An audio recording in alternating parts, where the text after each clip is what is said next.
YouTube at KCCR Sports. Pierre Baseball is brought to you by Kathy Sunshine Properties, Kruger Contracting, Bank West, Overhead Door, Stalkin Peterson LLP, Shane's Pharmacy, and Capital City Ford, Lincoln, and Toyota. Swings and lines this in the right center field. One run will come in to score. They will round the other runner. He will come to the plate. The throw not going to be in time. A 2-run single for Parker O'Brien gives the Govs a 9-7 lead.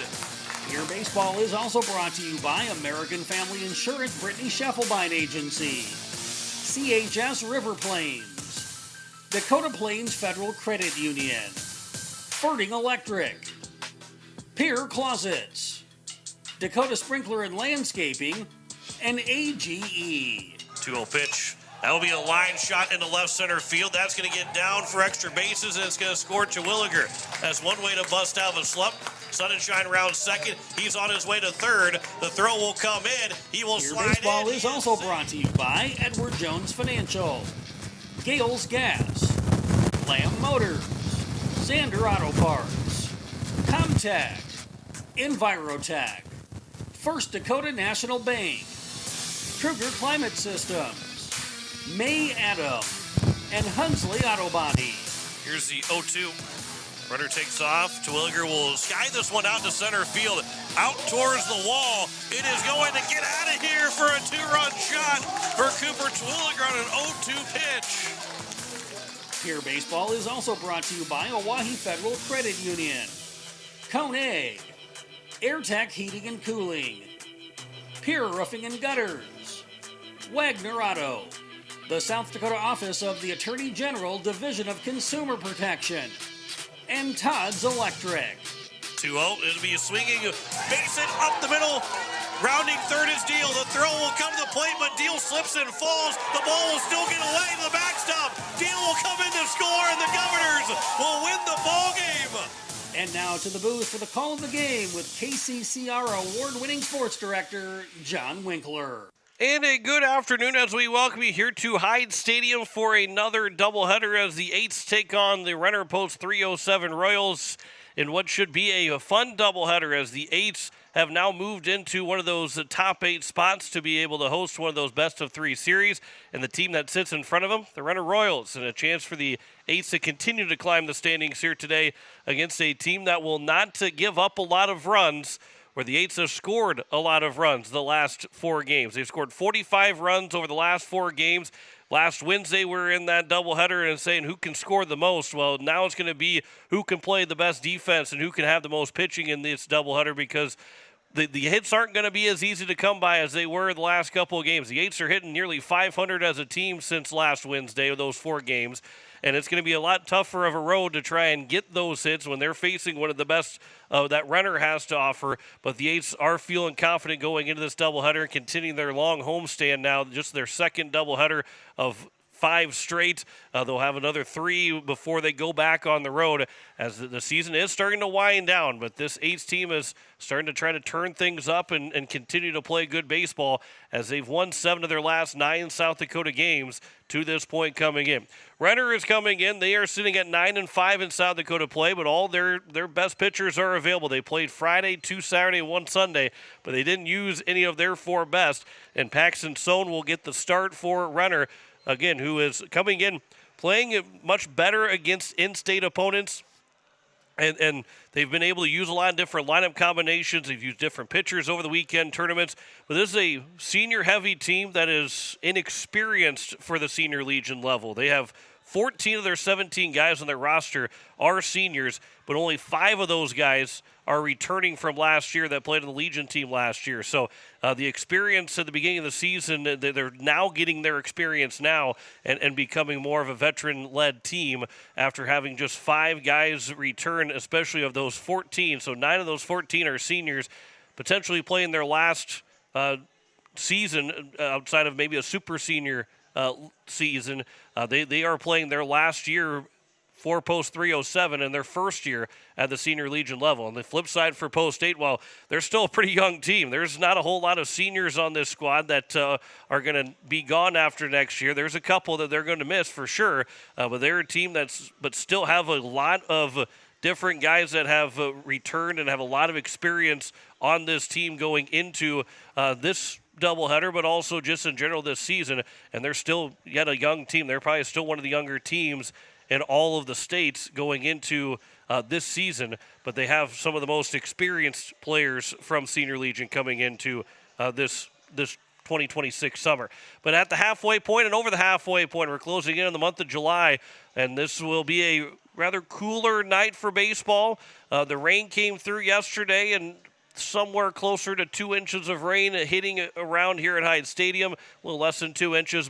But the field is in good shape. They were able to work on it from 8 o'clock this morning. They chalked the field after 3 o'clock, so they had a lot of time, a lot of work on this field to make it look good. And it is going to be a slower playing surface today. It's going to play a little bit slower, a little bit softer for here at Hyde Stadium, but certainly still beautiful conditions here at Hyde Stadium. The lights are already on here at Hyde. The sun's trying to peek out right now, but it is going to be a fun doubleheader between Pierre and Renner, Post 307, coming up in just a little bit. We'll step aside for 3 minutes. We'll come back with the starting lineups. You're listening to Post 8 Baseball on KCCR, and you're watching it on YouTube at KCCR Sports.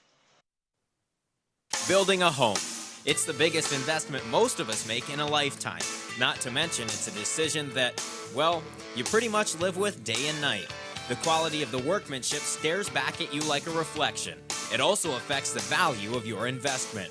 Choosing the right contractor is critical. Kruger Contracting is that contractor. Call 222-2523. Quality workmanship and materials completed on time. Kruger Contracting.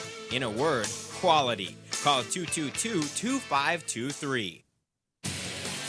Capital City Ford, Lincoln, and Toyota in Pierre is proud to sponsor today's game. Whether you're in the market for a brand new Ford, Lincoln, or Toyota, or a quality pre-owned vehicle, our team is here to get you back on the road in style. From tough trucks to family SUVs, we've got the selection you need and the hometown service you deserve.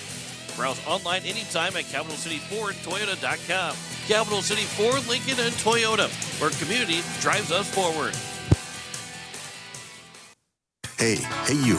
Are you at a job that is fulfilling, has good benefits to support you or a family today, and retirement goes down the road? If you just said no, listen up. CHS River Plains is hiring operations personnel, drivers, and custom applicators at several locations. These come with a knockout affordable benefit package for you and the whole family. Apply to a job with CHS River Plains and up your benefits straight up. To apply, visit us online at chsriverplains.com or stop in at one of our locations. CHS is an equal opportunity employer. Financial investments are very important, but so are the investments of time, patience, and encouragement our young athletes receive from their coaches, teachers, and mentors. Your Pierre area Edward Jones Financial Advisors understand this. That's why Edward Jones is a proud sponsor of Governor Athletics on KCCR. Go Govs! For all your investment needs, call or stop by one of our offices to visit with your Pierre area Edward Jones Financial Advisor. Edward Jones, member SIPC. Step up to the plate with Kathy Sunshine Properties in Pierre, your go-to for buying, selling, and finding your perfect home. Whether you're looking for a cozy cottage or a spacious family home, Kathy Sunshine Properties has you covered. We're committed to helping you make your next big move, on the field or in your life. Ready to find your dream home? Call Kathy Sunshine Properties at 605-224-5588. Your home run in real estate. No one likes to have electrical problems, but when they happen, call Todd's Electric at 223-2518. With over 28 years of experience, Todd's Electric can handle any type of electrical problem, whether it's residential, commercial, or agricultural. Their knowledgeable staff knows and understands the importance of your home, business, or ag facility and are prepared to help. Call Todd's Electric at 223-2518. That's 223-2518. Todd's Electric, serving the Pierre and Fort Pierre areas. The line to power. As we welcome you back, we continue and get set here for this doubleheader between Pierre and Renner as we look at our starting lineups for both teams. First for Renner Post 307 Royals. Leading things off, it is going to be Jack Canfield, the shortstop, followed by Alex McKinney, the right fielder. Sam Donahoe, the catcher, will bat third. Colin Boyle, the DH, will bat fourth. Landon Norenberg, the first baseman, will bat fifth. Sawyer Konechny, the center fielder, batting sixth. Dylan Creech, the third baseman, batting seventh. The Dawson Horse, the second baseman, batting eighth, and Parker Scheidt, the left fielder, is batting ninth for Renner Post 307. For Pierre Post 8, they will start with Carter Scheffelbein to lead things off. He's the shortstop. Hudson Stosher will bat second. He's the second baseman. Sutton Sonnenschein, the catcher, batting third. Will Eilers, the right fielder, will bat fourth. Jackson Goodman, the third baseman, batting fifth. Bridger Babcock will bat sixth. He's the first baseman. Alec Eilers, the DH, batting seventh. Aiden Johnson, the left fielder, batting eighth. And Porter Hunsley, the center fielder, is batting ninth for Post 8. For the Renner Royals, it'll be Paxton Sohn to throw for the Renner Royals, as he has so far on the season thrown 15 and a third. This will be his fourth start. He has a 1-0 record. 12 hits allowed, 7 runs, 6 of them earned, 14 walks, and 20 strikeouts. ERA at 2.74 and a whip at 1.70. Batting average against at 218 for Paxton Sohn. He will go against Carter Templeton, as Carter Templeton has thrown 24 innings. This will be his sixth start. He is at 3-2, a decision in every single game he has thrown so far. 26 hits, 19 runs, 12 of them earned, 18 walks, and 17 strikeouts. An ERA at 3.5, a whip at 1.83, and a batting average against at 277. And a first pitch strike percentage at 61% for Carter Templeton. So those are your starting pitchers. Those are your starting lineups. So we will step aside and come back here in 3 minutes with first pitch between Pierre and Renner Post 307. Back in 3 minutes on KCCR, and you're watching it on YouTube at KCCR Sports. Looking for your next new or used car, truck, or SUV? Then go no further than the comfort of your own home. Shop online at lambmotor.com. On lambmotor.com, you'll find the vehicles Lambs has in stock. You can schedule a test drive or your vehicle's next tune-up, all online. New or used, shop for it all online, anywhere you are. Lamb Motor has the right vehicle for you. Lamb Motor in Oneida and online, lambmotor.com. Step up to the plate with Overhead Door Company of Pierre. Like your favorite team, we deliver reliability, strength, and top-notch performance. For over 100 years, Overhead Door has been the most respected name in the industry. From commercial or residential repairs to full upgrades, our team of technicians stand ready to provide winning results. Don't let a faulty garage door strike you out. Look for the signature red ribbon and call the industry MVP at 605-224-6200. Bring your garage door game to the big leagues. People helping people. Have you ever wondered what the benefits are of becoming a Owyhee Federal Credit Union member? At Owyhee Federal Credit Union, we reinvest profits in you. We do this in the form of lower interest rates, higher dividends, and low to no fees. So come check us out or come in at 221 East Pleasant Drive in Pierre, because at Owyhee Federal Credit Union, we treat our members like they own the place because, well, they do. Owyhee Federal Credit Union. With any dream, the wind won't always be at your back, the sun won't always be shining, and some rain is going to fall. American Family Insurance is like a good, solid roof that you can trust to protect your biggest dreams. With plans that could save you up to 23% when you bundle your home and auto. Also, you can continue to dream fearlessly, no matter what comes your way. American Family Insurance. Visit mfam.com to learn how discounts may apply to you. American Family Mutual Insurance Company assigned its operating company, 6000 American Parkway, Madison, Wisconsin. Contact the Brittany Scheffelbein Agency, LLC, 224-6627. Spring is the season for a fresh start, and that includes your technology. Whether you are looking to upgrade or need to breathe new life into your current device, CommTech is your one-stop solution. Experience the brilliance of LG OLED TVs, the immersive sound of Sonos and JBL, or the unmatched performance of Lenovo laptops. Buy with confidence thanks to our price match guarantee and 0% interest on selected purchases. We're your locally owned technology experts on the truck bypass. CommTech. We sell the best and fix the rest. Koenig of Oneida, Pierre, and Winner has provided our services to growers of South Dakota for over 50 years. We focus on providing our customers with the products, services, and attention to detail that each farmer needs to succeed. For your individual needs of custom spraying, liquid or dry fertilizer, chemical, soil sampling, seed sales, and treating, stop in and see us at Koenig with offices located in Oneida, Pierre, and Winter. As we welcome you back, we get set for first pitch between Pierre and Renner here on this Monday afternoon, now Monday evening, as you're listening to KCCR Pierre, a Riverfront broadcasting station. As we will have just the one camera for you here in game number one. Our camera got a little bit knocked offline, so you can see Carter Templeton throwing, but you can't see where he's throwing it to. So we will get that camera fixed for game number two, but we will have this camera for you if you're watching on YouTube at KCCR Sports.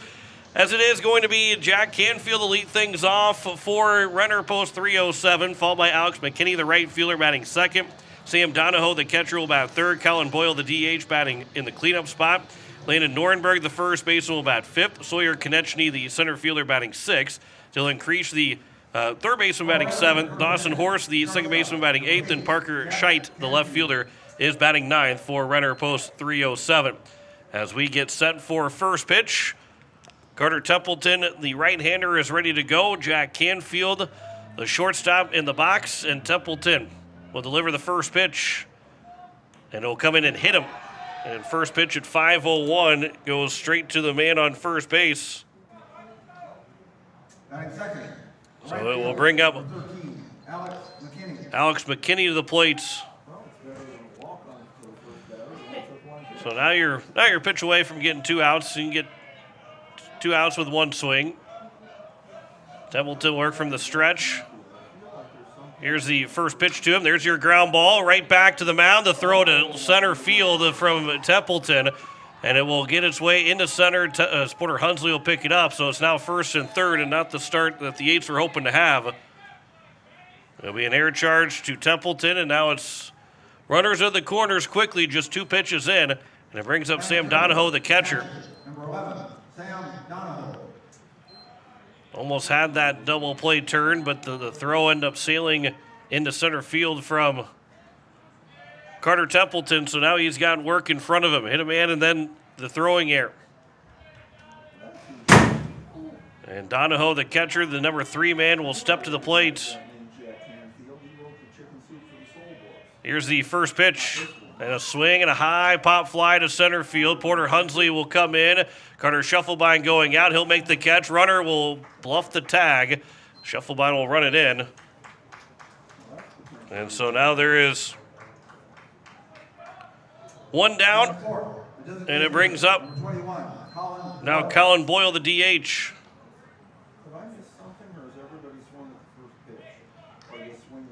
Boyle, the DH, will come to the plate.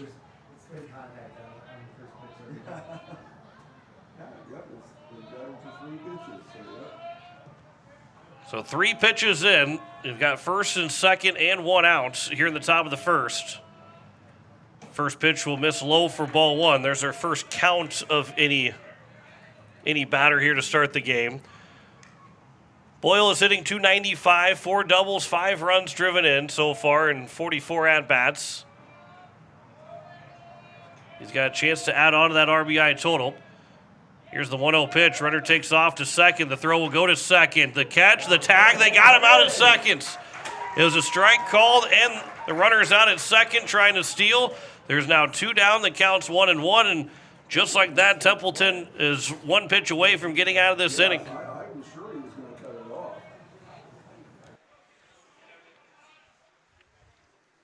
Here's the 1-1. That is missing outside, and the count's now 2-1.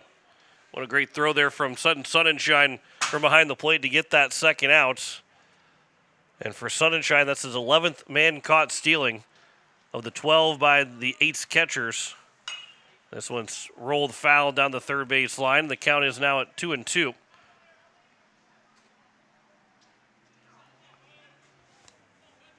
This Renner team's coming in hitting .224 overall as a team. They are definitely a team that is not necessarily just winning by their pitching by any means, but they are definitely a team that can play the small ball game and win low-scoring games. This is blocked by Sonnenschein, and the count runs full at now 3-2. That's a big block to get over to his right to make that play. Team ERA at 3.39, but those four guys that kind of are the workhorses that want to be ball four on the 3-2 pitch, and it's now first and third again here with two away to bring up Landon Norenberg. Those top four pitchers for this Renner Royals team is certainly great to have, and Sohn being one of those guys at 2.74. You have Parker Scheidt that's got a 1.09 ERA. Some of those other guys of Lechtenberg, his ERA is at 2.33, and Norenberg's ERA sitting right now at 4.2, but a guy that they lean on pretty heavily, so those four are kind of their top four guys. First and second, two away here. Pitch to Norenberg, a ground ball that is going to be fouled on the third base line.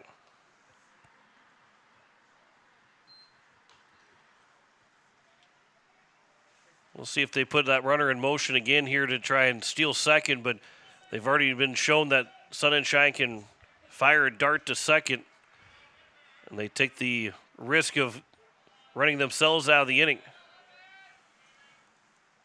Next pitch will miss outside, and the count runs to now 2-1 here for Templeton. To the number 5 man, Landon Norenberg, the first baseman. He's hitting .212. He's got 4 runs driven in, 1 2-out RBI. Here's a 2-1 from Templeton.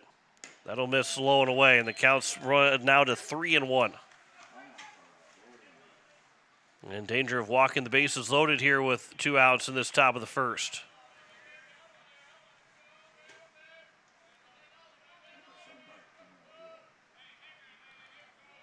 The 3-1 pitch from Templeton.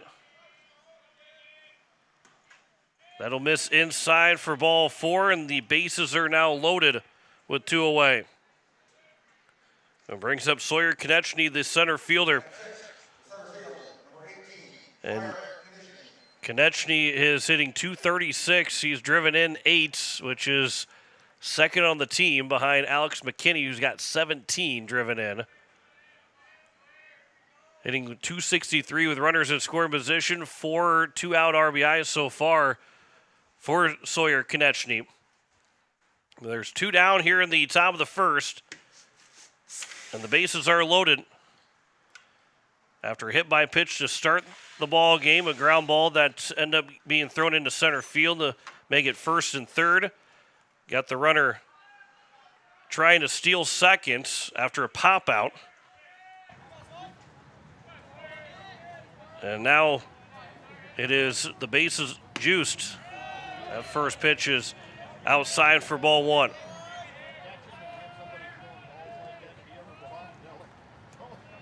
Templeton working back from the windup. He only threw just 1 pitch from the windup before having to go to the stretch. That one will be at the knees for a strike, and the count's now 1-1.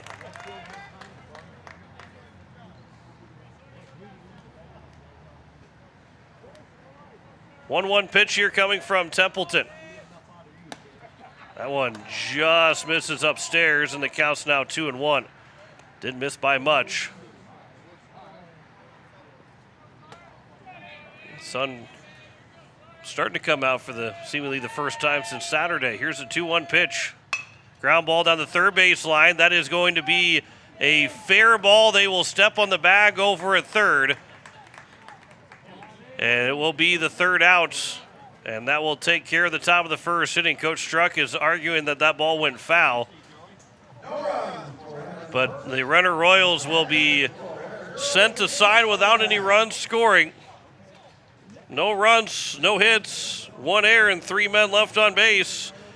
We head to the bottom of the first. It is a scoreless game between Pierre and Renner as the Eights will come to the plates. Back in a minute on KCCR, and you're watching it on YouTube at KCCR Sports.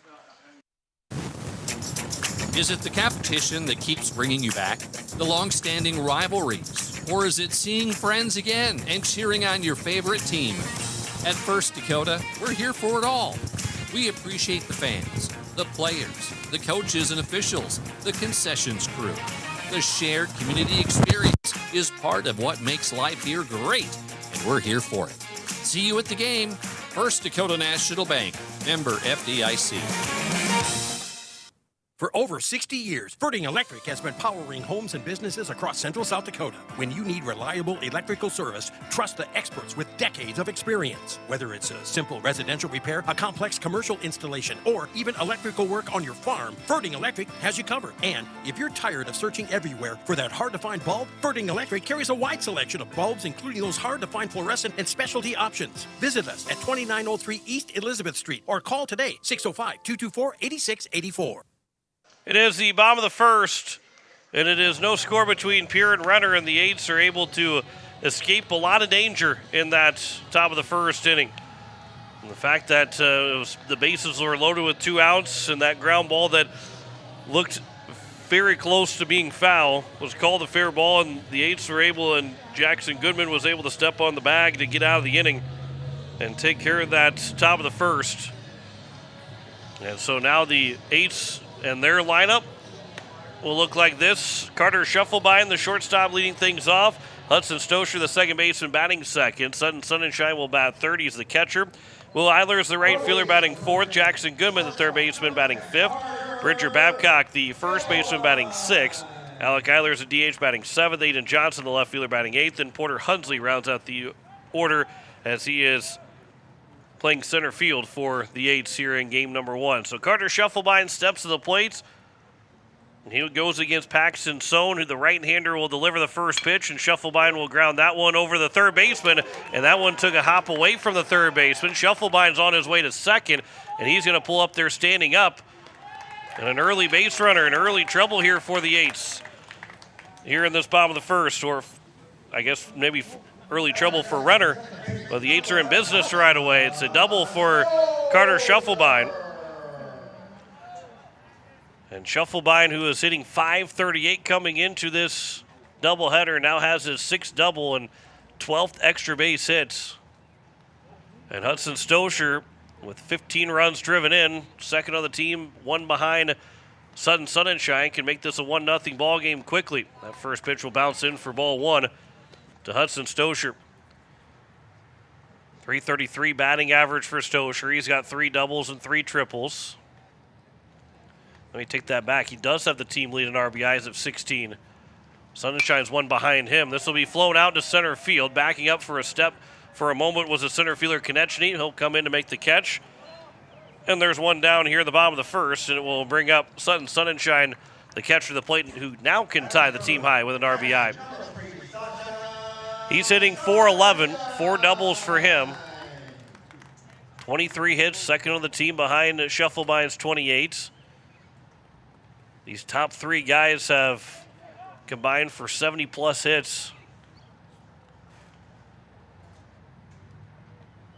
As Paxton Sohn will come from the stretch. That first pitch is lined into left field for a base hit. Shufflebein will round third. He's going to try and score. The throw will come to the plate. It's going to be just offline, and it will be an RBI single for Sutton Sunshine to make it a 1-0 ball game. He'll take second on the throw, and the Eights strike first here in the bottom of the first inning. And it brings up Will Eilers, the right fielder. Eilers had himself a doubleheader on Friday, going 5 for 5. He drove in 3 runs in game number 1, going 3 for 3.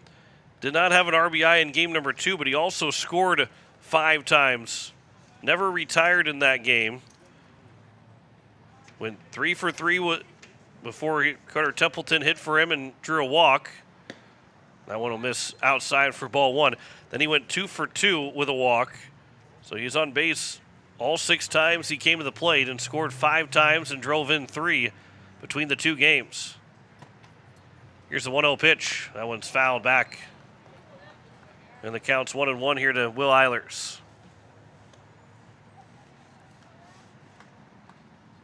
This Eights team, again, coming from that last 2 doubleheaders where they scored 45 runs in those 4 games. Team batting average over 400 between the over those course of those 4 games. They've upped the team average for the season at 290 now. Here's the 1-1 pitch. That one's fouled to the plate, and the count's now 1-2. This lineup up and down. For sure on Friday, all was hitting. Everybody in the starting lineup in game number 1 against Spearfish all got a base hit. Everybody that started in the lineup in game number 1 all at least recorded an RBI from game 1 or game 2. It was a 2 great 5-inning wins for the Eights by the 10-run rule. Eilers fouls that one straight back again. He'll stay alive here at 1-2. And the Eights are ready with a 1-0 lead here in the bottom of the first on the American Family Insurance Brittany Schuffelbein scoreboard. Still have an opportunity to drive in Sutton Sunshine to make this a 2-0 game. Still only one out here in the bottom of the first. Here's the 1-2 pitch from Sohn. This will be flown out towards right field. That will get out of play. And it remains at 1-2. Sunshine got the base hit. He ends up at second because the throw went from left field to home. There was a little bit of some controversy in Major League Baseball on if Bryce Harper should have gotten a cycle on the triple that he had whenever that throw ended up going home. Here's the 1-2 again. That'll bounce. That'll go off the mask of the catcher to the right. Sunshine will round third. He will stop over at third. It bounced enough off the bricks to come back towards the catcher, Donahoe. So he'll stop at third, and he is now 90 feet away from making this a 2-0 ball game. But the reason why, something of when Sunshine got that single and then went to second on the throw is he was not heading to second until the throw happened. The throw was the reason why he ended up at second base. Here's a 2-2. That one's fouled back again. Where when you watch the replay of Bryce Harper's triple, by the time the shortstop had caught the ball, Harper was rounding second and he was on his way to third. The throw didn't dictate him going to third or not. He was going to try to go to third no matter what. There was a lot of controversy because they said, he never would have made it there safely. As Eilers again will foul it away, and a really good battle here between Eilers and Sohn here in the bottom of the first inning and his first at-bats. But then the other side of it is that you can't necessarily say that Harper would have been out. The ball definitely would have beat him there, yes. On a good throw, the ball would have been in there, but who says he doesn't slide underneath the tag? Or that, that anything could have happened to put him on at third, as that one missed high, and the count's full now at 3-2.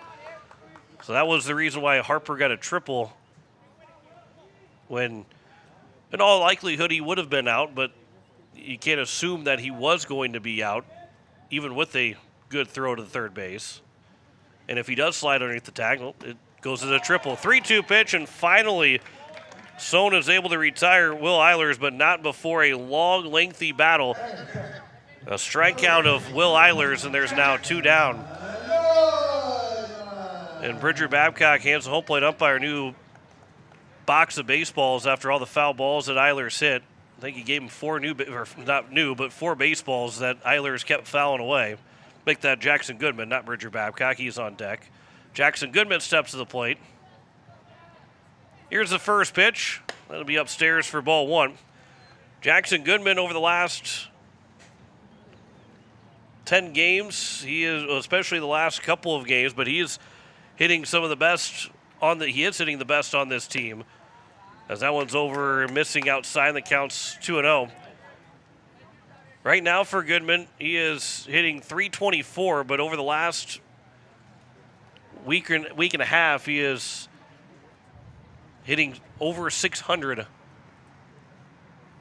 for this Eights team. Here's the 2-0 pitch. That one's over for a strike, and the count's now 2-1. You go back to last Friday, he went 2 for 2 in game 2. Ended up going 1 for 2 in game number 1, but reached base the entirety of that doubleheader. And here's a ground ball to the shortstop, backhanded by Canfield. The throw to first will be in time to get Goodman, and that will retire the side here in the bottom of the first inning. 1 run on 2 hits, no errors, and a man left on base. We head to the top of the second. It is a 1-0 lead for Pierre over Renner. Back in a minute on KCCR, and you're watching it on YouTube at KCCR Sports.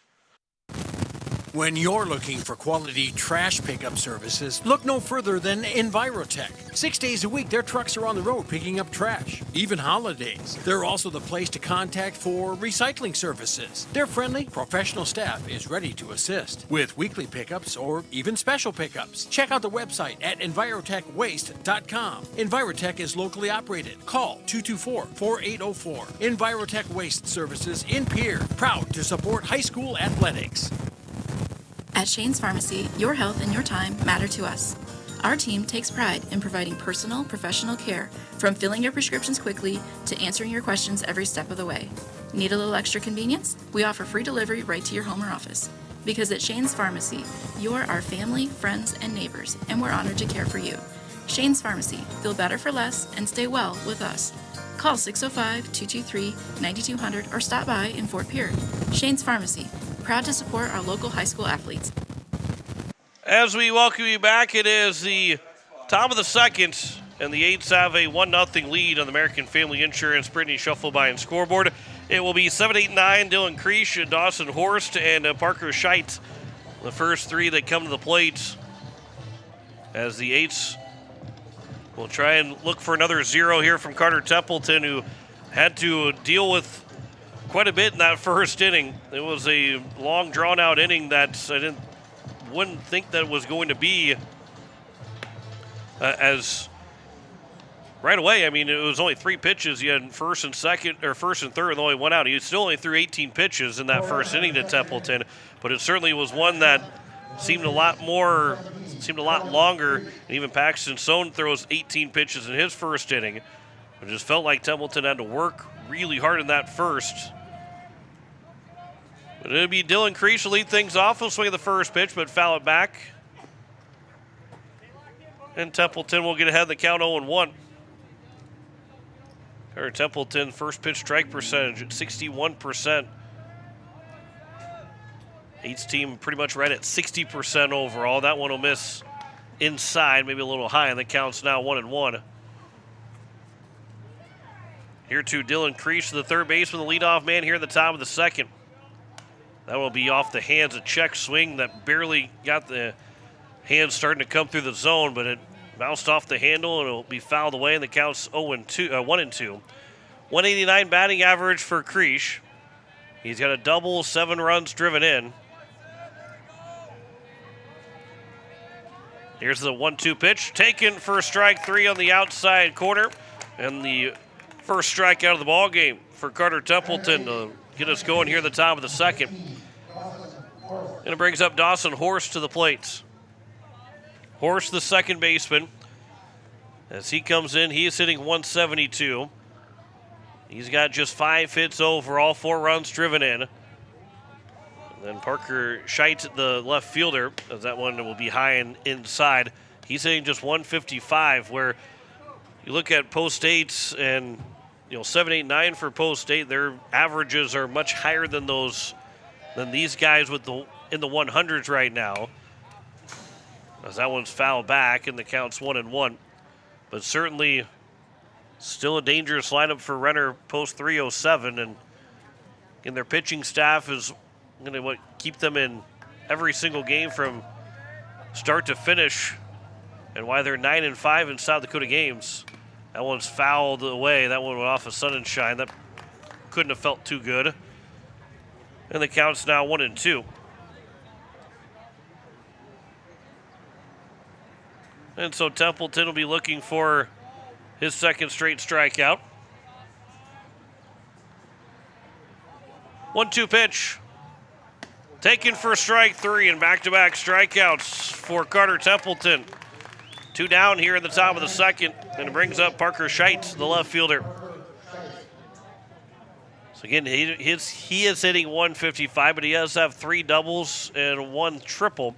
4 of his 9 hits have gone for extra bases and have driven in 6 runs. So while the average isn't there, he can certainly hit for some power. And that number 9 spot, and probably tries to lock in on fastballs coming in. Templeton started the windup. Yeah, that will end up being a ball call to him as he started the windup and end up stopping. Here's a ground ball to the left side for Scheffelbein in the hole. Throw to first is not going to be in time as Scheitz able to hustle it out, just barely get to first in time, and turns into a 2-out infield single, the first hit of the ball game for post 307. And Renner does have that top of the lineup now back up, and Jack Canfield. Canfield hit by a pitch on the first pitch of the ball game.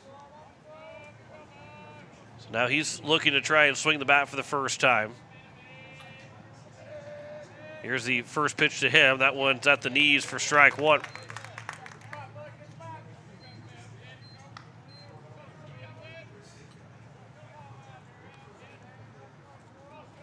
Scheidt leads away from first. Canfield ready for that 0-1 pitch from Templeton.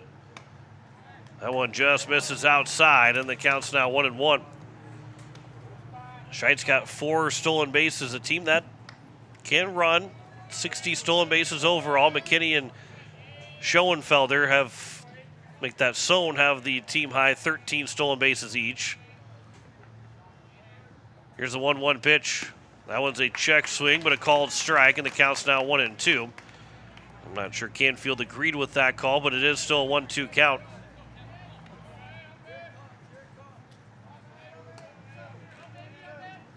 Templeton looking for his third strikeout of the inning. 1-2 pitch. Runner takes off to second. The throw is going to be high. Stoscher's able to back it up.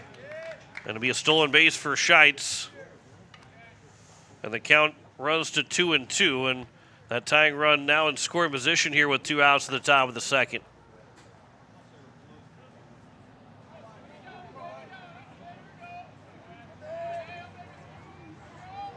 Here's a 2-2 now from Templeton. Swing and a miss, and striking out the side is Templeton here in the top of the second. No runs, a hit, no errors, and a man left on base. We head to the bottom of the second. 1-0 lead for Pierre over Renner. Back in a minute on KCCR, and you're watching it on YouTube at KCCR Sports. When your tank's running low and your stomach is growling, there's one place Pierre trusts, DJ Settings. Feel up fast, grab ice cold drinks, selection of fresh donuts, and that perfect cup of coffee to keep you moving. Friendly faces, quick stops, and everything you need right when you need it. So next time you're on the go, make the easy stop. DJ Settings. Fueled by community, driven by you. For years, you have trusted Larry Fry Heating and Cooling to keep your home comfortable, no matter the season. Now that same commitment to quality service and expert care has a new name. Introducing Kruger Climate Systems. We're familiar faces, the reliable technicians, and the same dedication you've always known, now under a new banner. From essential repairs and routine maintenance to brand new installations, we're here to ensure your home's perfect temperature. Kruger Climate Systems, your trusted partner for a comfortable home. Call us today for all your heating and cooling needs. As we welcome you back, it is the bottom of the second and a 1-0 lead for the Eights as they are having 6, 7, and 8s to the plate.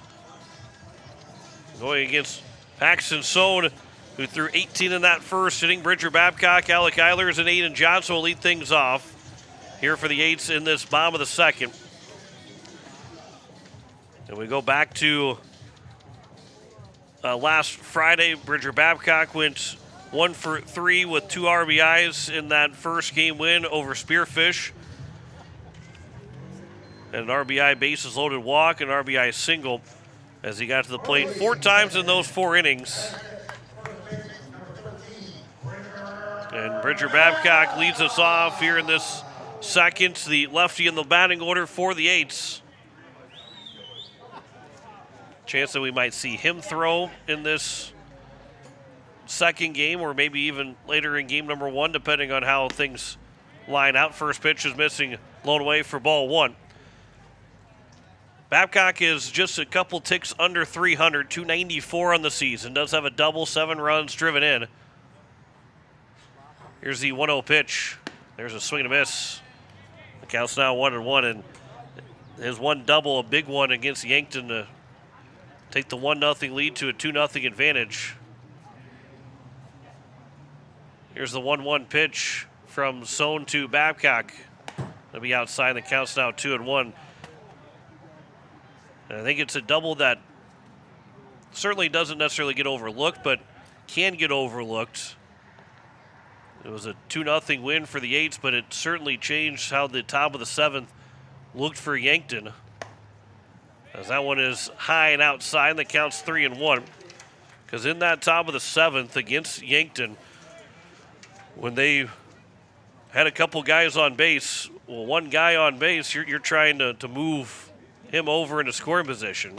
3-1 pitch is at the knees for a strike, and the count's now 3-2. They had a one-out single. Then he had a hit by pitch, and all of a sudden, what could have been, maybe you're going to bunt the ball to move a guy into scoring, to get that tying run. But instead, being that double in that bottom of the sixth inning, certainly put Coach Lawrence in a different position to try and tie the ball game up. Time was called before the pitch was thrown. Sohn jumped up after the ball went pretty much right down the middle, but Babcock had got time granted before the pitch started from Paxton Sohn. So the count remains full here with nobody out here in the bottom of the second. Leadoff man. 3-2 pitch. That'll miss inside for ball 4. It'll be the first walk issued by Sohn, and the leadoff man on base to kick off the bottom of the second. Second straight inning with a leadoff man on base. And Alec Eilers, the DH, steps to the plate. Eilers is coming in, hitting 121, 3 runs driven in. He is showing bunts here early, as Sohn will throw it. It is going to be taken for a strike in the outside corner as Eilers pulled the bunt back to take it for the strike.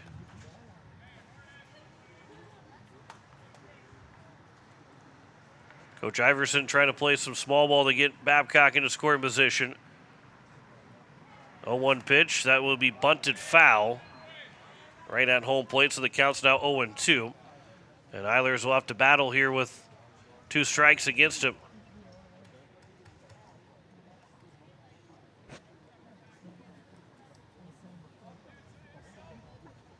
So Sohn ahead in the count, 0-2. Comes set from the stretch. 0-2 pitch. Swing and a miss. And a strikeout for the first out. Second strikeout now from Sohn. And it brings up Aiden Johnson. Johnson hitting 150. He does have a double, 4 runs driven in for him. Trying to reach base and put Babcock into scoring position.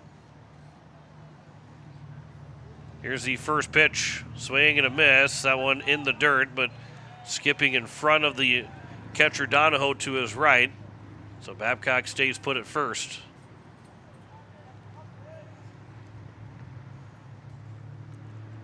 Wind somewhat blowing out towards right field. Not a huge wind by any means. It's starting to pick up maybe a little bit more on that American flag. That one will miss for a ball, and the count's 1-1. Currently 69 degrees here in Pierre, and wind blowing out of the east at 10 miles an hour. So now, again, not a big wind. That will bounce in again. Another good block there from Donahoe, and the count's now 2-1. Here to Aiden Johnson, the number 8 man in the batting order.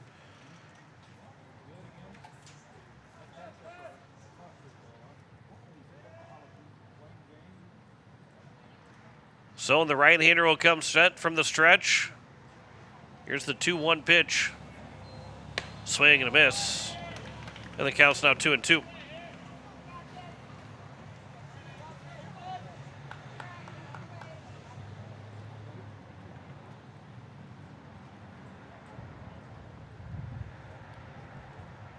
So looking for his third strikeout. He'll deliver That'll get away from the catcher Donahoe to the backstop, and Bridger Babcock will end up at second. The count's now full at 3-2, and Johnson a base hit away from tacking on a run to this lead here for the Eights.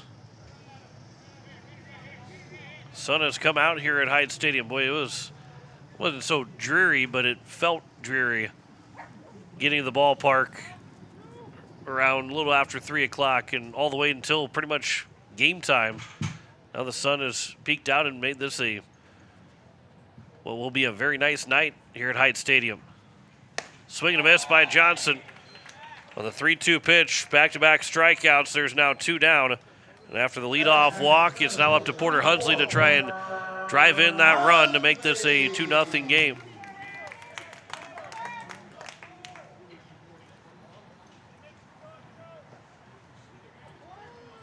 So Porter Hunsley to the plate. Looking for a base hit to extend this lead. First pitch will be upstairs for ball 1. Hunsley went 2 for 2 in game 2, driving in 2 runs. And I'm going 3 for 4 in total of that doubleheader on Friday. He's hitting .273 coming in. That one to be fouled away at the plate, and the count's 1-1. Does have a double, 8 runs driven in. Half of his RBIs have come with 2 outs. Hitting .238 with runners in scoring position. The Eights hitting .254 as a team with runners in scoring position to this point of the season. Here's the 1-1. There's a fly ball towards left field, but moving over to his left to make the catch is Scheidt, and that will retire the side here in the bottom of the second. No runs, no hits, no errors, and a man left on base. We've played 2 here at Hyde Stadium, and it is a 1-0 lead for Pierre over Renner. Back in a minute on KCCR, and you're watching it on YouTube at KCCR Sports.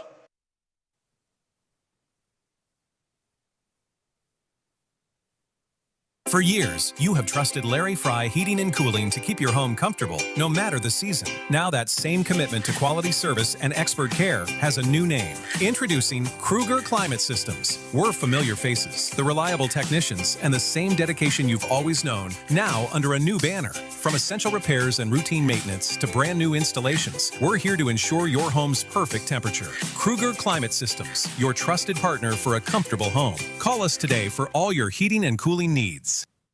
For years, Stulken Peterson LLP has been your local CPA firm for over 40 years, offering tax preparation, bookkeeping, payroll, and consulting services.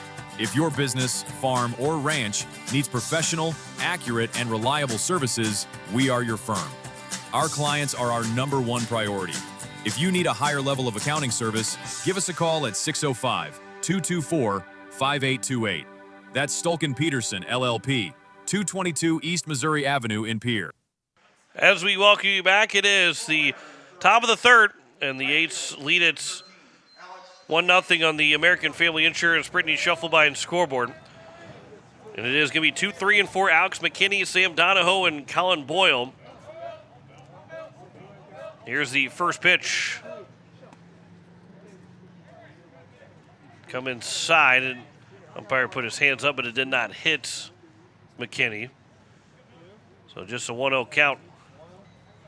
Here's the 1-0 now from Templeton. That one's ripped foul over the third base side. And the count goes to now 1-1, and it will roll its way into fair territory, ever so slightly into fair territory. Eden Johnson had the eyes on the whole way. McKinney reached on an error after grounding it right back to the pitcher, Templeton. That was on the second pitch of the ball game. Here's the 1-1 now to McKinney. That was a curveball that will be taken on the outside corner for a strike, and the count's now 1-2.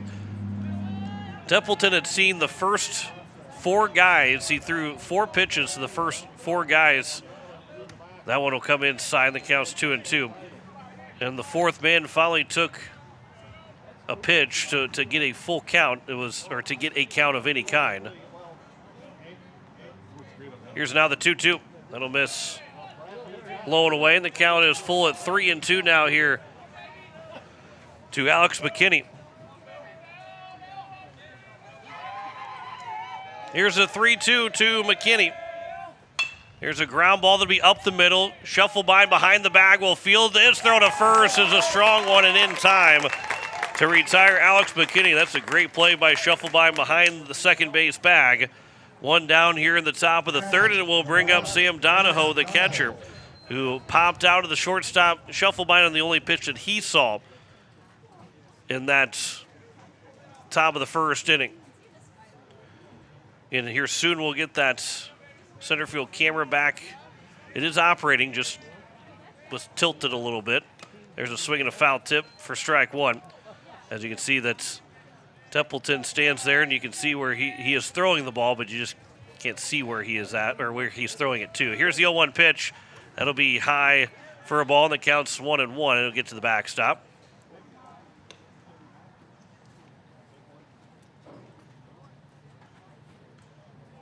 Just got knocked a little bit offline, but 1-1 pitch. That'll miss low, and the count's now 2-1.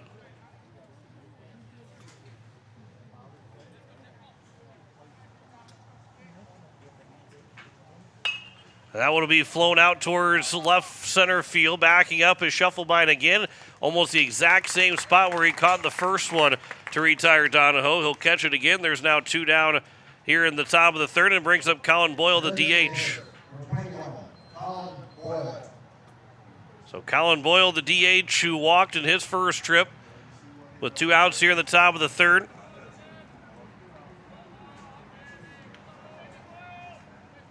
Here's the first pitch. This will be popped up. That'll be foul. That'll be just to the right of us and bouncing around down there. The lawn chair gang taking cover. It hit the back of one of the seats. They got to bring their gloves to the game. 0-1 pitch. That'll be upstairs, and the count's now 1-1.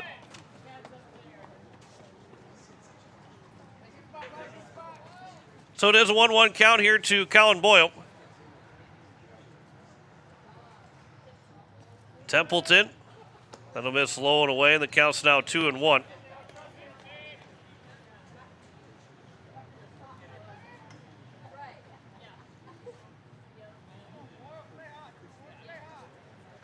Here's a 2-1.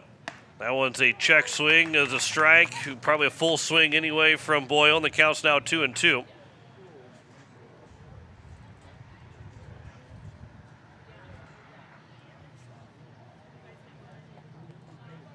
2-2 pitch here from Templeton to Boyle. Taken for strike three, and that will take care of the inning. A 1-2-3 inning for Carter Templeton here in the top of the third. We head to the bottom of the third. 1-0 lead for Pierre over Renner. Back in a minute on KCCR, and you're watching it on YouTube at KCCR Sports. Has life left a dent in your ride? Or maybe you're dreaming of a fresh start for your classic. At Hunsley Auto Body and Sandblasting, we bring vehicles back to life. Located right here in Fort Pierre with over 25 years experience, we specialize in expert auto body repair. From minor dings to major collision work. Got a boat or RV with fiberglass damage? We handle that too. And for projects needing a complete refresh, our professional sandblasting service preps anything ready for a perfect finish. For quality work you can trust, Hunsley Auto Body and Sandblasting, 605-280-4451, 310 West Highway 1434 in Fort Pierre. Dakota Sprinkler and Landscaping wants to make it easy for you to get that lush green lawn and that yard haven that you've been dreaming of. Visit dakotasprinkler.com to make appointments for sprinkler system spring startup, service calls, fall winterization, and landscaping quotes. Trust Dakota Sprinkler and Landscaping's professionals to get you through the planning and installation to make your landscaping needs a reality. Visit dakotasprinkler.com today. As we welcome you back, it is the bottom of the third, and it is a 1-0 lead for Pierre over Renner. John Wickler with you on this Monday evening. We've got a Wednesday afternoon game coming up, and it will be at 3 o'clock. We'll have coverage at 2:45 on Wednesday as the Eights will take on Aberdeen, and the Smitties will be in town. I'll make sure I got that. Now I'm second-guessing myself. But, yes, it is a 3 o'clock start on Wednesday. Be a 4 o'clock start next week, Tuesday against Mitchell. And then a 5 o'clock the following Thursday against Huron on July 2nd. We're closing in also on the Gopher Classic coming up as well. That will be the end of the regular season for the Eights. They will not play after the Gopher Classic until the regional round, that best-of-3 series. They'll get a chance to recover a little bit before playing in the playoffs. As Shufflebein will fly the first pitch out towards right center field. Long run for everybody, and the Gabino will land down for a base hit. Shufflebein will have himself another double. Went between Konechny and McKinney. Both of them could not make the catch, and it's a double for Shufflebein. And there's a runner on at second here with nobody out to kick off the bottom of the third, and it brings up Hudson Stoscher.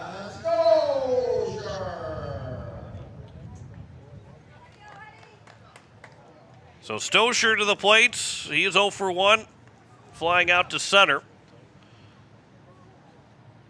But he'll have an opportunity to retake by him and claim himself the team lead of RBIs after Sunshine tied it up with a base hit back at the bottom of the first inning. Here's the first pitch from Sohn.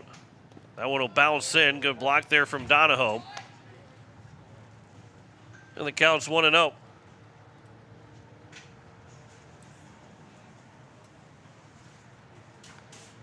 1-0 pitch from Sohn to Stoscher. That'll miss outside, and the count's now at 2-0.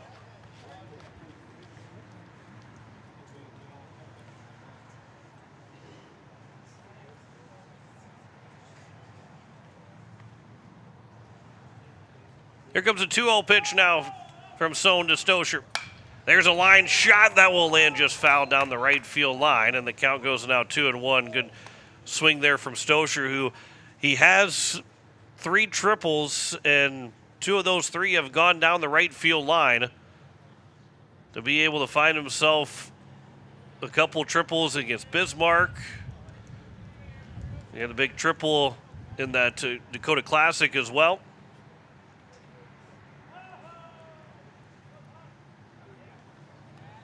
Just looking for a base hit right now to make this a 2-0 ball game. Here's a 2-1 pitch from Sohn into Stoscher. This will be popped up foul. That should get out of play, and it will.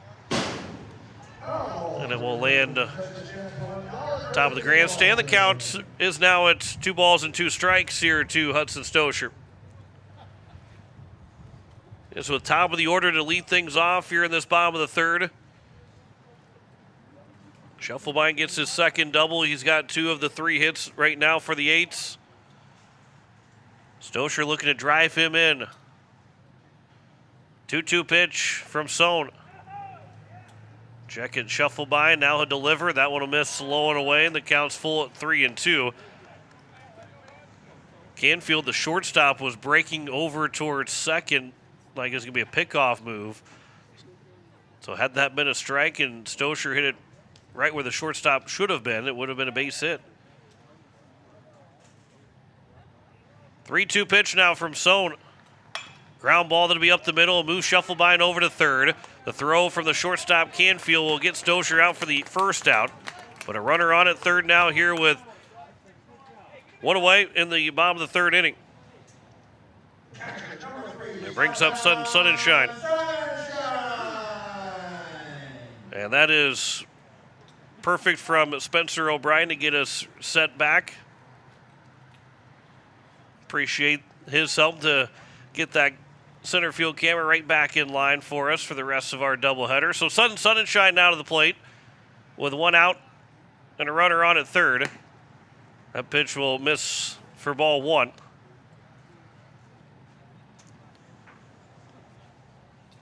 Appreciate the help from Spencer O'Brien to just move that camera over just a smidge to make it very seeable now for us. As a swing and a miss by Sun and Shine to make it a 1-1 count. So runner on at third. 1 out here in the bottom of the third. Shufflebein leads away from third. Here's the 1-1 pitch to Sun and Shine from Paxton Sohn. There's a ground ball up the middle. Shufflebein is not able to score. The shortstop with the infield in is able to make the play, and Canfield will retire Sun and Shine. And there's now 2 down here in the bottom of the third inning. And it brings up now Will Eilers, the right fielder. Eilers struck out swinging in his first at-bats. He is 0 for 1. And now this is a big spot here for the Eights. The leadoff double. Runner on at third with less than 2 outs. Got to find a way to drive him in. First pitch just misses upstairs. Top of the zone has not been there here in this first part of the game. Bottom of the zone has been there for both these pitchers for the most part. 1-0 pitch. Eilers will sky this out to center field. Backing up is Konechny. He'll settle underneath it, and that will end the inning. Leadoff double gets stranded over at third. No runs, a hit, no errors, and a man left on base. 3 complete here between Pierre and Renner. We head to the top of the 4th, the 1-0 lead for Pierre. Back in a minute on KCCR, and you're watching it on YouTube at KCCR Sports. Most of us already know that Gales Gas of Pierre is the place to call for propane. They offer an automatic fill plan so you never have to worry about running out of propane. They accept debit and credit payments or a budget payment plan to spread out the cost throughout the year so you never have surprises when you get your bill. For delivery, convenience, and great customer service, call Gales Gas at 224-5518. That's Gales Gas at 224-5518. At Dakota Plains Federal Credit Union, we salute the service and sacrifice of our members. To show our appreciation for veterans, active duty military, and first responders, we're proud to introduce the We Salute Service and Sacrifice Loan Program, granting a special rate reduction on eligible consumer loans. Valid offer on new secure loans only. Internal refinances and unsecured loans do not qualify. Veterans, active duty military, and first responders, contact our loan team for more details. All deposits are insured up to $250,000 by NCUA. At Dakota Plains Federal Credit Union, we're big on you. Back here in the top of the 4th, a 1-0 lead for Pierre over Renner. American Family Insurance, Brittany Scheffelbein scoreboard. John Winkler here on this Monday evening, a beautiful Monday evening here at Hyde Stadium. After the rain came through yesterday, it rained out the Hawaii Zap game, and a little bit of question mark on if it was going to rain out this game today, but a lot of field work, a couple of post-states alum, Deegan Huska and George Stalley. I'm sure several others too, but those are the 2 guys that were here when I got here that were working very hard on the field to make sure that this was very playable. And as the afternoon has gone along and now into the evening, it's looked even better and better around the field as the first pitch is swung on and missed for Landon Norenberg for strike 1, who drew a walk in his first trip to the plate. But it definitely was a lot of work to make sure that this field was in good condition to play some baseball. Here's a ground ball over to the third baseman, Jackson Goodman. He will field, tap the glove. The throw to first will retire Norenberg. And there is one down here in the top of the 4th inning. And it brings up Sawyer Konechny. Konechny grounded out to end the top of the first inning with the bases loaded on a ball that Coach Isaac struck. He was arguing, but wanted to probably argue a little bit more, but it looked like it may have bounced to the left of the third base bag down the line, which would have been a foul ball, but instead it was behind the bag where Goodman picked it up and then stepped on the bag to get out of the inning. And that was a big play. As it counts 0-1 here to Sawyer Konechny. After fouling the first pitch back, here's the 0-1 pitch from Templeton. That's a curveball that will drop in for a strike, and the count's now 0-2. So now Templeton looking for strikeouts number 5. Swing and a miss, and that will be strikeout number 5. 2 down here in the top of the 4th, and it brings up Dylan Creech. Creech struck out looking. Part of those 3 strikeouts in that top of the 2nd for Templeton. And Templeton looking for a clean inning here in the top of the 4th as the first pitch comes right down the middle for strike 1. Going to be 5, 6, and 7 for the Eights in the bottom of the 4th inning. Still leading 1-0 on the RBI single from Sutton Sunshine back in the bottom of the 1st. There's a line shot down the first base line that will land just foul down the line. And the count's now 0-2. And that was dangerously close to being potential extra bases here in the top of the fourth inning with 2 outs. Just 1 hit so far. It was number 9 Parker Scheidt that got a 2-out base hit. That one just missing outside for ball 1, and the count's now 1-2. Templeton was walking off the mound thinking that he got his 6th strikeout.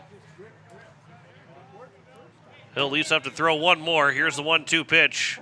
Comes high and inside this time, and the count's 2-2.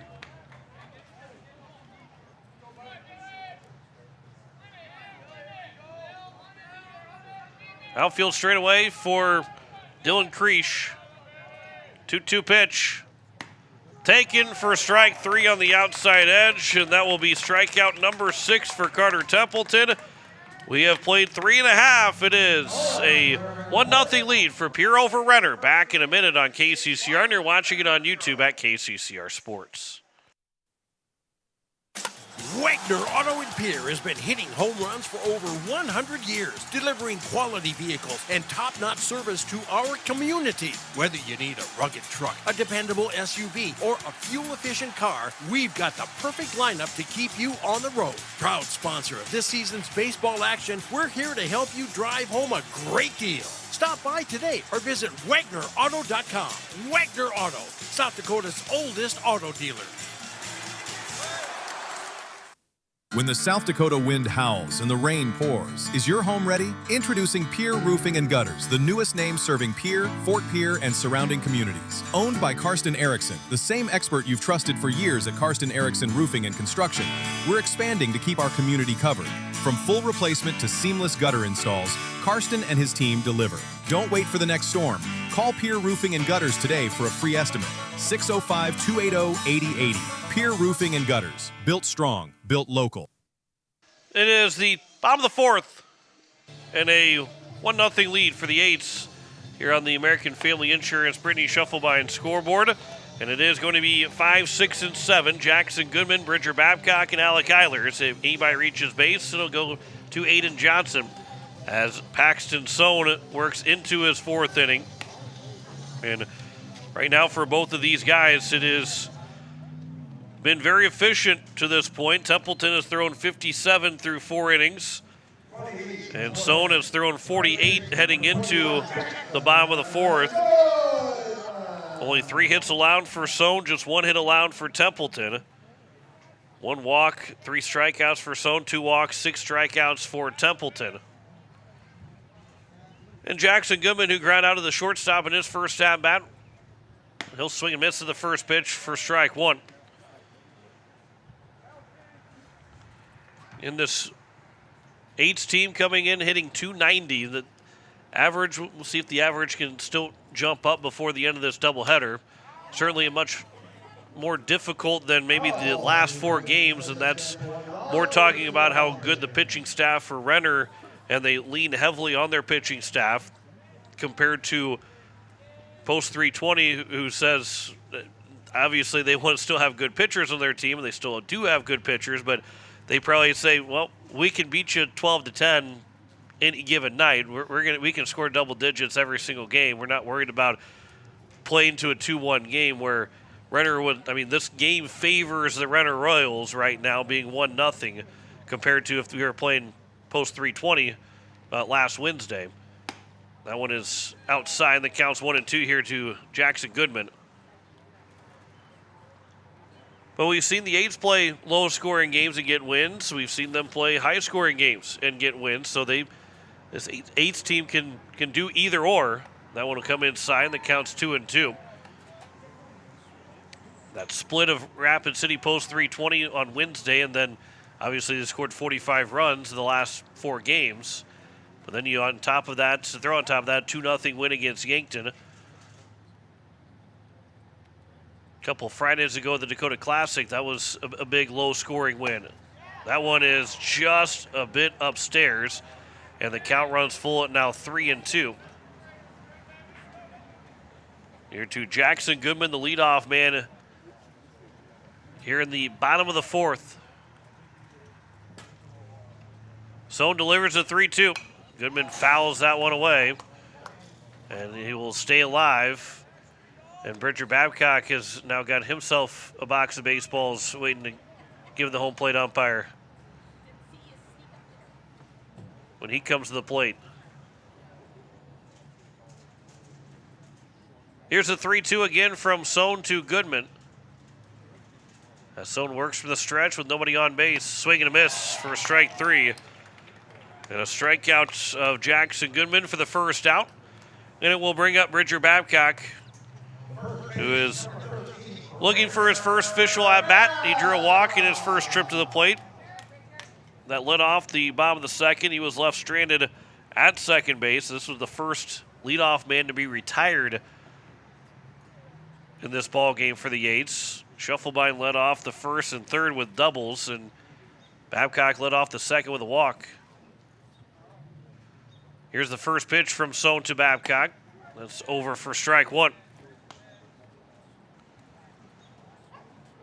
Strikeout number 4 for Sohn.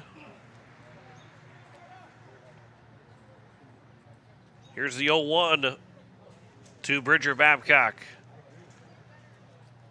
Swinging a foul ball to the left side that will get out of play and across Capitol. And the count's now 0-2. You're listening to KCCR Pierre Riverfront Broadcasting Station with Cindy Carlson back in the studios. John Wickler with you on this Monday evening here at beautiful Hyatt Stadium on a beautiful Monday night. Here's the 0-2 pitch from Sohn into Bridger Babcock. Ground ball on the left side, be fielded by the shortstop Canfield. His throw to first will retire Babcock, and there's now 2 down. And it brings up Alec Eilers, who is 0 for 1 with a strikeout.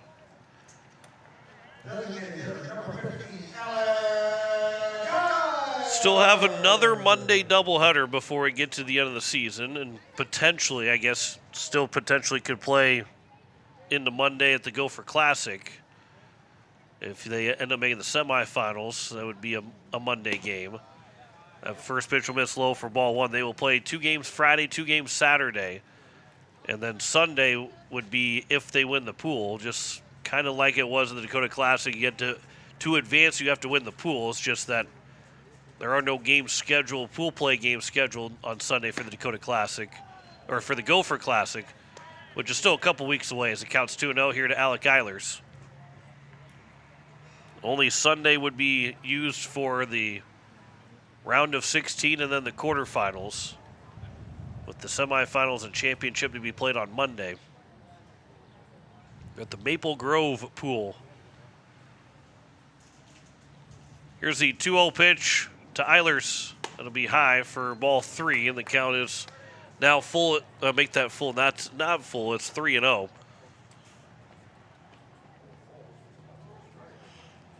3-0 pitch from Sohn to Eilers. He'll miss it for ball 4. A 4-pitch walk to Eilers, and there's one on here with 2 outs, and it brings up Aiden Johnson with the inning continuing. In the 8s, we'll have Aberdeen on Wednesday with a 3 o'clock first pitch, and then next Tuesday against Mitchell for a 4 o'clock first pitch, and then a 5 o'clock first pitch against Huron next week, Thursday. And then they'll come back the Monday after the 4th of July and end up having that doubleheader against Watertown.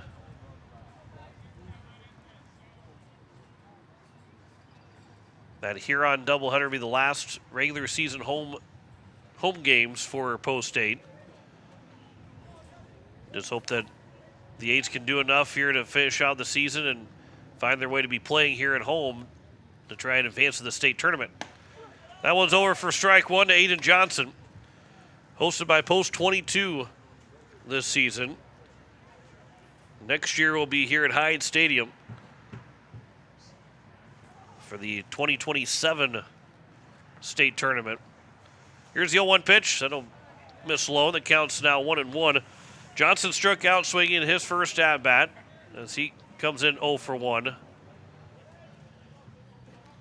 Alec Eilers leads away from first. Here's the 1-1 pitch That's a check swing, but it's called a strike, and the count's now 1-2.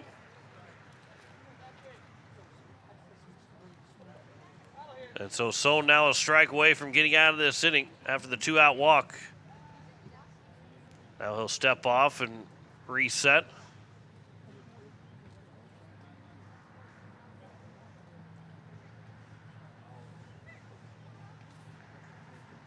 Check the runner at first. Now he'll come set from the stretch. Here's the 1-2 from Paxton Sohn to Aiden Johnson. He'll kick and deliver. And a fly ball right field down the line. It is foul, but it will get out of play as well. No chance for the right fielder in McKinney to make a play. And there's now still at 1-2 count. Here to Aiden Johnson.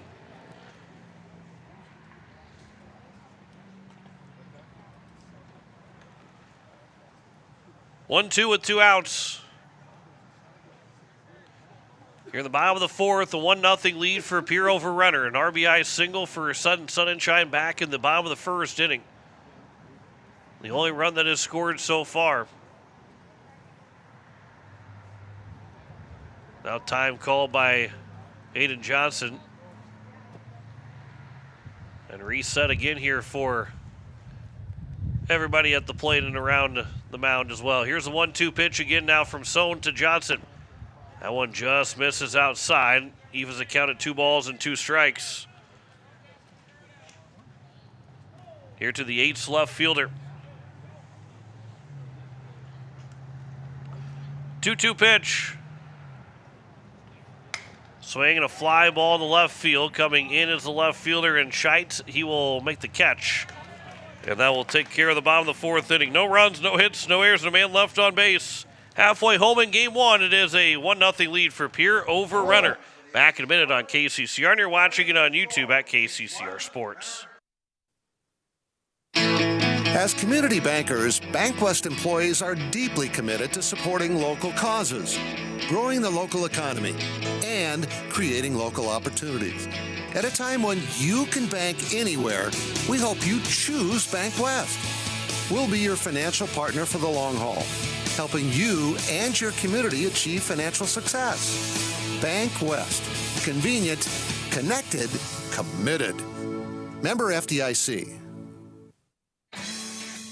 AGE Corporation has been building South Dakota for over 60 years. For all your site work, construction, and crane needs, AGE is there for you. If you need a boat dock and dock lighting, AGE has what you need.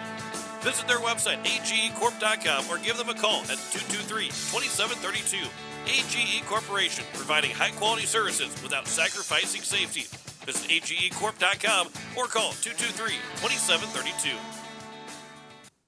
As we welcome you back, it is the top of the fifth, and it is a 1-0 lead here for Pierre over Renner on the American Family Insurance Brittany Shufflebine scoreboard. As Dawson Horse will lead things off in this top of the fifth. And he ate the lead off the man, 8-9-1, line shot, and that'll be in the left field for a base hit. And the second hit of the ball game now for Renner. And both hits have come from the 8 and 9 hitters in the order. So Parker Scheidt, who is 1 for 1 with that single. And again, these bottom 3 guys, all 3 of their batting averages for Kreesch, Horst, and Scheidt are in the 100s. But it certainly does not mean it's an automatic out by any means, because they've gotten both hits in this Renner lineup. Scheidt is showing bunts. Templeton, that was pulled back and taking low inside for ball 1. Jackson Goodman charging in for that third base side. He's going to start well inside the infield grass. He'll back up a couple steps. Scheidt starts to show bunt, pulls it back. Now he will show bunt again. And now a pickoff attempt, and it will skip away. And it will get away from the first baseman, Bridger Babcock. Will Eilers will pick it up out in right field. And he will fire it in, and there's no need now for the bunt from Parker Scheidt. And the second error of the ball game, both have now come from Templeton. And so now a runner on at second, nobody out. And if the bunt is still on, they will have Bridger Babcock charging now instead. Not showing bunt, taking it for a strike is Scheitz. But you got that tying run in scoring position here with nobody out. Near the top of the 5th inning. 1-1 pitch. That one is fouled away. And the count's now 1-2. Templeton looking for his now 7th strikeout. Also that single stopped a 7 straight retired. And it was 10 out of the last 11 that had been retired by Templeton to that point. 1-2 pitch. Ground ball to the right side. That'll move that runner over to third. Hudson Stosher, the second baseman, fields and will fire to first to get the first out. But now 90 feet away is that tying run here at the top of the 5th inning. And it's the top of the order that has an opportunity to make that happen. And Jack Canfield, who was hit by a pitch in the first, struck out swinging in the second. Between he and McKinney, they have their chance to make this a 1-1 tie. Ground ball to Babcock over at first. He will watch the runner at third before he steps in the bag at first. And there's now 2 down. The infield is drawn in all the way around to keep this still a 1-0 game. And that ground ball to Babcock, he took his eyes off him for about a second and a half to make sure he stepped in the bag over at first, but he had all kinds of time to do it. And to keep that runner over at third, and it's now Alex McKinney as he'll take first pitch strike from Templeton. So 2 down here in the top of the 5th after the leadoff single, and then the air got him to second. A ground out moved to a third, and another ground out puts him at third with 2 outs, and now 2 strikes to McKinney. And the count's 0-2 from Templeton. 0-2 pitch here from Carter Templeton to Alex McKinney. Ground ball, slow roller, gonna be a really tough play. Jackson Goodman will field, but he and Schuffelbein run into each other. And it will allow the tying run to score. And it's a 1-1 tie here in the top of the 5th. And it will be an infield single for Alex McKinney. Going to be a tough play for either one of those guys to make. Both of them felt like they could have made the play. Goodman got to the ball first. And it's now Sam Donahoe with this game tied 1-1. That one's grounded foul for strike 1. It's a tough play from either side. Usually the third baseman will be able to take that ball for the fact that he is already moving towards first base. But obviously the arm strength that Schuffelbein has and the range that he has, he feels like he can get anything. And this will be flown out towards right center field. Porter Hunsley still on the run in the gap, and will make the catch near the warning track. Great jump by Porter Hunsley to track it down. That was labeled for a 2-1 lead for Renner if that ball had dropped, but instead it is a 1-1 tie on a 1 run, 2 hits, 1 error, and 1 man left on base. We head to the bottom of the 5th, all squared at 1 between Pierre and Renner. Back in a minute on KCCR, and you're watching it on YouTube at KCCR Sports. Your mornings shouldn't start in chaos. At Pierre Closets, we create custom closets, laundry rooms, mudrooms, and more designed to change how your day starts, lowering stress, lifting your mood, and helping you get out the door on time. Manufactured locally in Pierre, our solutions are built around how you live. Reclaim your time by reclaiming your space. Call Pierre Closets at 605-223-5855 for free in-home design consultation. Pierre Closets, organized for life. When you're in the need for high-quality replacement auto parts, look no further than Zander Auto Parts and Machine Shop in Pierre. Zander's has been servicing the Pierre area for over 40 years. Their professional parts techs can get you the parts you need and get you back on the road. Stop by Zander Auto Parts and Machine Shop at 500 West Sioux in Pierre or call 224-9221. Zander's, your source for domestic and foreign auto parts and accessories. As we welcome you back, it is the bottom of the 5th, and it is a 1-1 tie between Pierre and Renner, and it will be 9-1-2 for the Eights. Porter Hunsley, Carter Schuffelbein, and Hudson Stosher.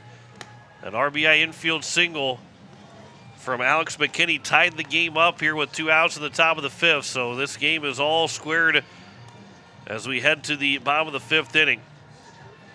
As we look again at pitch count totals for both of these guys, it is 67 through 5 innings for Carter Templeton. He only threw 10 pitches that inning. And then 68 heading into the fifth inning here for Paxton Sohn.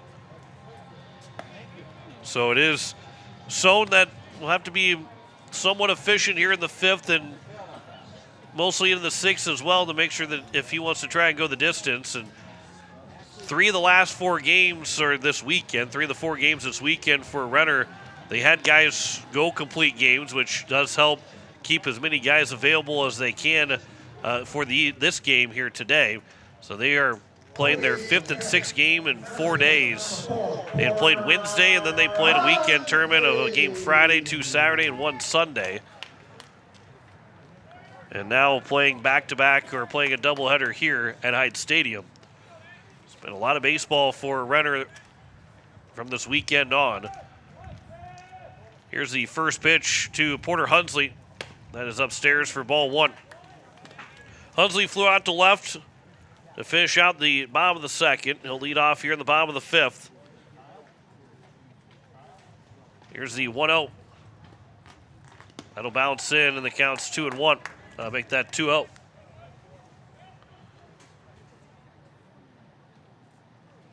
Big opportunity here for the Eights. Basically a double leadoff right now with Hunsley, then Shufflebine, and add on Stosher and Sun and Shine. That's 4 high-quality bats for the Eights to open up this bottom of the fifth. 2-0 pitch. That's over for a strike, and the count's now 2-1. And with Templeton at 67 through 5 innings, he's put himself in a spot to try and get through 7 complete. That'll miss low, and the count's 3-1. Good hitters count here for Hunsley to open things up in the bottom of the fifth.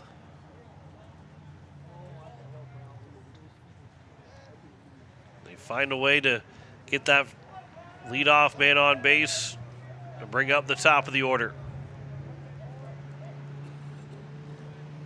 3-1 from Sohn to Hunsley. Taken for a strike at the knees, and the count's now full at 3-2. Sohn looking for his 5th strikeout. He's walked 2 guys so far. Payoff pitch from Paxton Sohn to Porter Hunsley. That one just missing. Sohn jumps up and down thinking that maybe it would have been strike 3. And that will be a leadoff walk, and Coach Struck will make his way out to talk with his starting pitcher and Paxton Sohn, and will he make the change? And maybe the thought is to keep him under 80 pitches so he can be available by Friday again. I don't know how their schedule looks. But right now it looks more of just a meeting on the mound without taking him out. Let's see if we can find at least Renner in their schedule here. They'll play post 22 coming up on Friday. So again, if they're going to try to maybe save him for post 22 on top of it, again, you don't really, when you're playing a non-South Dakota team, that probably becomes we're going to get him out before 80. You're playing a South Dakota team in a 1-1 game in the bottom of the fifth. Becomes a lot different to take him out before 80 pitches because he has thrown well, and every win's very important regardless of if you're playing post 22, if you're at or Sioux Falls West, who's number 1, and Sturgis, who's number 15. This will be bouncing on the bunt attempt by Shufflebine. He will move that go-ahead run to second. That was almost high enough for Crease, the third baseman, to come in and make the play. But he does move the runner over to second for the first out here in the bottom of the fifth. Sacrifice is good, 5-3. And it brings up Hudson Stosher to the plate.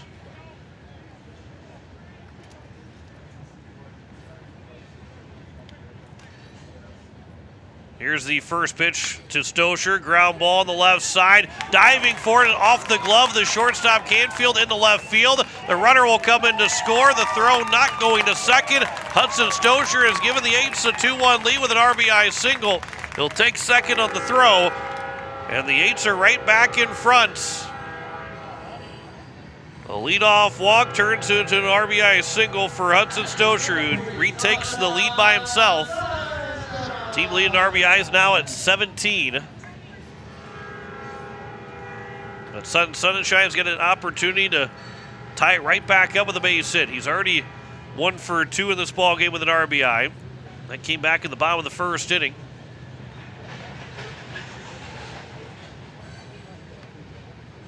Here's the first pitch from Sohn to Sonnenschein. This will be popped up left side. That will land foul. And it was an 0-1 count. That one bounced right in front of the open window. Spencer O'Brien up here, our transmitter had the open window and almost bounced right into his lap. And just hit the top of the little awning here. And it bounced its way back down to the seats. Here's the 0-1 pitch. Here to Sonnenschein. That'll bounce in. That will get away to the right side of the catcher, Donahoe. And the third will go Stosher.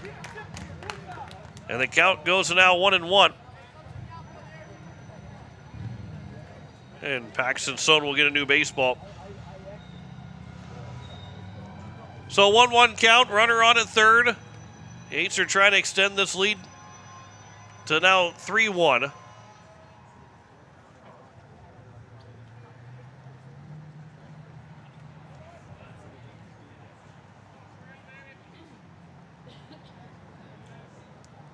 Sohn will come set from the stretch. Infield is in all the way around here for Renner. He'll deliver the 1-1 pitch. That is outside. The count's now 2-1. Sunshine hitting .440 with runners in scoring position. That obviously was extended with his base hit scoring Shufflebine. Although he did have an opportunity to score Shufflebine again in that bottom of the third. He grounded out. Swing and a miss. And the count's now 2-2. He's driven in 16 runs, but only one has come with 2 outs. And right now, with only 1 out, it's a good sign for the Eights to try and make this a 3-1 game. 2-2 pitch from Sohn to Sonnenschein. Time is called. Oh, the time. No, wait a second here. He had called time. Sonnenschein swung. And then they will say he's out because he swung, and now the umpires will talk about it. And I don't think Sonnenschein should be out because time was called.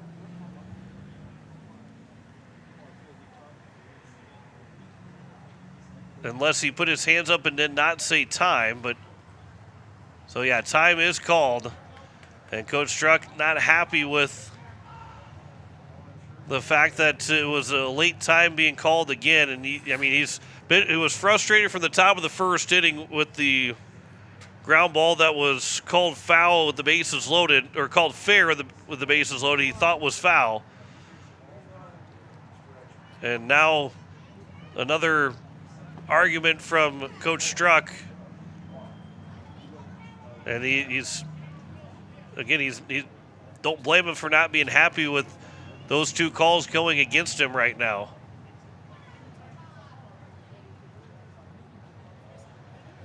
And so as he'll go back to the dugouts,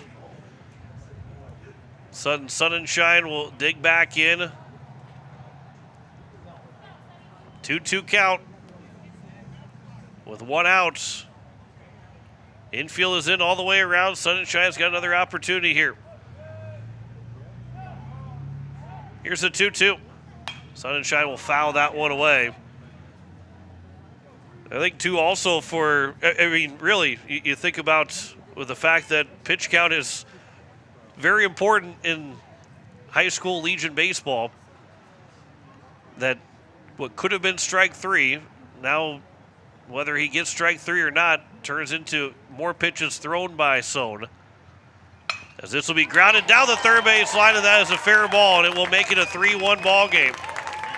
And an RBI single for Sunshine, and Coach Struck might find his way out of this ball game. He is not happy. But Sunshine will get the base in to make it a 3-1 ball game. Second RBI for him. And so the Eights up by 2. And it brings up Will Eilers to the plate.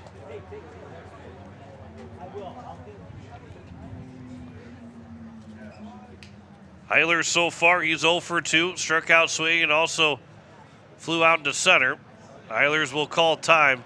Sohn does take a long time. Once he comes set, he takes quite a bit of time to get set before he delivers a pitch, as he'll deliver that one quickly for a strike, and the count's 0-1. And it certainly puts the hitter in a uncomfortable spot to call time and feeling like, if you start to get a little antsy, that one's over for a strike, the count's 0-2. Feel like you're starting to lean a little bit, then you start calling time, and when you're waiting as long as you have over the course of the outing from Sohn, that those time calls become pretty late whenever he's about to pitch. Here's a line shot. That'll be scooped up by the third baseman. The throw to second for one, back to first. It is a double play to get out of the inning. A 5-4-3 double play. Creech was able to lay it for the ground ball on the one hopper by Eilers, who hit the ball hard, but it turns into a 5-4-3 double play. And it will send us to the bottom of the fifth, but 2-run score on 2 hits in the inning, no errors, and no one left on base. We head to the sixth, 3-1. Post State leads it over Renner. Back in a minute on KCCR, and you're watching it on YouTube at KCCR Sports. When the South Dakota sun is beating down, your home should be your sanctuary. But a broken air conditioner can turn your living room into a hot oven fast. Whether you need a quick repair or a full system replacement, AirTech Heating and Cooling is on the job. Our licensed technicians are available 24/7 for those unexpected emergencies. We pride ourselves on 100% customer satisfaction and quality service you can trust. Call 605-945-0160. AirTech Heating and Cooling, locally owned and keeping the Pierre area comfortable for over 20 years. When life throws you a curveball, May Adam Law Firm in Pierre is here to help you knock it out of the park. For over 130 years, we've been providing trusted legal expertise in business, family law, criminal defense, and more. Proud sponsors of this season's baseball action, we're committed to serving our community both on and off the field. Need legal advice? Step up to the plate with May Adam Law Firm. Visit mayadam.net or call today. May Adam, South Dakota's law firm since 1881. It is the top of the sixth. The Eights have a 3-1 lead on the American Family Insurance Brittany Shufflebine scoreboard. And here in the top of the sixth, it will be 4, 5, and 6. Colin Boyle, Landon Norenberg, and Sawyer Konechny. He might reach his base. It will go to Dylan Creech. Carter Templeton will look for that big 0 here in this top of the sixth. An RBI single by Hudson Stosher, followed by an RBI single from Sunshine in that bottom of the fifth inning, have given the Eights the 2-run advantage. Colin Boyle, who is 0 for 1, walked in the first, struck out looking in the third. Wait on the first pitch. And a swing and a miss on a curveball from Carter Templeton for strike one. The Eights are trying to get back to 500 in South Dakota games, which would be the first time that they'll be at 500 all season. Here's the 0-1 pitch. That'll miss outside. The count's now 1-1. They start out 0-6 in South Dakota play. They lost to Harrisburg. They lost to Brookings, were swept by Sioux Falls West, and then they swept Sioux Falls East and have continued to try and climb their way back. The big sweep of Spearfish. They got the split of Brandon Valley in post 320. Here's the 2-1. There's a line shot up the middle that will get through for a base hit right over the bag at second from Colin Boyle, and the leadoff base runner here in the top of the 6th inning. And it brings up Landon Norenberg. Just the 4th hit of the ball game for Renner. They had 2 in that 5th inning, had just 1 through the first 4 innings. So Templeton will work back from the stretch, and Norenberg will call time. He'll step back in. He's 0 for 1, walked in the first, and then ground out to third in the 4th. Here's the first pitch, swinging a foul back for strike 1.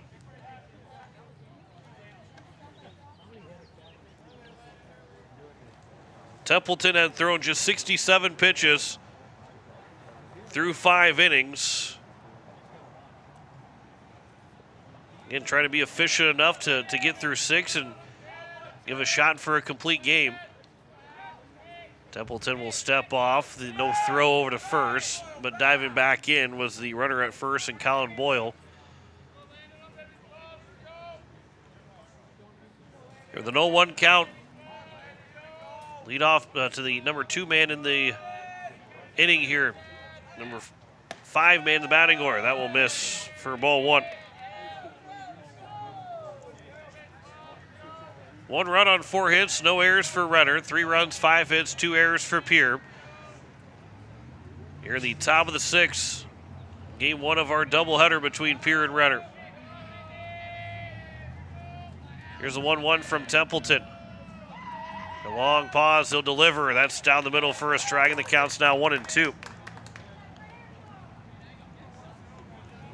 Norenberg, again, coming in, hitting .212 on the season. Got 2 doubles, 4 runs driven in. Right now, Alex McKinney, the only guy with double-digit runs driven in for this Renner team, and that one will bounce in for a ball, and the count's now 2-2. He's got 18 runs driven in, 1 here today. You have Sawyer Konechny with 8, Sam Donahoe with 8, Paxton So with 7, who's not in the batting order, and Dylan Creech with 7. Here's the 2-2. That one is outside. The count's now full at 3-2. Through 25 games, they had scored just 110 runs. We're on the flip side for Pierre, who have played 20 games. They come in hitting, having 115 runs. Full count, and Templeton will step back and regather and reset.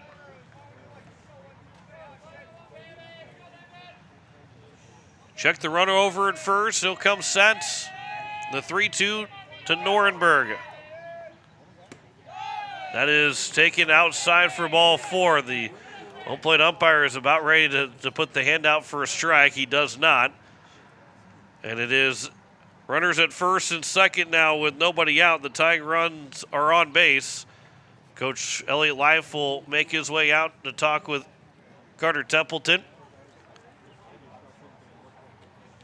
Going to go back to that 110 runs in 25 games, averaging just 4.4 runs per game, comparative to Pierre, who has scored 115 through 20 games at closer to 6 runs per game for the Eights. So not a big difference, but still that difference there in runs per game. And obviously that has jumped up for Pierre, who averaged 11 runs per game in the last 4.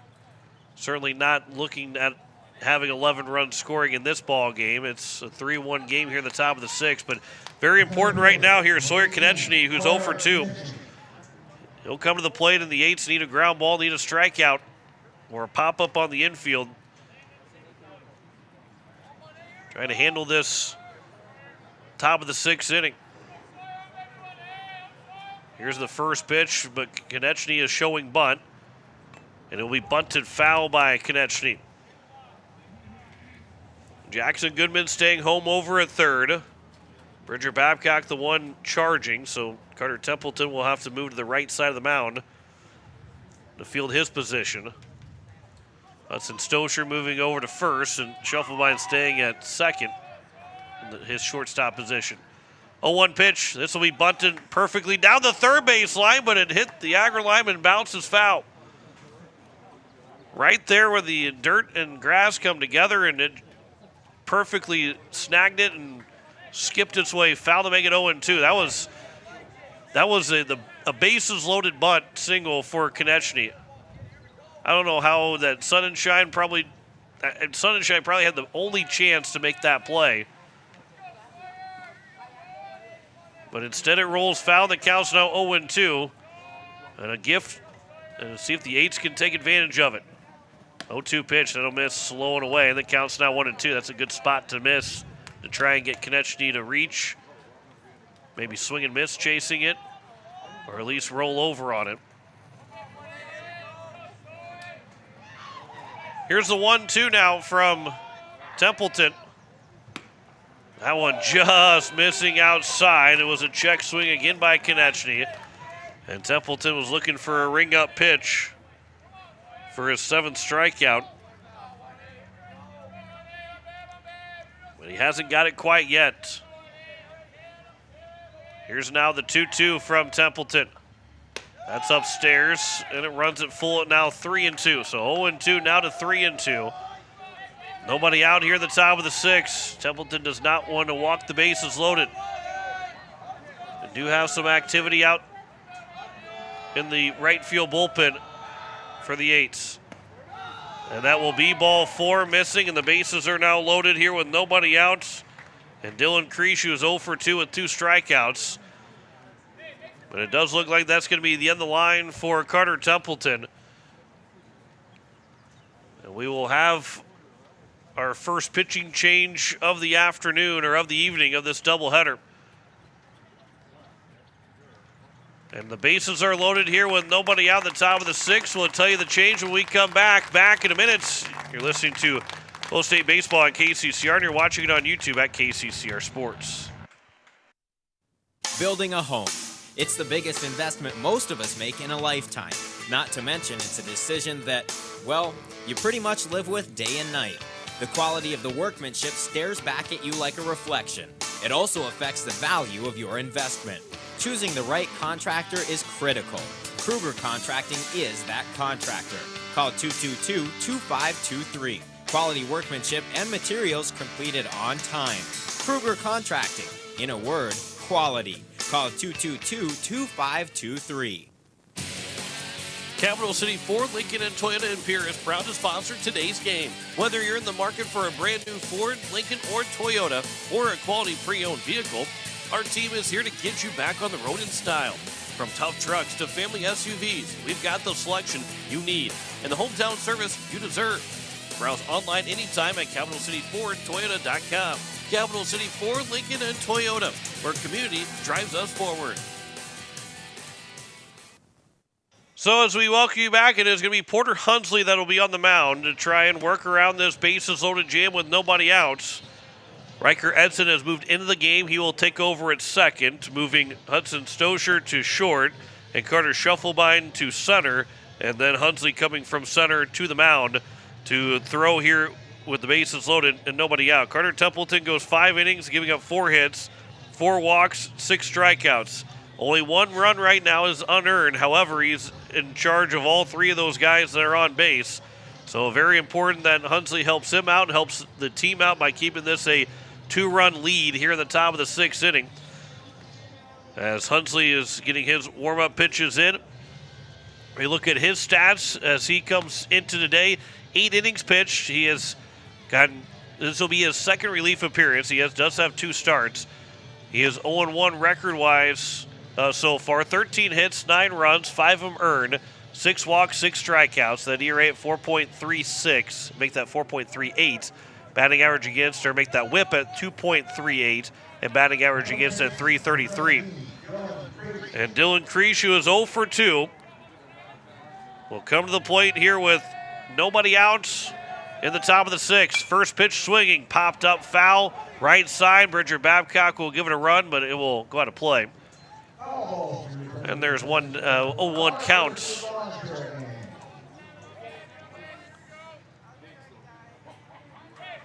Here in the top of the 6th inning. Infield is in all the way around. They're looking for a force out at home and a ground ball, but the run's going to come in to score as it skips away from Sunshine to make it now a 3-2 ball game and a wild pitch. And that tying run only 90 feet away, and the go-ahead run in scoring position now here for Renner.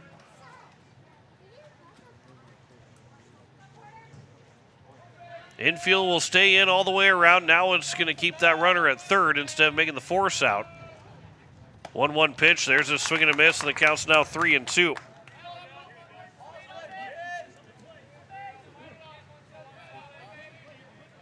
Creech, who is 0 for 2. He's struck out looking both times at the plate so far. 1-2 pitch. That'll miss low and inside. Got to the left of Sunshine, but not far away from him. And so now the count is at 2-2.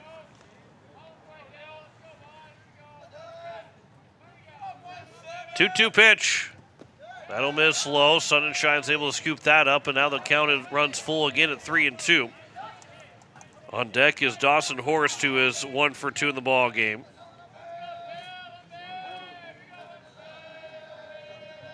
Three-two. That'll miss for ball 4. The bases are loaded again.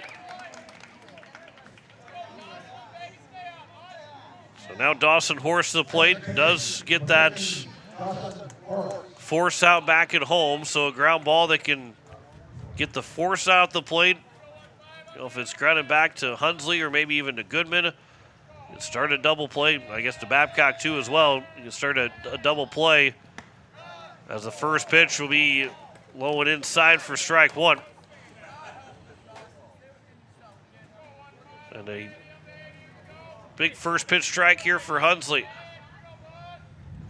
The left-hander will come set from the stretch. Here's the 0-1 pitch. That will miss low.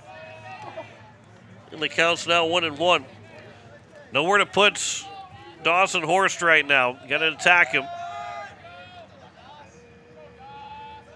Hunsley will come set from the stretch. Swing and a foul back, and the count's now 1-2. Hunsley looking for a strikeout here. This will be his 10th pitch of this inning. 1-2 from the lefty. That was grounded foul over on the left side, and we'll do it again here at 1-2.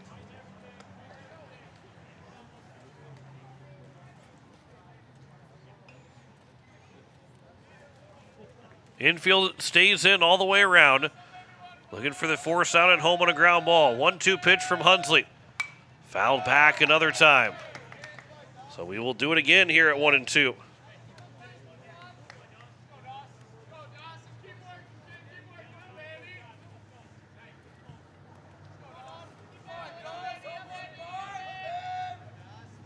Hunsley from the stretch, 1-2 pitch. Another ground ball. Coach Truck will make that play over at third. So another 1-2 pitch upcoming. A long at bat right now. 4th straight foul by Dawson Horst.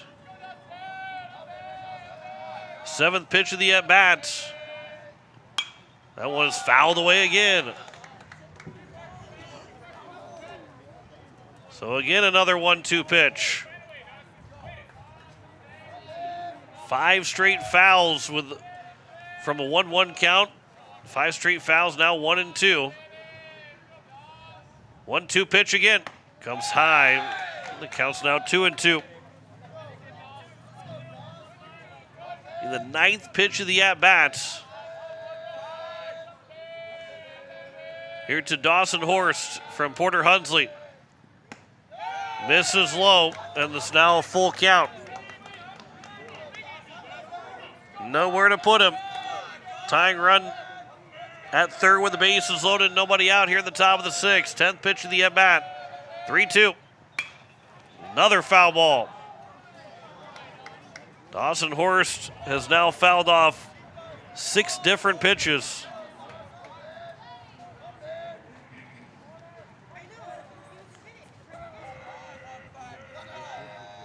And make this the 11th pitch of the at-bat.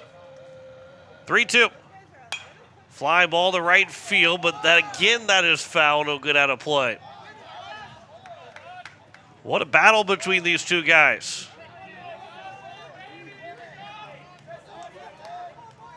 Who's going to win this battle? Either have at least a tie game or one out. 3-2 again. Another foul ball by Dawson Horst. Home plate umpires lost all the baseballs.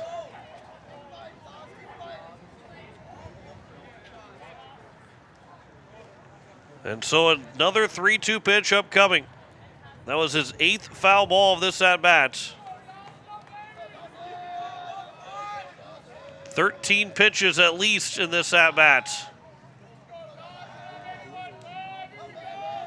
The bases are loaded. Nobody out. 3-2 pitch. Swing and a miss, and Hunsley finally wins it. He swung at ball forward at Horst. There's one down. Finally, he swung at something he couldn't get a piece of. He took strike one looking, and everything else was fouled away by Horst. So now it's Parker Scheit to the plate, who's 1 for 2. Number 9 man the batting order. In the infield is in all the way around. Here's the first pitch. Ground ball, actually a line shot that is fouled to the first base dugout. And the count's 0-1 here to Scheit. Norenberg's at third, Konechki's at second, and Kreesch is at first. 1 run has scored here at the top of the 6th. Here's the 0-1 pitch. There's a chopper, high chopper. Only play is going to be to first, so the game is going to be tied. Good play by Hudson Stozier to make that play. About the only place in the infield it could really go to still get an out and not get the guy, not turn a double play and not get the guy at home was a chopper over the mound, and that's exactly what happened. So everybody advances up 90 feet. The game is tied at 3, and it's an RBI ground out for Parker Scheit. And it brings up Jack Canfield, just that high chopper. And for Hudson Stozier, no other play but to first. He did make that play to get the second out. But after the 2-run bottom of the 5th, Renner has tied things up with a 2-run top of the 6th and still threatening to take their first lead of the ball game. That's over for a strike, and the count's 1-1 here to Jack Canfield, who is 0 for 2. He's hit by a pitch in the first, struck out swinging in the second, and ground out to first in the top of the 5th. 1-1 pitch, swing and a miss, and the count's now 1-2, and Hunsley looking to get out of this inning with minimal damage.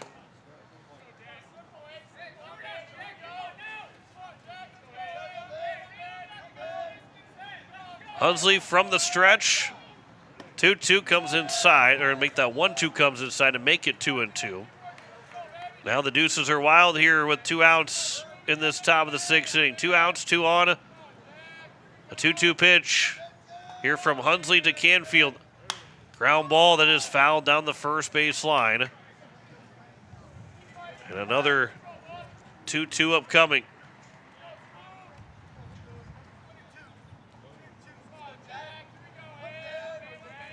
One of the biggest pitches of the ball game. 2-2 from Hunsley. Swing and a miss. He got him for strike 3, and it keeps the game tied at 3. 2 runs will score in the inning on just 1 hit. There were no errors and 2 men left on base. We head to the bottom of the 6th. It is all squared at 3. Back in a minute on KCCR, and you're watching it on YouTube at KCCR Sports. Hey you. Are you at a job that is fulfilling, has good benefits to support you or a family today, and retirement goes down the road? If you just said no, listen up. CHS River Plains is hiring operations personnel, drivers, and custom applicators at several locations. These come with a knockout affordable benefit package for you and the whole family. Apply to a job with CHS River Plains and up your benefits straight up. To apply, visit us online at chsriverplains.com or stop in at one of our locations. CHS is an equal opportunity employer. Financial investments are very important, but so are the investments of time, patience, and encouragement our young athletes receive from their coaches, teachers, and mentors. Your Pierre area Edward Jones financial advisors understand this. That's why Edward Jones is a proud sponsor of Governor Athletics on KCCR. Go Govs! For all your investment needs, call or stop by one of our offices to visit with your Pierre area Edward Jones financial advisor. Edward Jones, member SIPC. As we welcome you back, it is the bottom of the sixth. It is 3-3 on the American Family Insurance Brittany Shufflebine scoreboard, and it will be 5, 6, and 7 here for the Eights in this bottom of the sixth, trying to retake the lead. Paxton Sohn stays on the mound as he has thrown 85 to start this bottom of the sixth inning. Carter Templeton officially goes 5 innings, 4 hits, 3 runs, 2 of them earned, 4 walks, and 6 strikeouts. Hunsley, after a walk, he was able to get 2 strikeouts in that ground out. And so most likely not going to be able to go the distance for Sohn, although he's still got 20 pitches to work with. And if he's able to work quickly here in the 6th, he can try to go all 7. But Jackson Goodman, Bridger Babcock, and Riker Edson will look to have something to do with that. Here to start this bottom of the 6th inning. Game 1 of our doubleheader. It's a beautiful night of baseball here at Hyde Stadium. Jackson Goodman 0 for 2. Grounded out to the shortstop and also struck out swinging. Sohn delivers the first pitch. That is over for strike 1. After we played 2 games on Friday for a combine of 2 hours and 50 minutes, as this one will be popped up right side. It is at the line of the first baseman, and Norenberg will make the catch just in foul territory. The leadoff man is gone here at the bottom of the 6th, and it brings up Bridger Babcock to the plate. So we had 2 hours and 50 minutes combined between the 2 games, that 15-2 and 10-0 win against Spearfish. We're at an hour and 50 minutes already here of this first game. Here's the first pitch to Bridger Babcock, and that'll miss for ball 1. So certainly going to be probably playing a little bit longer into the night than we did on Friday. Here's the 1-0 pitch from Sohn to Babcock. That'll be outside. The count's 2-0. Although I will say from a standpoint of watching baseball, a 3-3 game, very entertaining baseball game. And it's very entertaining on Friday because the Eights were winning by 13 and by 10. If you're looking for a close baseball game, this is certainly it. If you're looking for the 10-run rule, Friday definitely was it. And your team to win by the 10-run rule, Friday was definitely it. Here's a 2-0 pitch to Babcock. That'll be fouled away on Capitol, and no cars driving at that point. And the count's now 2-1.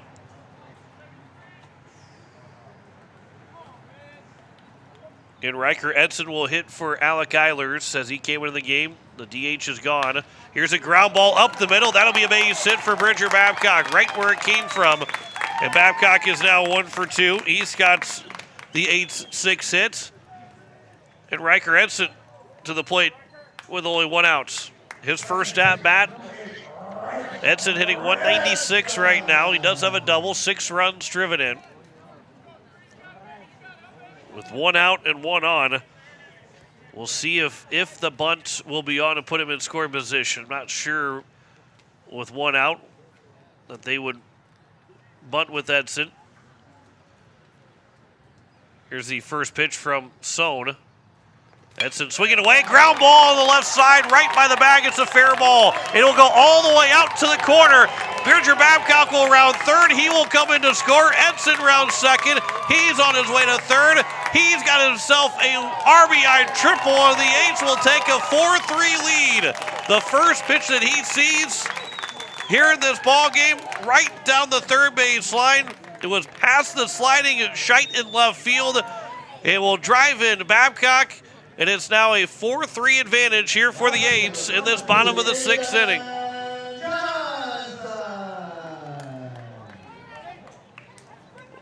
What a great job by Riker Edson. Right off the bench, wastes no time to get that first base hit. and puts the Eights up by 1 and have a chance to try and close this out now in the top of the 7th with 2, 3, and 4 for Renner, but they still have a chance to extend this lead up to 2. Here's the first pitch from Sohn. There's a swing and a miss by Aiden Johnson for strike 1. He's 0 for 2, struck out swing and also flew out to left.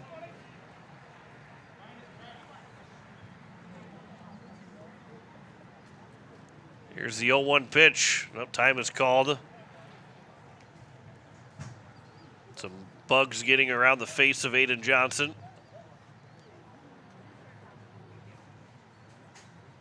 Here's the 0-1. That'll bounce in. Good block there by Donahoe. That one gets away. Don't you have to worry about the fact that you could have to drive him in with the base hit. So the 1-1 count. Aiden Johnson looking to extend this Eights lead to 2. 1-1 pitch is upstairs, and the count's now 2-1.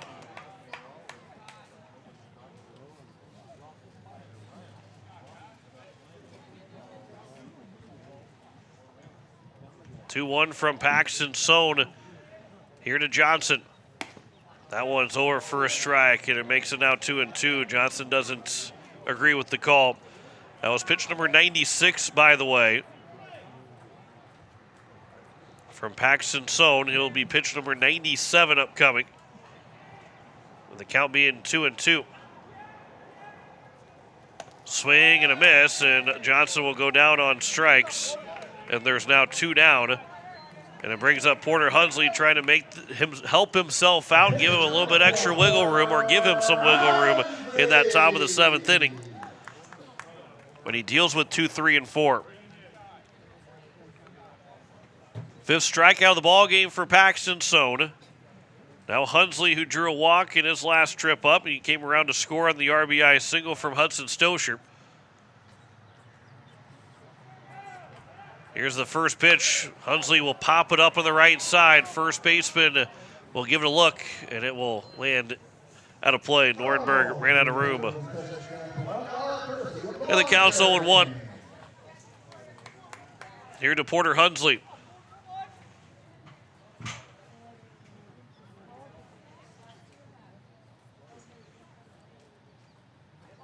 Porter Hunsley digs back in. Here's the 0-1 from Paxton Sohn. Into Hunsley. That one will miss slow, and the count's 1-1.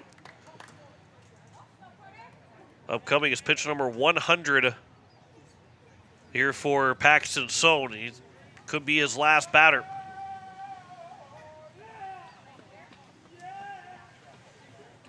Here's the 1-1. That's upstairs. The count's now 2-1. No activity in the left field bullpen for Renner, which tells you that whoever is in the field will be the next guy to pitch.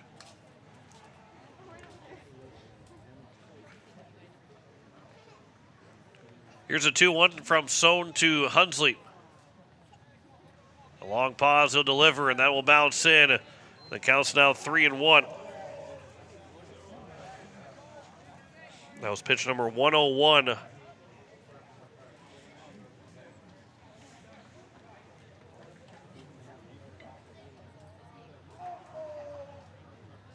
Top of the order, waiting on deck with 2 outs here in the bottom of the 6th. 3-1 pitch from Sohn to Hunsley.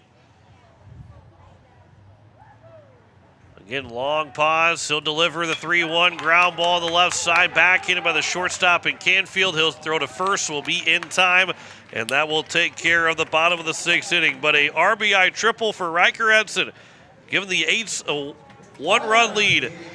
4-3 our score as we go to the top of the 7th. Back in a minute. You're listening to Post 8 Baseball on KCCR, and you're watching it on YouTube at KCCR Sports. Step up to the plate with Kathy Sunshine Properties in Pierre, your go-to for buying, selling, and finding your perfect home. Whether you're looking for a cozy cottage or a spacious family home, Kathy Sunshine Properties has you covered. We're committed to helping you make your next big move, on the field or in your life. Ready to find your dream home? Call Kathy Sunshine Properties at 605-224-5000 888-472-5588. Your home run in real estate. No one likes to have electrical problems, but when they happen, call Todd's Electric at 223-2518. With over 28 years of experience, Todd's Electric can handle any type of electrical problem, whether it's residential, commercial, or agricultural. Their knowledgeable staff knows and understands the importance of your home, business, or ag facility and are prepared to help. Call Todd's Electric at 223-2518. That's 223-2518. Todd's Electric, serving the Pierre and Fort Pierre areas. The line to power. As we welcome you back, it is the top of the 7th, and the Eights with a 1-run lead, 4-3. American Family Insurance, Brittany Shufflebein scoreboard. Alex McKinney, Sam Donahoe, and Colin Boyle. Anybody reaches base, it'll be Landon Norenberg. 2, 3, and 4 for the Renner Royals in this top of the 7th. With the Eights trying to get to 8-8 in South Dakota play with the win. Renner trying to get to 10-5 in South Dakota play. Here's the first pitch to Alex McKinney. Swings and misses for strike one. McKinney tied the game up back in the top of the 5th inning. Made it 1-1 on the RBI infield single before the Eights scored 2 runs. That one's over for a strike. The count's quickly 0-2 from Porter Hunsley to Alex McKinney. And Renner scored 2 in the top of the 6th before the Eights got that RBI triple from Riker Edson. 0-2 pitch will miss, low and away. The count's 1-2. Listen to KCCR Pierre, Riverfront Broadcasting Station. 0-2 pitch is popped up, foul. That will get out of play on the right side. Well, the count remains at a 1-2.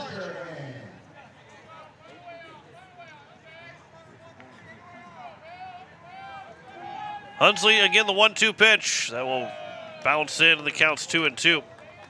McKinney is 1 for 3. Reached on air in the 1st. Ground out to short in the 3rd, and had the infield single in the 5th.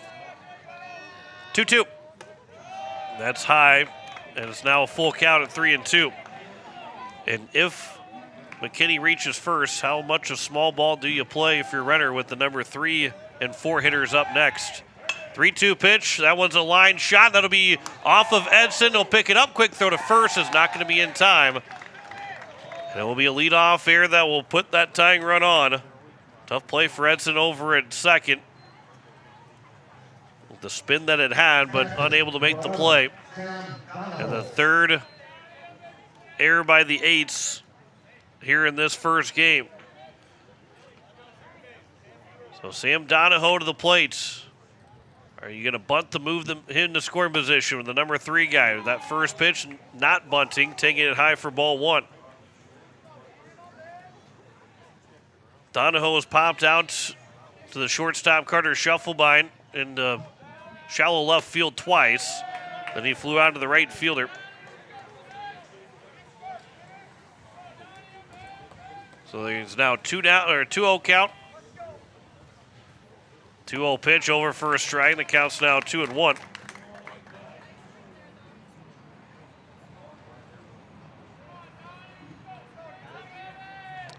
He flew out to right field. He flew out to center field, the Donahoe. Here's a 2-1 pitch. That is upstairs, and the count's 3-1, and good hitters caught here for Donahoe. Donahoe does have a home run. He has a triple, 6 doubles.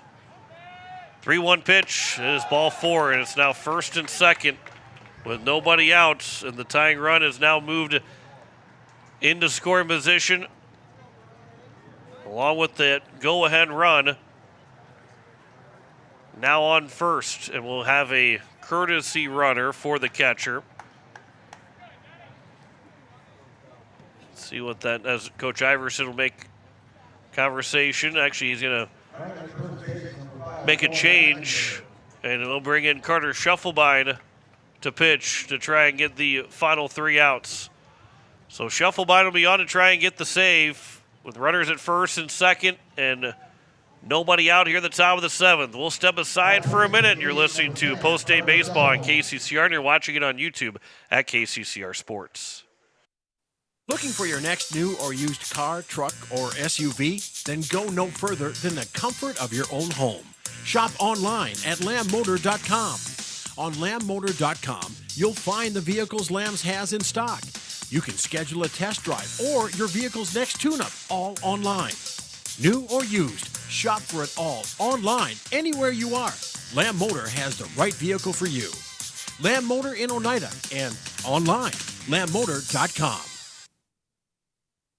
Step up to the plate with Overhead Door Company of Pierre. Like your favorite team, we deliver reliability, strength, and top-notch performance. For over 100 years, Overhead Door has been the most respected name in the industry. From commercial or residential repairs to full upgrades, our team of technicians stand ready to provide winning results. Don't let a faulty garage door strike you out. Look for the signature red ribbon and call the industry MVP at 605-224-6200. Bring your garage door game to the big leagues.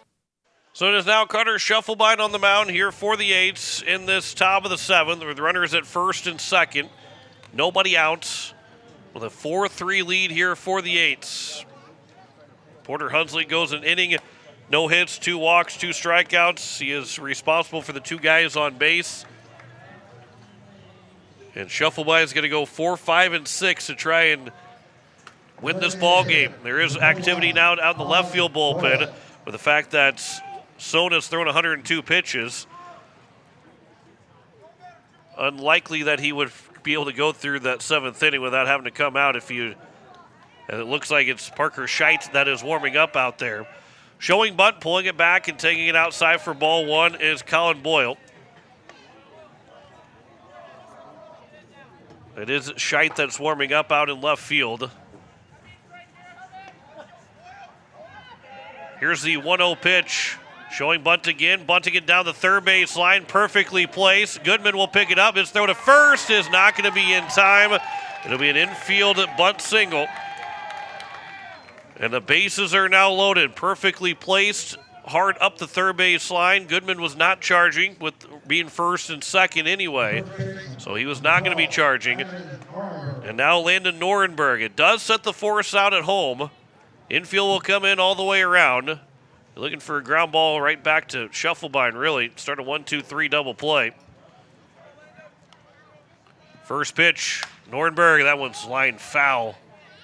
That was out of play, and it will bounce its way back into play over in foul territory.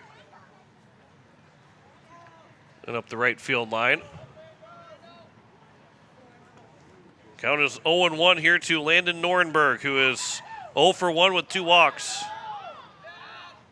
0-1 pitch, that's over for a strike. The count's 0-2. Really, you're looking for a strikeout here if you're Scheffelbein.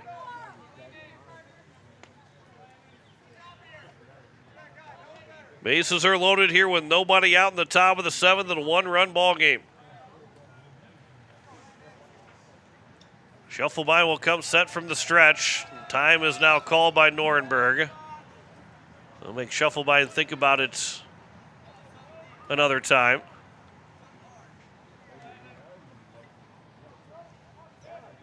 And now from the stretch, Scheffelbein, the 0-2 pitch. Delivers. Just missing outside for a ball, and the count's now 1-2. Boy, that was a really good-looking pitch from up here.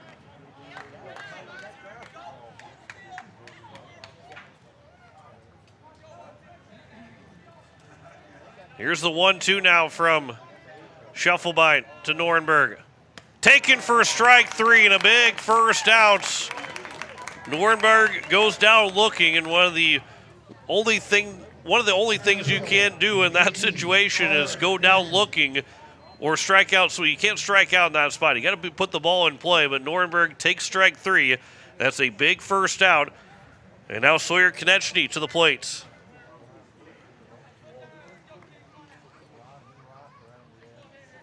Here's the first pitch. That one's high, maybe a little bit outside for ball 1 to Konechny, who is 0 for 2. Grounded out in the first. Struck out swinging in the 4th and then walked in the 6th.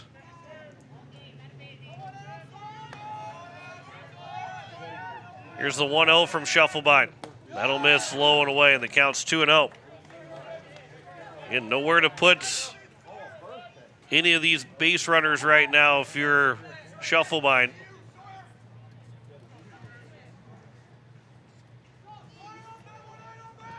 Here's a 2-0 pitch from Schuffelbein. That will miss, so we'll get to the backstop, and we are tied up. A 3-0 count now. Runners at second and third. All squared at 4 here in the top of the 7th.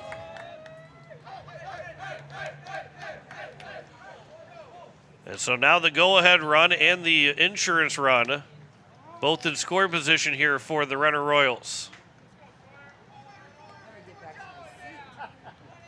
3-0 pitch, taking all the way, and that will be ball 4, and the bases are now loaded once again. Dylan Creech will come back to the plate. He is 0 for 2 with a walk. Nope, we're actually going to have a pinch hitter. It is going to be Eddie McQuiston that will hit in place of Creech. McQuiston will take strike 1. So McQuiston will get his first chance to swing the bat in a high-pressure situation. He is hitting 125 with a double. The chopper to the shortstop, and again, no play to home or to second. They will have to take the force out at first, and it's now a lead for Renner, 5-4. With 2 outs here in the top of the 7th inning. And an RBI ground out for McQuiston.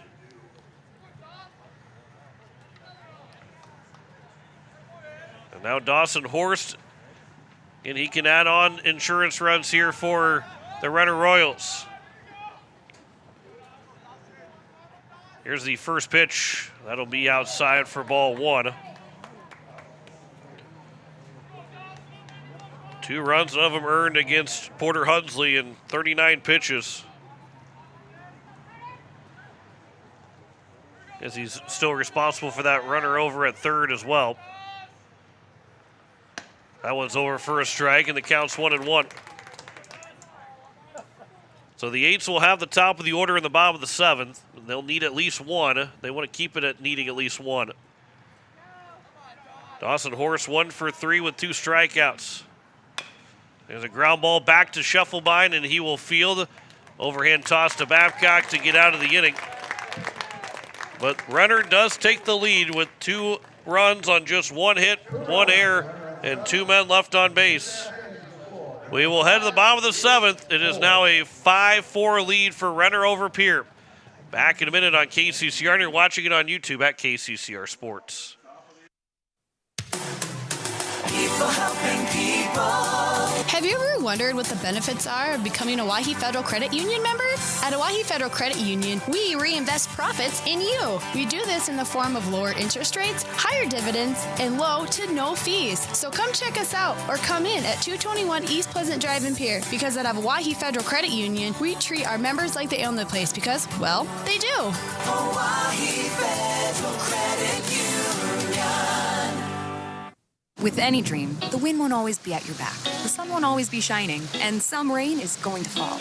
American Family Insurance is like a good, solid roof that you can trust to protect your biggest dreams. With plans that could save you up to 23% when you bundle your home and auto. Also, you can continue to dream fearlessly, no matter what comes your way. American Family Insurance. Visit mfam.com to learn how discounts may apply to you. American Family Mutual Insurance Company assigned its operating company, 6000 American Parkway, Madison, Wisconsin. Contact the Brittany Schuffelbein Agency, LLC, 224-6627. So Parker Scheidt is now on the mound here with the bottom of the 7th, trying to close this one out and get Jack Sohn the win, as he will face the top of the order. Carter Schuffelbein, Hudson Stosher, and Sutton Sonnenschein. Sohn goes 6 innings, giving up 7 hits, 4 runs, all of them earned, 3 walks, and 5 strikeouts on 102 pitches. And so Parker Scheidt is now trying to get the save, and for Scheidt coming in. The only save so far, Isaac Tobin has the only save for Renner. 19 1/3 innings for Scheidt. This will be his 4th relief appearance and 6th appearance overall, 2-0 record.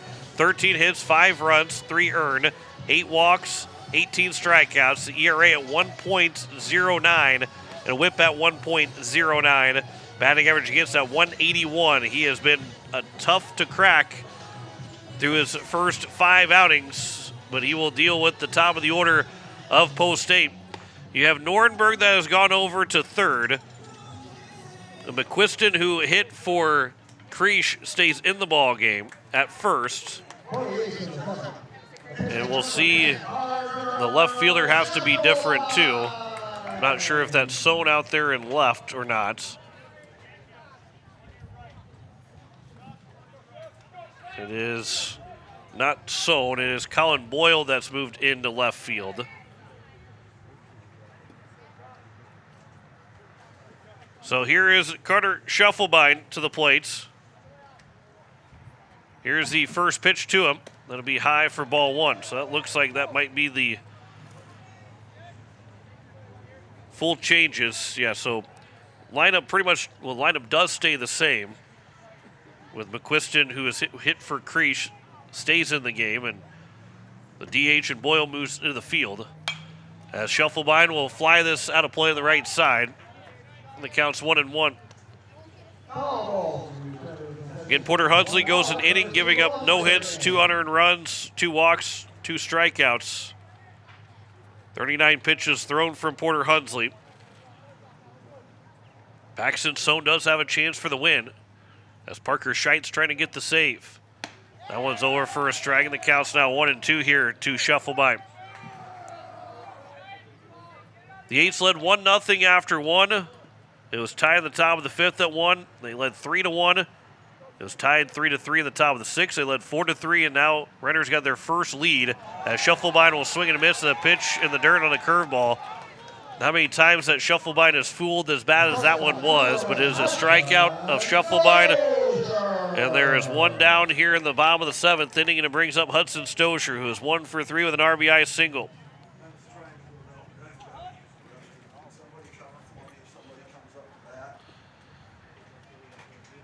So Stosher, who is 1 for 3, trying to get to be that tying runner on base. That first pitch will miss for ball 1.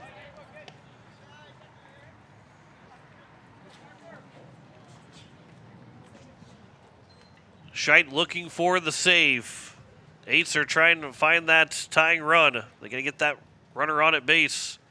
1-0 pitch stays upstairs, and the count's 2-0. Riker Edson had the biggest hit of the ball game that gave the Eights the lead with the RBI triple. But how important that run was that was left stranded over at third with 1 out. Over for a strike to make it now a 2-1 count here to Hudson Stosher.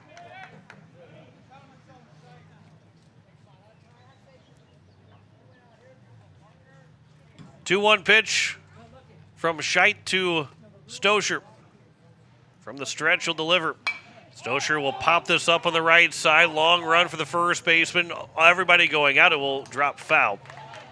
But a long run for everybody. And McQuiston and then McKinney from the right field coming in.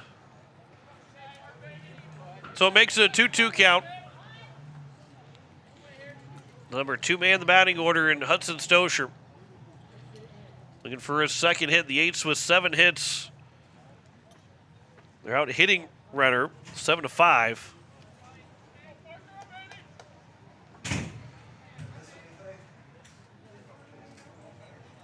Parker Scheidt from the stretch. Here's the 2-2. That'll be high, and the count's full at now 3-2. On deck, Sun and Shine. Then it would be Will Eilers and Jackson Goodman. They're able to pass along enough. 3-2 pitch on its way. Stosher with a fly ball to right field.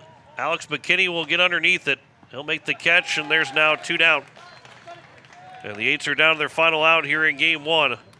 And it brings up Sun and Shine. Sun and Shine is 2 for 3, an RBI single in both the first and 5th inning. He's got to reach base. He's going to come around to score. He does have the power to tie it up with 1 swing. Here's the first pitch. Swings and fouls it back for strike one.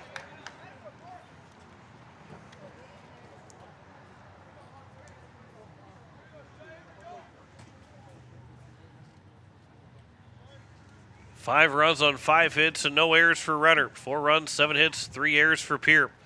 Ground ball to the left side. This will be fielded by the third baseman, Norenberg. His throw to first is going to be in time, and Renner will come back and steal game one from the Eights. Did not lead until the top of the 7th, but it is a 5-4 win for Renner over Pierre. We will step aside for 2 minutes and come back and wrap up game number 1. You're listening to Post-State Baseball on KCCR, and you're watching it on YouTube at KCCR Sports. Spring is the season for a fresh start, and that includes your technology. Whether you are looking to upgrade or need to breathe new life into your current device, CommTech is your one-stop solution. Experience the brilliance of LG OLED TVs, the immersive sound of Sonos and JBL, or the unmatched performance of Lenovo laptops. Buy with confidence thanks to our price match guarantee and 0% interest on selected purchases. We're your locally owned technology experts on the truck bypass. CommTech, we sell the best and fix the rest. Koenig of Oneida, Pierre, and Winner has provided our services to growers of South Dakota for over 50 years. We focus on providing our customers with the products, services, and attention to detail that each farmer needs to succeed. For your individual needs of custom spraying, liquid or dry fertilizer, chemical, soil sampling, seed sales, and treating, stop in and see us at Koenig with offices located in Oneida, Pierre, and Winner. Is it the competition that keeps bringing you back? The long-standing rivalries? Or is it seeing friends again and cheering on your favorite team? At First Dakota, we're here for it all. We appreciate the fans, the players, the coaches and officials, the concessions crew. The shared community experience is part of what makes life here great, and we're here for it. See you at the game. First Dakota National Bank, member FDIC. For over 60 years, Verding Electric has been powering homes and businesses across central South Dakota. When you need reliable electrical service, trust the experts with decades of experience. Whether it's a simple residential repair, a complex commercial installation, or even electrical work on your farm, Verding Electric has you covered. And if you're tired of searching everywhere for that hard-to-find bulb, Verding Electric carries a wide selection of bulbs, including those hard-to-find fluorescent and specialty options. Visit us at 2903 East Elizabeth Street or call today, 605-224-8684.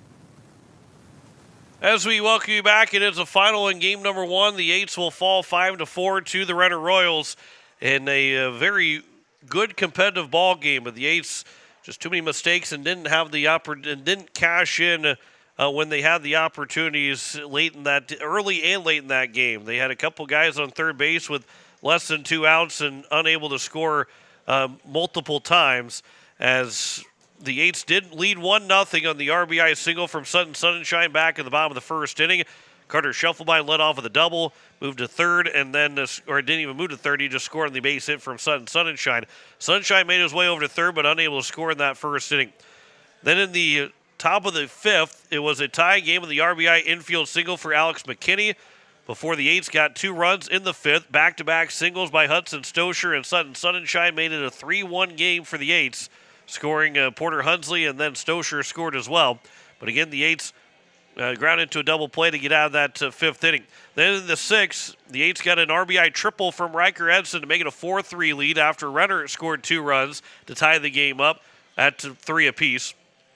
And turned into a RBI triple for Riker Edson, made it 4-3. That was a 1-out triple, but again, did not find a way to score Riker Edson from third, which kept it a 4-3 game. And then the top of the 5th inning, an error to lead off the inning, a walk, a single, a wild pitch, helped score a run, a walk, an RBI ground out, then gave Renner the 5-4 lead from Eddie McQuiston, who pinch hit for Dylan Creesh. And then in that 7th inning, the Eights go 1, 2, and 3, unable to win the ball game, or at least tie the ball game up in that bottom of the 7th. 5 runs on 5 hits, no errors for Renner. They left 9 men on base. Pierre had 4 runs, 7 hits, 3 errors. They left 5 men on base. But those 3 errors, well, they certainly, the last one is one that you would like to have back. The others were, I guess the other one didn't hurt you in the first. The other one, the one in the 5th inning didn't necessarily hurt you because they end up scoring anyway, whether there is a throwing error or not. But it does make it those 3 errors in the game. The Eights can't afford to give up that many errors in a ball game and try to win a game against a good pitching team of that what Renner is. So 4 runs, 7 hits, 3 errors, and 5 men left on base. Paxton Stone will get the win. He throws 6 innings, giving up 7 hits, 4 runs, all of them earned, 3 walks and 5 strikeouts. Porter Hunsley took the loss, although Carter Templeton was throwing the first 5 innings, 4 hits, 3 runs, 2 of them earned, 4 walks and 6 strikeouts. Porter Hunsley gives up the other 2 runs, but they were unearned in 1 inning pitch, 2 walks and 2 strikeouts. And then Carter Schuffelbein gave up a hit with a walk and a strikeout in his 1 inning of work. Parker Scheidt will take the save with a strikeout in his 1-2-3 7th inning, and it was a win for Renner in game number 1. Time of the ball game was 2 hours and 19 minutes, so a little bit before 8 o'clock to get us started for our second game here between Pierre and Renner this evening. As the Eights will trying to look for the split and to get this still being 1 game under 500 at the end of the day for South Dakota play before they take on Aberdeen coming up on Wednesday. So that is your look at game number 1. Game 2 coming up here, and again, right around 20 minutes or so. We'll be starting just shy of 8 o'clock, should be starting just shy of 8 o'clock, and the Eights will be looking for a split of this doubleheader with the Renner Royals here this evening. We'll send things back to the station here momentarily. You're going to hear from News Director Zach Nelson, his 5 o'clock news coming in the 7 o'clock hour. We'll have that for you on the way in just a little bit. We'll step aside for 4 minutes, come back with News Director Zach Nelson. You're listening to Post-State Baseball on KCCR, and you're watching it on YouTube at KCCR Sports. When you're looking for quality trash pickup services, look no further than Envirotech. 6 days a week, their trucks are on the road picking up trash, even holidays. They're also the place to contact for recycling services. Their friendly, professional staff is ready to assist with weekly pickups or even special pickups. Check out the website at envirotechwaste.com. Envirotech is locally operated. Call 224-4804. Envirotech Waste Services in Pierre, proud to support high school athletics. At Shane's Pharmacy, your health and your time matter to us. Our team takes pride in providing personal, professional care, from filling your prescriptions quickly to answering your questions every step of the way. Need a little extra convenience? We offer free delivery right to your home or office. Because at Shane's Pharmacy, you're our family, friends, and neighbors, and we're honored to care for you. Shane's Pharmacy. Feel better for less and stay well with us. Call 605-223-9200 or stop by in Fort Pierre. Shane's Pharmacy. Proud to support our local high school athletes. When your tank's running low and your stomach is growling, there's one place Pierre trusts, DJ Settings. Feel up fast, grab ice-cold drinks, selection of fresh donuts, and that perfect cup of coffee to keep you moving. Friendly faces, quick stops, and everything you need right when you need it. So next time you're on the go, make the easy stop. DJ Settings. Fueled by community, driven by you. For years, you have trusted Larry Fry Heating and Cooling to keep your home comfortable, no matter the season. Now that same commitment to quality service and expert care has a new name. Introducing Kruger Climate Systems. We're familiar faces, the reliable technicians, and the same dedication you've always known, now under a new banner. From essential repairs and routine maintenance to brand new installations, we're here to ensure your home's perfect temperature. Kruger Climate Systems, your trusted partner for a comfortable home. Call us today for all your heating and cooling needs. Stulken Peterson LLP has been your local CPA firm for over 40 years, offering tax preparation, bookkeeping, payroll, and consulting services. If your business, farm, or ranch needs professional, accurate, and reliable services, we are your firm. Our clients are our #1 priority. If you need a higher level of accounting service, give us a call at 605-224-5828. That's Stulken Peterson LLP, 222 East Missouri Avenue in Pierre. Has life left a dent in your ride? Or maybe you're dreaming of a fresh start for your classic? At Hunsley Auto Body and Sandblasting, we bring vehicles back to life. Located right here in Fort Pierre with over 25 years experience, we specialize in expert auto body repair, from minor dings to major collision work. Got a boat or RV with fiberglass damage? We handle that too. And for projects needing a complete refresh, our professional sandblasting service preps anything ready for a perfect finish. For quality work you can trust, Hunsley Auto Body and Sandblasting, 605-280-4451, 310 West Highway 1434 in Fort Pierre. Dakota Sprinkler and Landscaping wants to make it easy for you to get that lush green lawn and that yard haven that you've been dreaming of. Visit dakotasprinkler.com to make appointments for sprinkler system spring startup, service calls, fall winterization, and landscaping quotes. Trust Dakota Sprinkler and Landscaping's professionals to get you through the planning and installation to make your landscaping needs a reality. Visit dakotasprinkler.com today. Most of us already know that Gales Gas of Pierre is the place to call for propane. They offer an automatic fill plan so you never have to worry about running out of propane. They accept debit and credit payments or a budget payment plan to spread out the cost throughout the year so you never have surprises when you get your bill. For delivery, convenience, and great customer service, call Gales Gas at 224-5518. That's Gales Gas at 224-5518.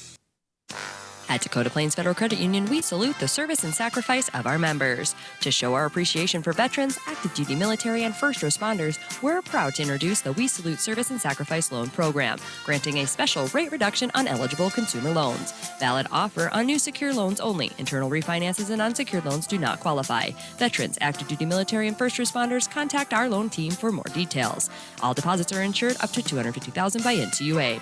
At Dakota Plains Federal Credit Union, we're big on you. Hughes County is picking up progress again on a plan to expand the recreational area at the Hughes County Jail Juvenile Services Center. Commissioner Tom Round says not much has changed in the plan since they were first introduced last May. We started this last year, and it's the same situation that they had on the bathroom. They couldn't get any bids on anything, so they had Midwest come in and put some stuff together on it.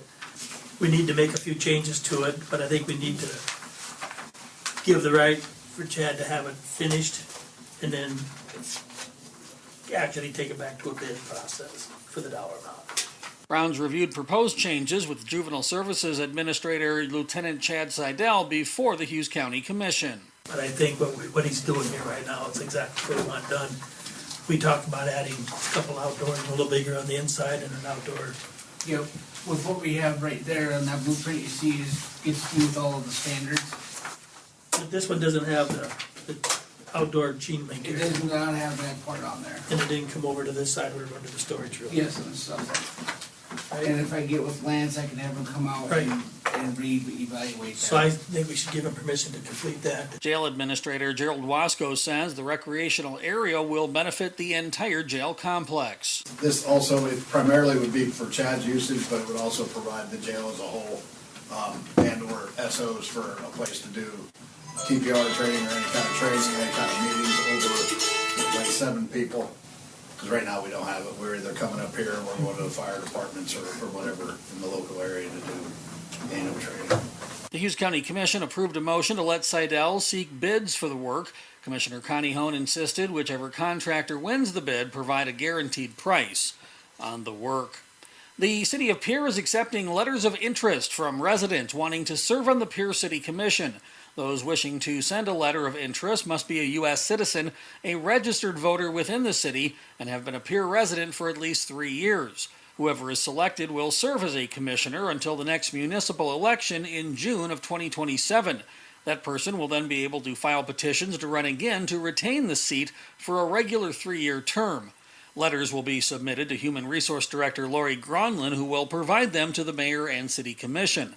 Letters should include a candidate's interest in serving the city and any relevant experience. Letters must be submitted to the Human Resources Office at the Pierre Municipal Building by 5 p.m. on July 6th. Commissioners currently receive an annual salary of just over $20,000 per year. The commission's seat to be filled is that of Todd Johnson. Johnson is departing his role on the commission after winning the election for mayor on June 2nd. Those with questions can contact Gronlin at 605-773-7429. A group of Pierre residents returned last week from a day-long friends and family voyage on the USS Pierre. USS Pierre Commissioning Committee Chair Mike Melhoff says the trip was different than a traditional Navy Tiger cruise. An official Tiger cruise is actually when they'd pick you up in Guam, and then you'd sail all the way back to home port. You'd sleep on the ship several nights. This was something that they do regularly, which is a friends and family cruise, is what they called it. I did call it a Tiger cruise. That's what some people would call this event.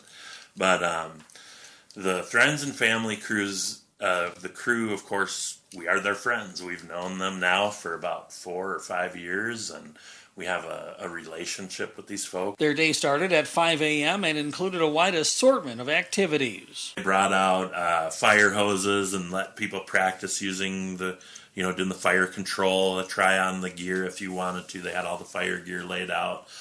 We were there for flag raising at 8 a.m. that morning.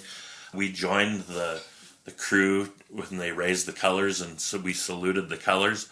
But when you start that kind of a thing, you have to stay until it's all over with, or you'll be looked down upon. They did let us fire the 50 cal off of the deck once we got out into deep water. Melhoff says the trip not only got the Pierre residents closer to the crew, but closer to the crew's families. Sure, talking with the families and friends, everybody's explaining to everybody else who they are and why they're there. And a lot of the families knew each other, but there was, the commander brought a legislator from Wyoming that he has known for a long time. There were other people there that weren't necessarily that traveled just to do this. And so we all kind of sat around and told our stories and why we were there and what we were doing. It was really exciting to get to know them. 12 of the Pier's crew will be visiting their ship's namesake city next week for the lead-up to the 250th birthday of America. The South Dakota State Historical Society held its annual history conference earlier this month in Fort Pierre. State Historical Society Director Dr. Ben Jones says this year's theme was Grit and Glory, with a focus on the 250th anniversary of America's founding. We had a pretty good turnout. We had 13 teachers. That was 11 more than last year, I think. We may have broken the code on how to get more educators to the conference. And I'll be speaking with the teachers who did attend directly to encourage that and foster that for next year. And we had several presenters on the Declaration, on the founding mothers of Sioux Falls. That was a great talk, and a lot of people enjoyed that. The presentations were recorded and will be made available to Historical Society members first later this fall, with access by the general public available a short time after that. The Historical Society will also be holding a reopening celebration for the State Museum at 4 o'clock on Wednesday, July 1st. And a 60-day memorandum of understanding to end the conflict with Iran was reached last week.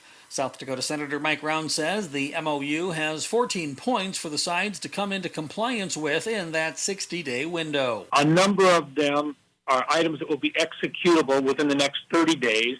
The remainder will be completed with the actual final goal of having a written agreement that basically fleshes out all of the 14 points over a period of 60 days, but that 60-day time period could be extended by mutual agreement. In the meantime, the Strait of Hormuz will be opened to shipping beginning immediately. The deal also requires Iran to remove mines from the Strait of Hormuz. They also have a responsibility to make contact with the other countries in that region to identify how we're going to have a long-term operating agreement for the Strait of Hormuz. There's going to be questions on whether or not that is international waters and whether Iran should have any say in it at all, or if it should be continued to be identified as international shipping lanes free to all passage. This particular memorandum of understanding says that for the next 60 days, there will be nobody stopping any shipping, and there will be no charge for any shipping moving through the channel. Brown says the deal also releases frozen Iranian assets which have been locked out for decades. And it is in the billions of dollars would be released over this 30-day time period. That's going to raise a lot of questions here in Washington as to whether that's a give back for the Iranians to be able to redirect a lot of those funds back into terrorist operations as they have in the past. I think the president's going to have to explain that, and he's going to have to go into some detail on that particular portion. Brown says he continues to doubt Iran's ability to abide by the MOU, but says it's good that fighting has come to a stop for the next month. With your Riverfront Broadcasting News, a news director, Zach Nelson, reporting. News anytime online at kccrradio.com. Wagner Auto and Pierre has been hitting home runs for over 100 years, delivering quality vehicles and top-notch service to our community. Whether you need a rugged truck, a dependable SUV, or a fuel-efficient car, we've got the perfect lineup to keep you on the road. Proud sponsor of this season's baseball action, we're here to help you drive home a great deal. Stop by today or visit WagnerAuto.com. Wagner Auto, South Dakota's oldest auto dealer. When the South Dakota wind howls and the rain pours, is your home ready? Introducing Pierre Roofing and Gutters, the newest name serving Pierre, Fort Pierre, and surrounding communities. Owned by Karsten Erickson, the same expert you've trusted for years at Karsten Erickson Roofing and Construction, we're expanding to keep our community covered. From full replacement to seamless gutter installs, Karsten and his team deliver. Don't wait for the next storm. Call Pierre Roofing and Gutters today for a free estimate. 605-280-8080. Pierre Roofing and Gutters. Built strong, built local. As community bankers, BankWest employees are deeply committed to supporting local causes, growing the local economy, and creating local opportunities. At a time when you can bank anywhere, we hope you choose BankWest. We'll be your financial partner for the long haul, helping you and your community achieve financial success. BankWest. Convenient, connected, committed. Member FDIC. AGE Corporation has been building South Dakota for over 60 years. For all your site work, construction, and crane needs, AGE is there for you.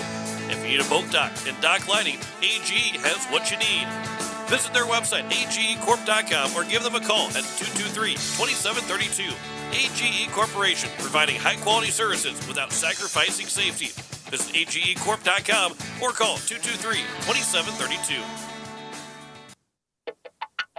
Your morning shouldn't start in chaos. At Pure Closets, we create custom closets, laundry rooms, mudrooms, and more designed to change how your day starts, lowering stress, lifting your mood, and helping you get out the door on time. Manufactured locally in Pierre, our solutions are built around how you live. Reclaim your time by reclaiming your space. Call Pure Closets at 605-223-5855 for a free in-home design consultation. Pure Closets, organized for life. When you're in the need for high-quality replacement auto parts, look no further than Zander Auto Parts and Machine Shop in Pierre. Zander's has been servicing the Pierre area for over 40 years. Their professional parts techs can get you the parts you need and get you back on the road. Stop by Zander Auto Parts and Machine Shop at 500 West Sioux in Pierre or call 224-9221. Zander's, your source for domestic and foreign auto parts and accessories. Did you know a well-maintained AC will last up to 40% longer? Save money and extend the life of your equipment with AirTech Heating and Cooling. From Oneida to Fort Pierre, we help homeowners and businesses slash their energy costs with high-efficiency cooling systems and precision maintenance. Don't let a dirty filter or low refrigerant drain your wallet this summer. Experience the AirTech advantage. Call AirTech today at 605-945-0160 to join our maintenance program. AirTech Heating and Cooling, locally owned, keeping the Pierre area comfortable for over 20 years. When life throws you a curveball, May Adam Law Firm in Pierre is here to help you knock it out of the park. For over 130 years, we've been providing trusted legal expertise in business, family law, criminal defense, and more. Proud sponsors of this season's baseball action, we're committed to serving our community both on and off the field.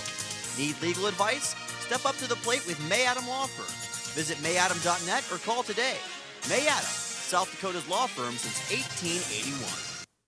As we welcome you back, we are getting sent for Game 2, and the Eights are just now taking the field as well. So we're ready for our second game as Pierre takes on Renner in our second game of our doubleheader, and Bridger Babcock will be on the mound. to get us started in game 2, and he will get the start, and he will go against the Renner Post 307 lineup that looks like this. Parker Scheit will lead things off. He is the center fielder. Alex McKinney, the right fielder, will bat second. Sam Donahoe, the third baseman, batting third. Colin Boyle, the left fielder, will bat fourth. Eddie McQuiston will be the first baseman, batting fifth. Joey Lively, the DH, batting sixth. Paxton Sohn, the second baseman, batting seventh. Blaine Heitman, the catcher, batting eighth. And Jack Canfield, the shortstop, will bat ninth for Renner Post 307. Again, they go against Bridger Babcock, who is coming in throwing 24 and a third innings so far on the season, which is most on the team. This will be his sixth start, which again will make him the most appeared pitcher so far. Second was first on the team coming in today by a third of an inning over Carter Templeton. And Templeton made his sixth appearance. Now Babcock will make his sixth appearance on the season and sixth start. He has got 38 hits allowed, 27 runs, 25 earned, 5 walks, 9 strikeouts, and ERA right now at 7.19 and whip at 1.77. Batting average against at 336. And again, he throws a lot of first pitch strikes at 71%. And 7 of those 24 innings have gone 1-2-3 for Bridger Babcock. He is ready to go. We're ready to go here for game number 2 of our doubleheader. We're going to stay about 15 minutes ahead of 8 o'clock for game number 2. That'd be 25 minutes between games 1 and 2.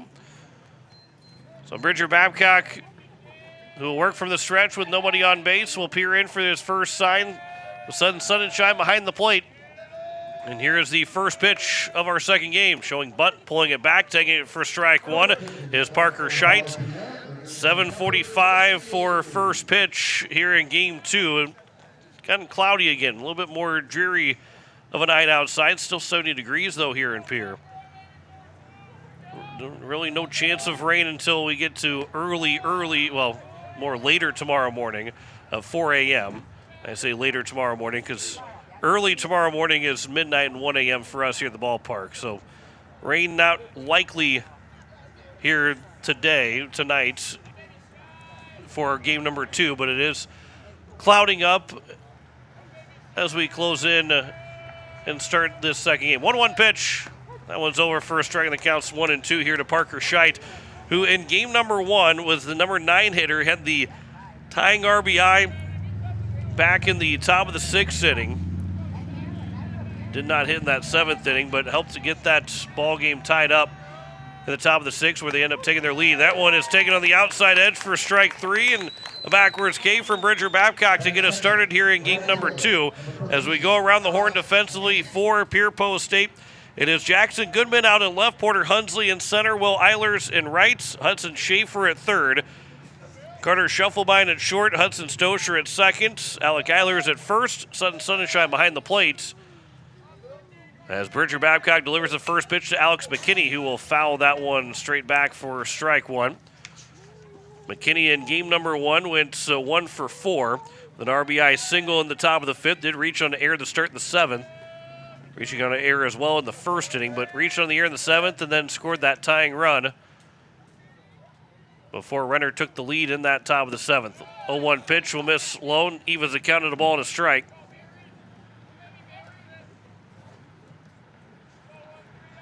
Here to the number 2 man and Alex McKinney. 1-1 pitch. That one is skied up into shallow center field. Porter Hunsley will call for it and will run in late to make the catch for the second out. And 2 down now here in the top of the 1st. And it will bring up Sam Donahoe, the third baseman.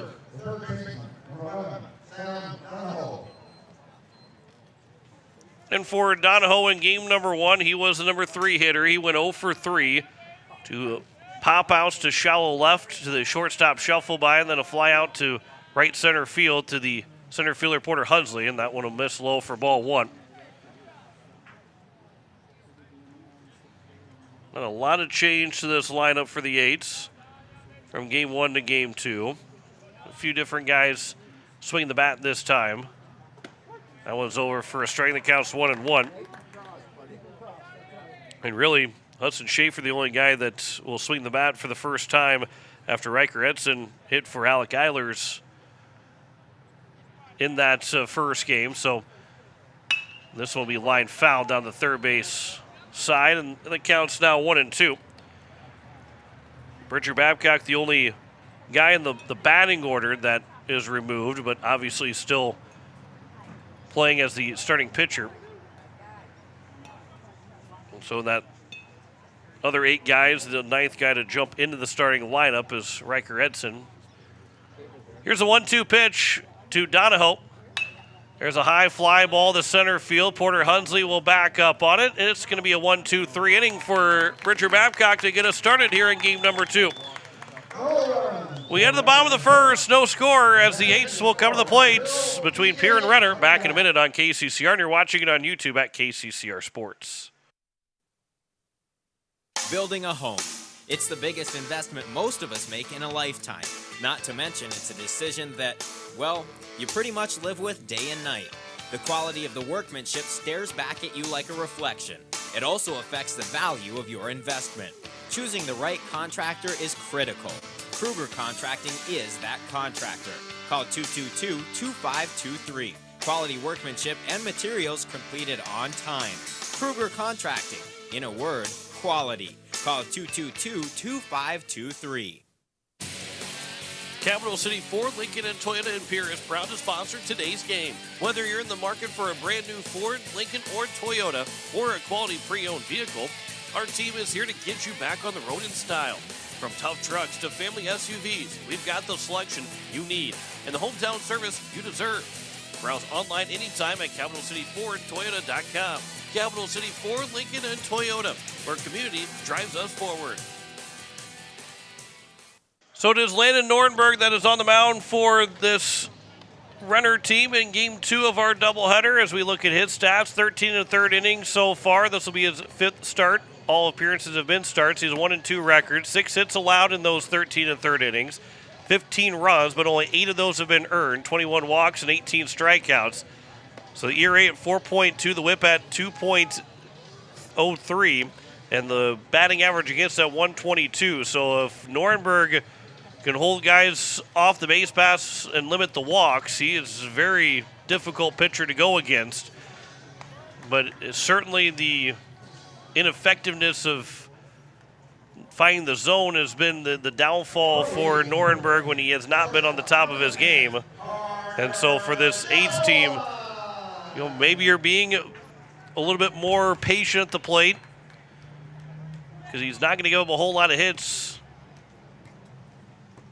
and make him work deep in the count to try and get you out instead of trying to swing at the first pitch. Or maybe you'll jump on the first pitch as Shufflebein will take that low for ball 1.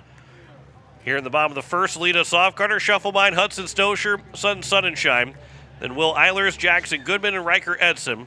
Alec Eilers, Hudson Schaefer, and Porter Hunsley.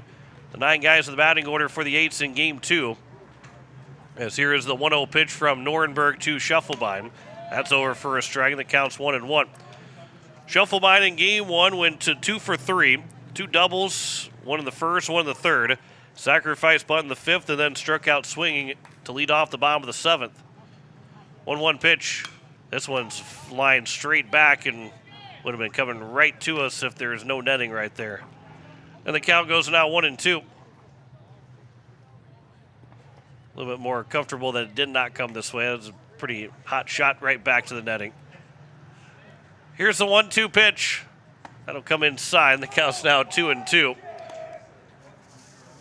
Here to Carter Shufflebein, the leadoff man for the Eights. This will be the 5th time he's come to the plate and the 4th time that he is leading off. Here's a 2-2. That'll come high and tight, and it will hit him on the shoulder. And so the leadoff man is on, and for Shufflebein, he is on at first, and I'm not sure if the catcher and Heitman end up having the ball slip out of his hand or if he hit Shufflebein again when he threw it back. When a runner on at first, leadoff man is on. Here in the bottom of the first inning, after the top of the first in game 1, it was a hit by pitch of Jack Canfield to start the doubleheader. The Eights will get leadoff man on here in the bottom of the first by hit by pitch. That first pitch is over for strike 1 to Hudson Stosher. We had an RBI single going 1 for 4 in game number 1. Got his 17th RBI. Pickoff attempt and back in safely over at first to Shufflebein.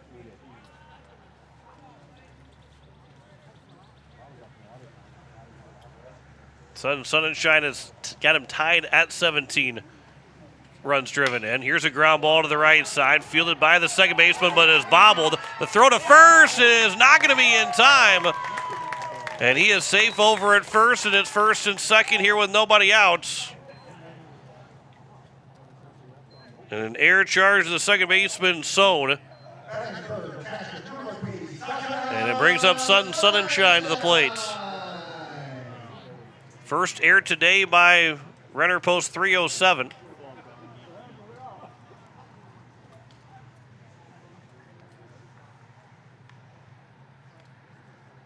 So here is Sun and Shine. First pitch, that will bounce in. Shufflebein takes off for third. The throw to third. They're going to get him out. As the ball bounced right in front of the catcher Heitman and right in front of him, so he picked it up and fired a strike to third. And there's now one down here in the bottom of the first inning. That's a tough break for Shufflebein, who had a good read on that ball hitting the dirt, but bounced right in the place for Heitman to pick it up and fire a strike. Here's the 1-0. That will get to the backstop, and now Stosher will get to second. And then now he thought about going to third. Heitman maybe a little bit slow getting to the ball, or maybe trying to bait Stosher into trying to take third. The count's 2-0. There's a runner on at second with one out here in the bottom of the first. And Sun and Shine again trying to drive in the game's first run.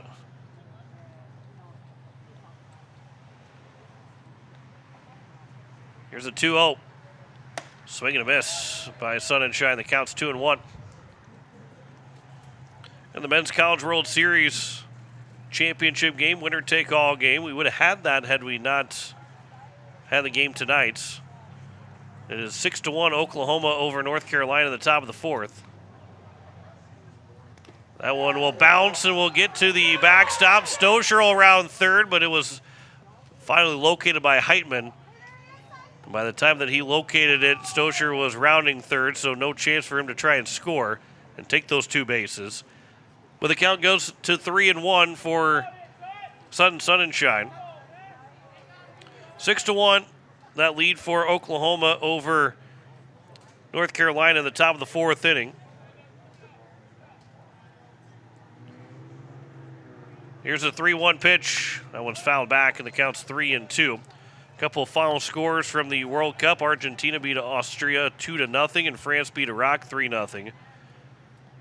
Lionel Messi scored both goals for Argentina, making him, the most prolific goal scorer in World Cup history. 3-2 pitch here to Sun and Shine.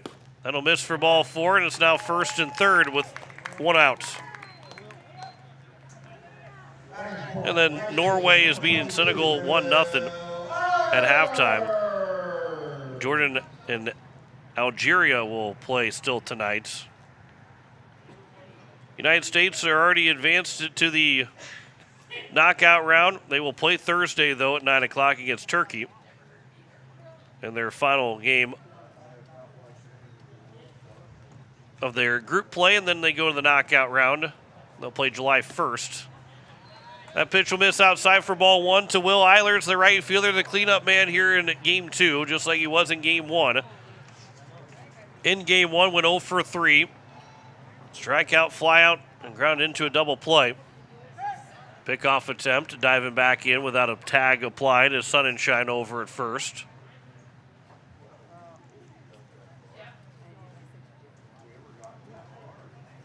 Norenberg will come step from the stretch, and that pitch is fouled back to the screen, and the count's 1-1.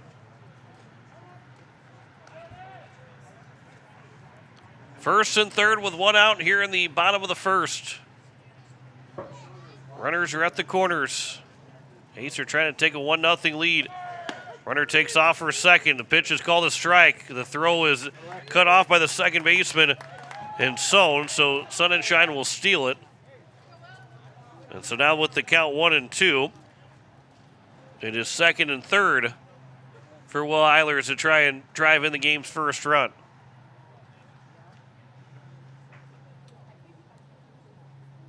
One-two pitch. Fouled away at the plate by Eilers. He'll stay alive for another 1-2 count.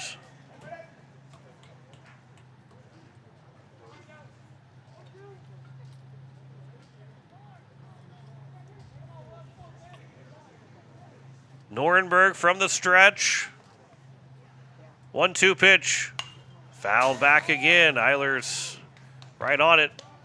We'll do it again here at 1-2.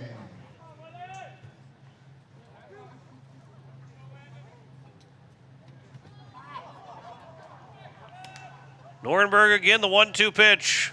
Here to Will Eilers. Ground ball that is going to be over the top of Sunshine, foul down the third base line. And so a good battle brewing again here.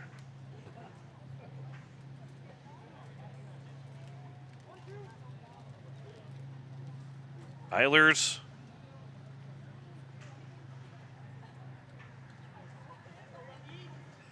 Three straight fouls away. Here's the 1-2 pitch. Here's a ground ball up the middle. That is through for a base hit. One run will score. Johnson, who's running for Sunshine, will come to the plate. The throw on its way is not going to be in time. Eilers will take second of the throw, and the Yates take a 2-0 lead here in the bottom of the first on a 2 RBI single for Will Eilers. Good piece of hitting with 2 strikes by Eilers, and a long at-bat turns into a base hit. And it brings up Jackson Goodman to the plate.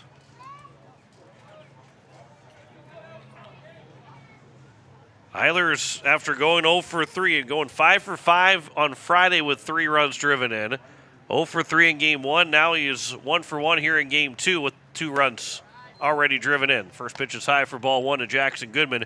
As you're listening to KCCR Pierre, a Riverfront broadcasting station. Renner came back to win game 1 5-4, scoring all 5 runs in the last 3 innings. Here in game 2, it's a 2-0 lead in the bottom of the first for the Yates. As that first 1-0 pitch will drop down the zone for a strike, and the count's 1-1. If you just joined us, that 2 RBI single by Will Eilers made it a 2-0 game. Here's a throw to second, and it was well away from the second base bag, which by MLB standards now I think is considered a balk because he threw it not to the base itself. Here's the 1-1 pitch. That one's over for a strike. That counts 1-2.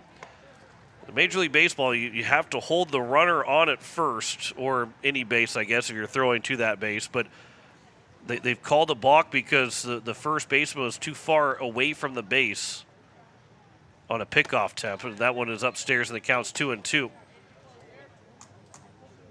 And which I don't believe would be called around high school or Legion baseball, but Major League Baseball, they've come up with some different rules. That one is high and inside. The count's now 3-2.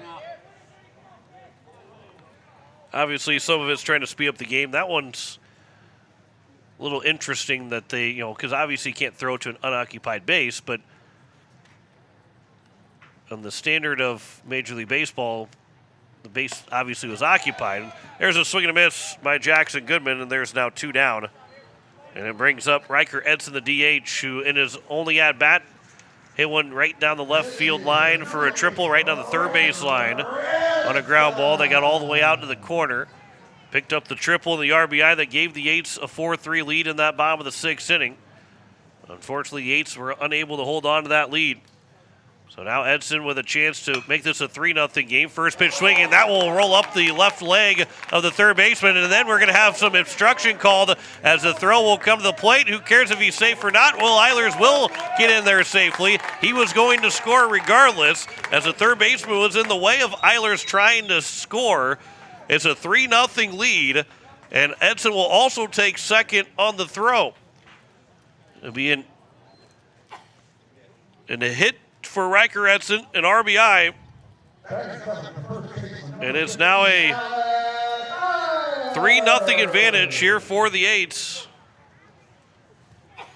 And Edson over at second as well. And it brings up Alec Eilers. That one's over for a strike, and the count's 0-1 to Alec Eilers. He was 0 for 1. Struck out swinging in the second, walked in the fourth of game one. He'll swing. The throw will go to third after it was a low throw or low pitch that got away from the catcher, and Edson will take third. And so now the count is 0-2. Here to Alec Eilers with a 3-0 lead here for the Eights in the bottom of the first. Another good piece of hitting for Riker Edson. That bounces in, and the count's now 1-2.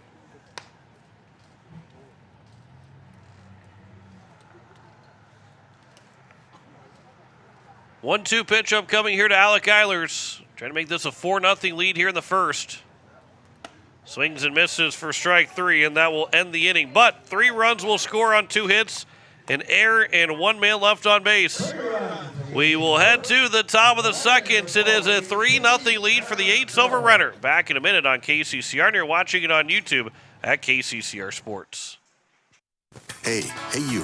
Are you at a job that is fulfilling, has good benefits to support you or a family today, and retirement goes down the road? If you just said no, listen up. CHS River Plains is hiring operations personnel, drivers, and custom applicators at several locations. These come with a knockout affordable benefit package for you and the whole family. Apply to a job with CHS River Plains and up your benefits straight up. To apply, visit us online at chsriverplains.com or stop in at one of our locations. CHS is an equal opportunity employer. Financial investments are very important, but so are the investments of time, patience, and encouragement our young athletes receive from their coaches, teachers, and mentors. Your Pierre area Edward Jones Financial Advisors understand this. That's why Edward Jones is a proud sponsor of Governor Athletics on KCCR. Go Govs! For all your investment needs, call or stop by one of our offices to visit with your Pierre area Edward Jones Financial Advisor. Edward Jones, member SIPC. As we welcome you back, it is the top of the second, and the Eights lead at 3-0 on American Family Insurance. Brittany Shufflebein scoreboard. 4, 5, and 6, Colin Boyle, Eddie McQuiston, and Joey Lively, the first 3 guys at the plates. Colin Boyle, who's the cleanup man here in Game 2. In Game 1, he went 2 for 3, had base hits in the 6th and 7th inning. As the first pitch swinging, popped up on the right side. That will get out of play. No chance for Alec Eilers to get to it.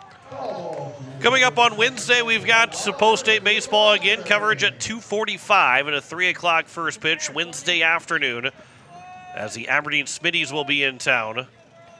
Here's the 0-1 pitch. That'll bounce in. The count's now 1-1. Then the Eights will play again the following Tuesday against Mitchell at 4 o'clock, and then a 5 o'clock start next week Thursday against Huron to close out the home portion of the schedule.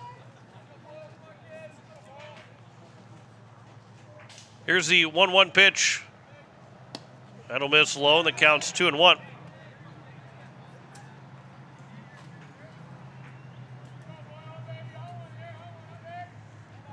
Colin Boyle, Eddie McQuiston, Joey Lively. 2-1 pitch. That'll miss slow and away, and the count's 3-1.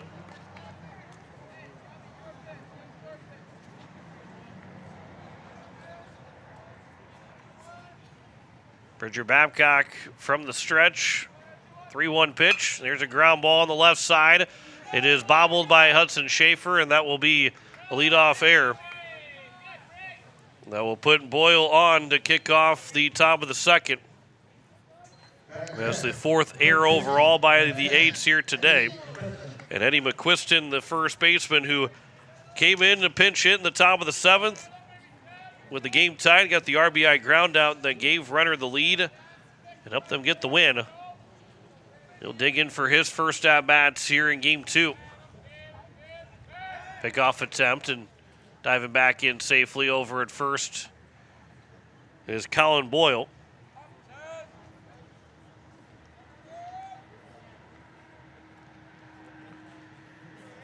Here's Bridger Babcock's first pitch. That one will be fouled out of play behind home plate for strike one.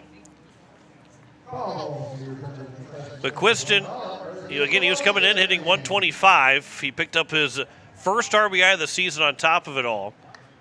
Does have a double so far in the season.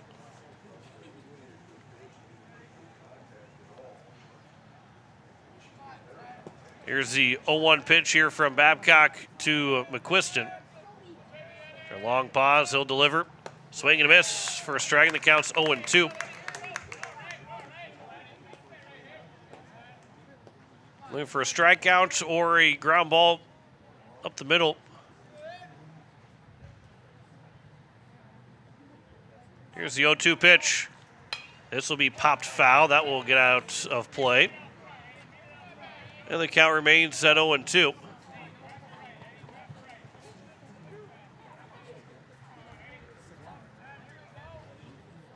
Again, Babcock looking for a second strikeout. Pickoff attempts, and diving back in is Boyle again safely at first.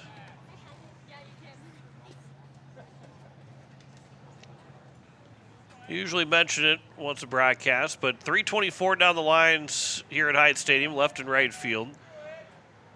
383 out in left center and 378 in right center.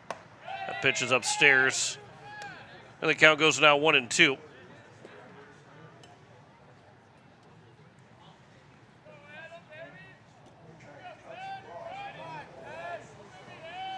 Here's the 1-2 now from Babcock. This will be fouled away and right over the top. Right over where we're sitting at here in the press box. And the count remains at 1-2. A little bit lower, it's coming right in. Still a hot shot, so here's a pickoff attempt, and Boyle, who was getting his lead, almost couldn't get back in time.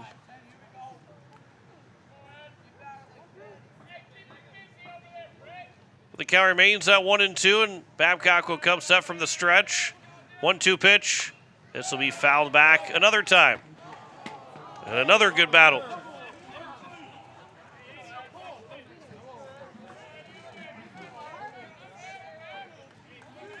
So another 1-2 pitch upcoming.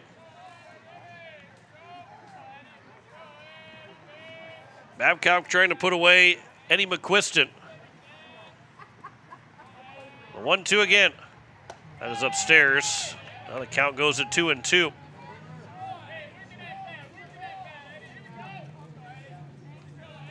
Runner on at first with nobody out here in the top of the second. 3-0 lead for Pierre.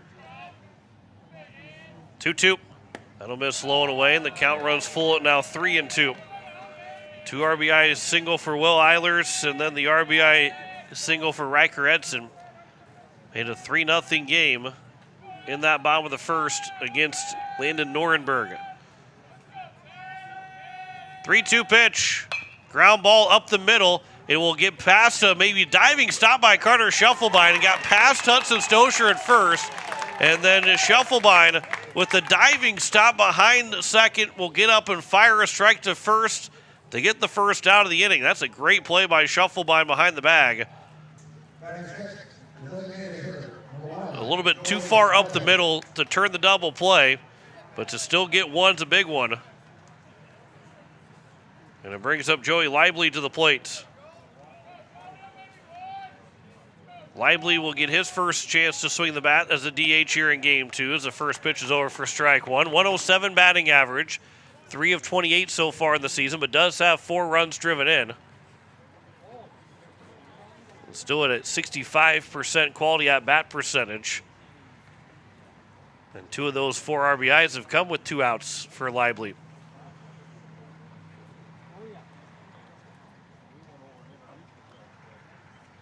Bridger Babcock, the 0-1 pitch here to Lively.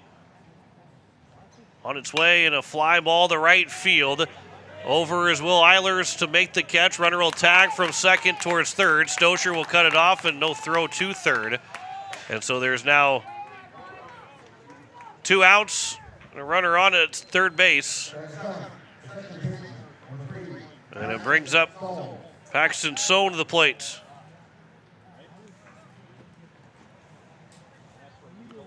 So Eilers makes the catch out and right. Runner tags the third.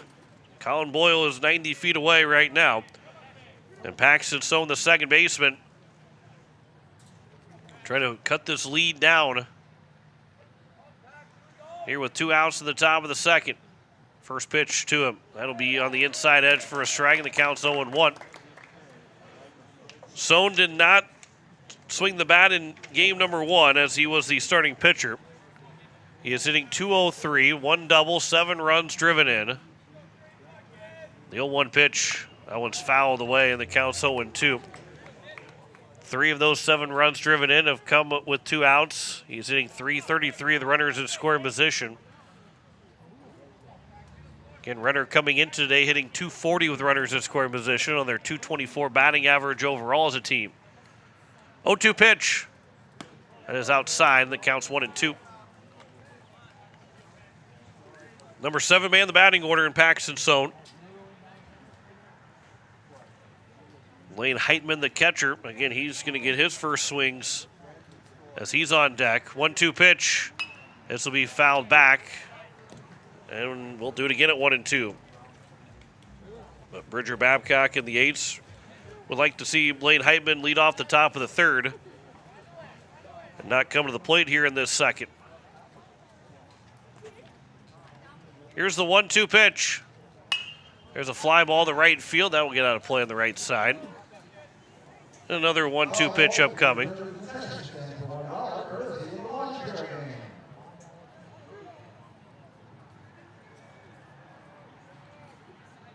So here's another 1-2 from Bridger Babcock home to Paxton Stone.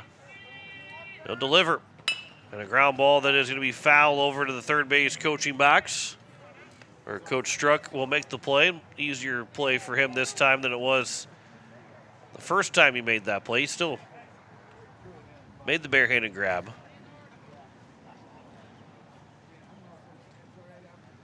1-2 pitch here from Babcock, home to Stone.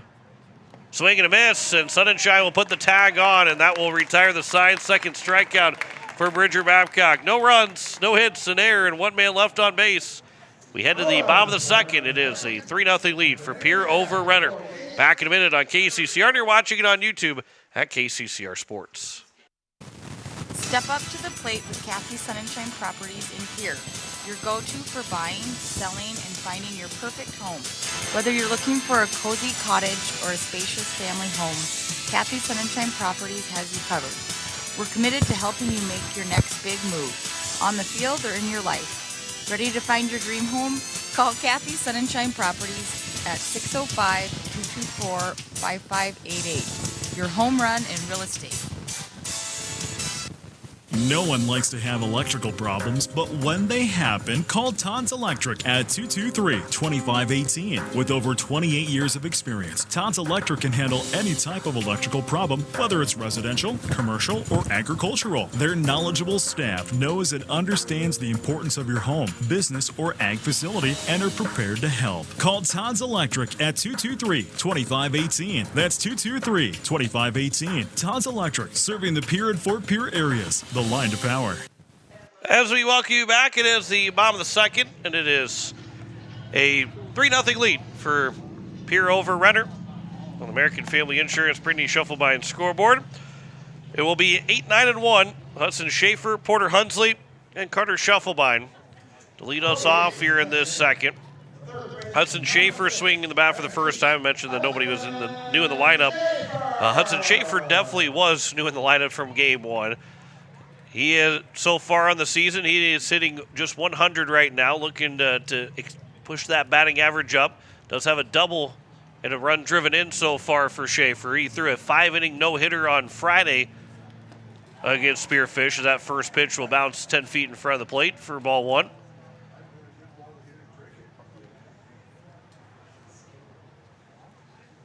Landon Norenberg working into his second inning. Here's the 1-0 pitch. That's over for a strike, and the count's 1-1. You throw one 50 feet, and then you throw one right down the middle. It's hard to figure out where that ball's going to. Schaefer will dig back in. 1-1 pitch. There's a swing and a miss, and the count's now 1-2. Those first two pitches that Schaefer saw, only Vladimir Guerrero would like both of them. He'd probably get a hit on both of them, too. 1-2 pitch. Nornberg delivers. That will bounce in. The count's 2-2.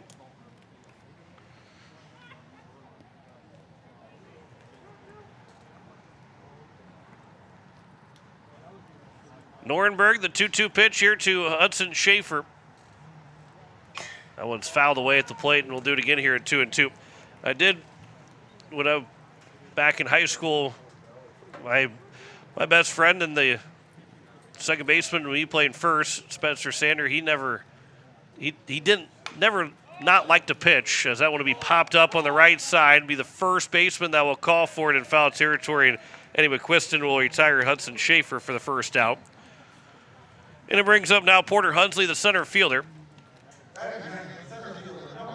Hunsley in game number 1, he went 0 for 2 with a walk and scored a run. My buddy Spencer, the only guy in person that I've ever seen get a base hit off a pitch that hit the ground. Don't know why he swung at it, but he likes swinging at everything. And he got a base hit off of it. Loop single on the left as a left-handed hitter. That was his MO, was hitting the ball to the left field as a left-handed hitter. Here's the 1-0 pitch to Porter Hunsley. There's a swing and a miss, and the count's now 1-1. He was notoriously known for chasing the high pitch. Here's the 1-1. There's a swing and a foul tip for strike 2. And his dad, the head coach, was my head coach for so many years too, and every time he swung at a pitch that was at the eyes or above, his dad would just stand there with his hand high up in the air showing how high it was and with his head down, and he knew exactly what it meant. Here's a 1-2 that has popped up. That will be foul. That might bounce its way up here. Nope, it's just going to land up top. And the count remains at 1-2. Had a shot again. Here's the 1-2 pitch. That'll miss low, and the count's 2-2.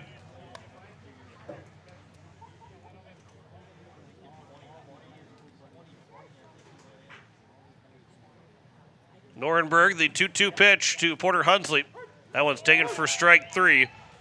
And that'll be the third strikeout now of the ball game for Nornberg. 2 down here in the bottom of the second, and it brings up Carter Schuffelbein with nobody on and 2 away. He was hit by a pitch back in the first inning. He was thrown out on a pitch in the dirt that he was trying to take third on.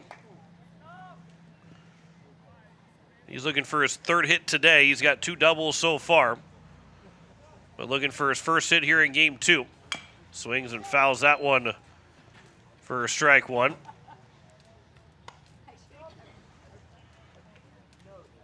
And Nornberg gets ahead of Schuffelbein.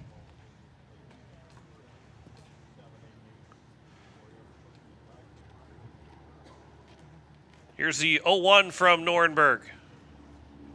That one's lined back foul, and the count's 0-2. Quickly here to Schuffelbein. 3-0 lead here in the bottom of the second for the Eights here in game 2. Schuffelbein waits on the 0-2 pitch. The right-hander delivers and swings and misses. And a strikeout of Schuffelbein for the final out. 1-2-3 inning for Nornberg. 2 complete here at Hyde Stadium. A 3-0 lead for Pierre over Renner. Back in a minute on KCCR, and you're watching it on YouTube at KCCR Sports. Looking for your next new or used car, truck, or SUV? Then go no further than the comfort of your own home. Shop online at lambmotor.com. On lambmotor.com, you'll find the vehicles Lambs has in stock. You can schedule a test drive or your vehicle's next tune-up, all online. New or used, shop for it all online, anywhere you are. Lamb Motor has the right vehicle for you. Lamb Motor in Oneida and online, lambmotor.com. Step up to the plate with Overhead Door Company of Pierre. Like your favorite team, we deliver reliability, strength, and top-notch performance. For over 100 years, Overhead Door has been the most respected name in the industry, from commercial or residential repairs to full upgrades. Our team of technicians stand ready to provide winning results. Don't let a faulty garage door strike you out. Look for the signature red ribbon and call the industry MVP at 605-224-6200. Bring your garage door game to the big leagues. It is the top of the third, and it is a 3-0 lead. American Family Insurance, Brittany Shufflebein scoreboard. 8-9-1 here for the Renner Royals. Blaine Heitman, Jack Canfield, and Parker Scheidt, the first three hitters. Anybody reaches base, it'll go to Alex McKinney. Bridger Babcock worked around the leadoff air in the top of the second to retire the next three guys. So the only base runner so far in the first two was the one reaching on the air. Blaine Heitman, the catcher, the only lefty in the batting order. He is hitting 190 coming into today, 4 of 21 so far, with 7 runs scored, but he has not had an RBI yet, no extra base hits. And the catcher, Heitman, will lead us off here in this top of the third.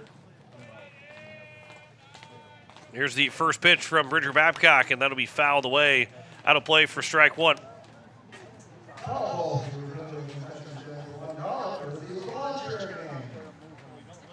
Here in this top of the third inning, Babcock through the first two, through 34 pitches. This will be pitch number 36 for him, and that'll be fouled away by Heitman again. That counts 0-2. Nordenberg has thrown 46 through his first 2 innings of work.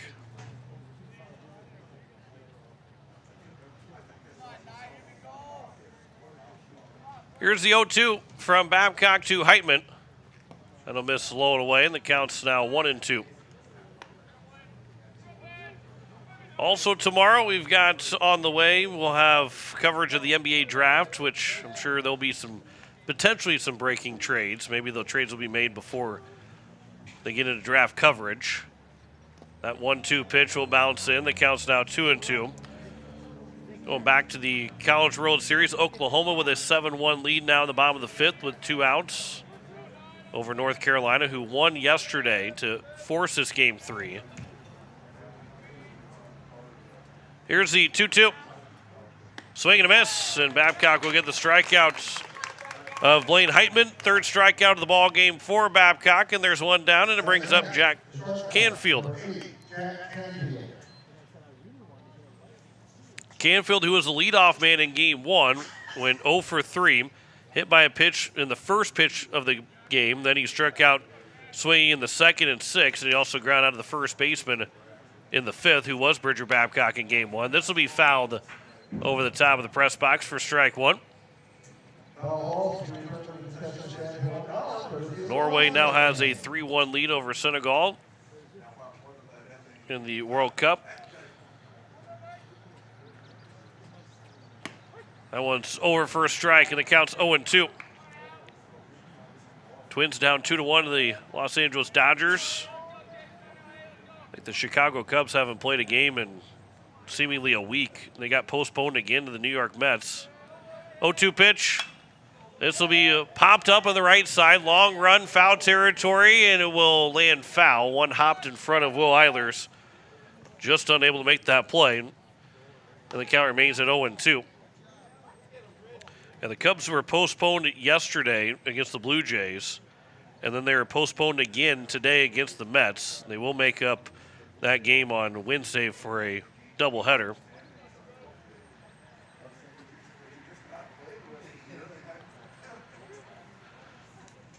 Milwaukee Brewers and Cincinnati Reds, they're in the top of the 10th with a scoreless game. Here's the 0-2. That'll bounce in. Counts now 1-2. Cardinals have a 3-1 lead over the Diamondbacks. Tigers beat the Yankees 5-3. Braves and Padres still yet to start. 1-2 pitch. That'll bounce in again. The count's 2-2. And the games of interest. Somewhat, I'm sure there's more interest than just those games, but some of those Major League Baseball scores. 2-2 pitch. Swing and a miss. Back-to-back strikeouts for Babcock. 3 in a row going back to last inning, and there's now 2 down. He's got 4 in the game, and it will bring up Parker Scheit. So Scheit struck out looking to open up the ball game. 2 outs and nobody on here in the top of the third. Here's the first pitch from Babcock home. Swing and a miss for strike 1.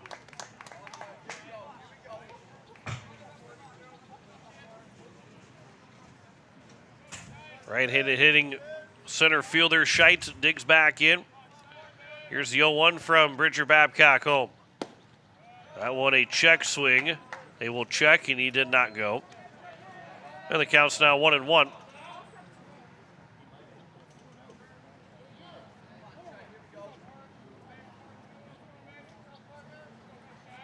Babcock will get set from the stretch. Here's the 1-1 pitch. There's a line shot to left field, and it will drop in for a base hit. And the first hit of the ball game for Renner here with 2 outs at the top of the third. And it extends the inning to Alex McKinney. McKinney flew out to center to Porter Hunsley back at the top of the first inning. And so Babcock will deal with the runner on at first and 2 away. Pickoff attempt and diving back in safely is Scheit over at first.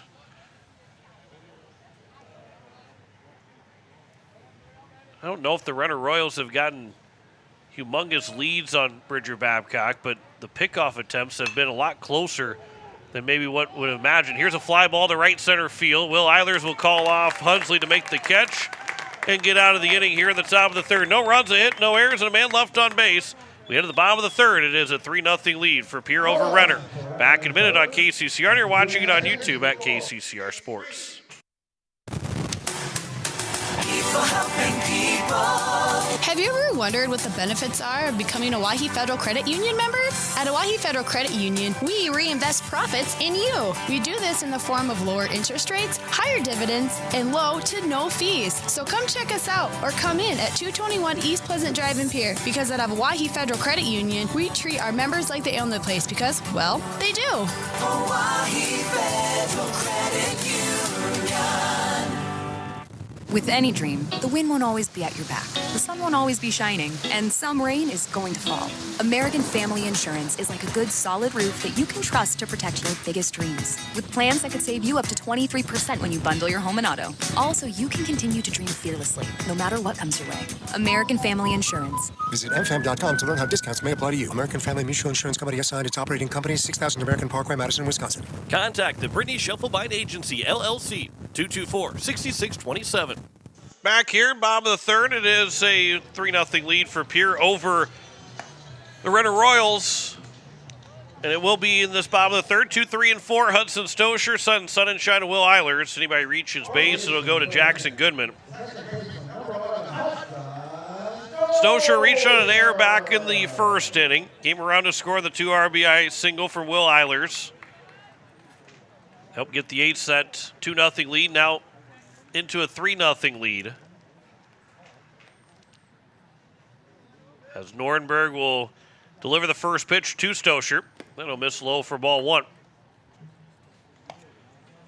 Stosher now 1 for 5 today overall. But been on base twice. And every time he's reached base, he has come around to score. It's a good omen if he can get on base again. That one's over for a strike. He was the count of the ball and a strike here to Stosher.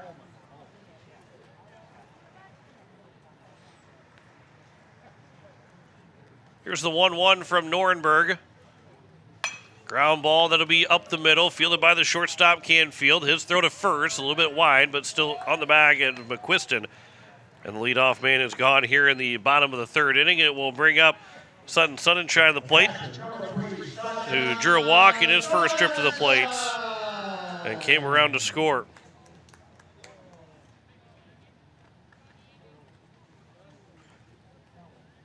Sun and Shine, who's got 2 hits today, 2 runs driven in. He'll wait on the first pitch here from Norenberg. Swing at the first pitch and line it into left field for a base hit. 3rd hit today. 4th time that he has been on base. 1 on and 1 out here for Will Eilers. Of Aiden Johnson, courtesy running for Sun and Shine. Johnson ran for Sun and Shine back in the first inning as well.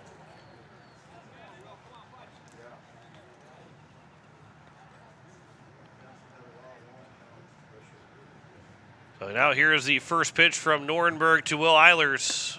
That'll miss low for ball one. As it fell out of the glove of Blaine Heitman.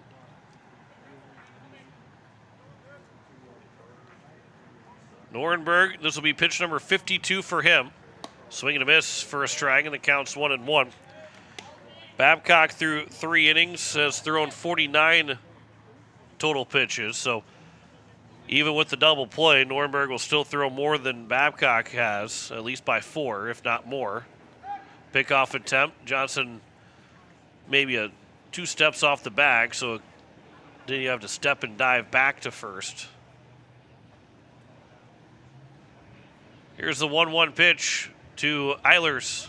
Runner takes off. Pitch was in the dirt. Good pitch to steal if you're Aiden Johnson. He'll steal it easily. And it's now a 2-1 count. Picked the right pitch to go on.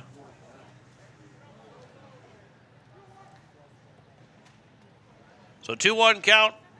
1 out here in the bottom of the 3rd inning. Here's a 2-1 pitch. That's over for a strike. Now even at 2 balls and 2 strikes here to Eilers. He got a chance to drive in his 3rd run of the ball game with a base hit.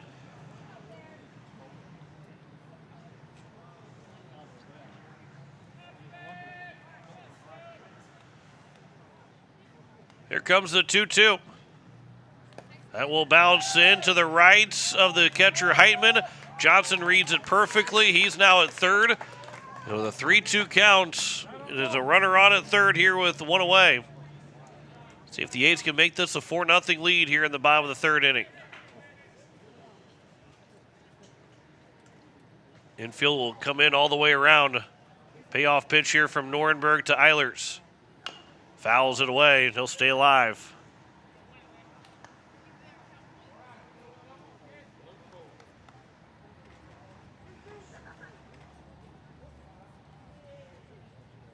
Aiden Johnson leads away from 3rd. Will Eilers waits on the 3-2 from Norenberg. The pitch, swing and a miss. And a strikeout of Eilers. That'll be the 5th strikeout of the ball game now for Norenberg. And it's up to Jackson Goodman to try and drive in that next run here for the Eights.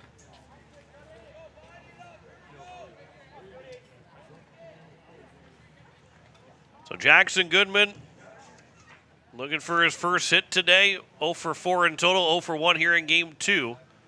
Swings to the first pitch, fly ball to center field, but backing up a couple of steps, and right underneath it is Scheidt to put the 3rd out away and take us to the top of the 4th. No runs, a hit, no errors, and 1 man left on base.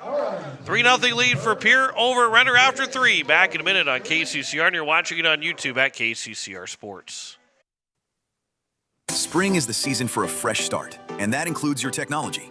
Whether you are looking to upgrade or need to breathe new life into your current device, CommTech is your one-stop solution. Experience the brilliance of LG OLED TVs, the immersive sound of Sonos and JBL, or the unmatched performance of Lenovo laptops. Buy with confidence thanks to our price match guarantee and 0% interest on selected purchases. We're your locally owned technology experts on the truck bypass. CommTech, we sell the best and fix the rest. Koenig of Oneida, Pierre, and Winner has provided our services to growers of South Dakota for over 50 years. We focus on providing our customers with the products, services, and attention to detail that each farmer needs to succeed. For your individual needs of custom spraying, liquid or dry fertilizer, chemical, soil sampling, seed sales, and treating, stop in and see us at Koenig with offices located in Oneida, Pierre, and Winner. As we welcome you back, it is the top of the 4th. Pierre Post 8 has a 3-0 lead. 3, 4, and 5 here for Renner. Sam Donahoe, Colin Boyle, and Eddie McQuiston. Here's the first pitch. That'll miss low for ball 1. Here to Sam Donahoe, flew out to center. To Porter Hunsley in his first at bat. The 1-0 pitch. That'll miss low, and the count's 2-0. That was pitch number 51 for Bridger Babcock here in the top of the fourth inning.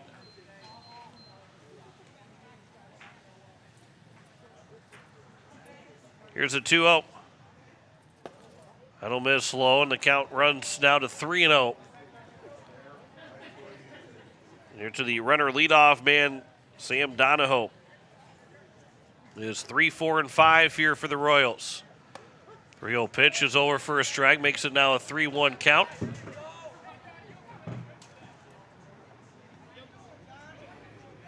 Three-one pitch here from Bridger Babcock. Ground ball on the left side. Shufflebein will field. His quick throw to first is going to be in time. And the leadoff man gone here to open up the top of the fourth. And it will bring up Colin Boyle, the left fielder. Good throw there from Shufflebein. He's very quick to field and throw to first. Puts a little time between fielding and throwing. Here's Colin Boyle. Reaching on air to open up the top of the second. Swings to the first pitch, and that will get right through the left side for a base hit. Second hit of the ball game, second time that he is on base. Second hit of the ball game for the Renner Royals. The second time that Boyle has been on base. And Eddie McQuiston, who ground out to the shortstop, Shufflebein in his first at bat, will come to the plate. He's 0 for 1.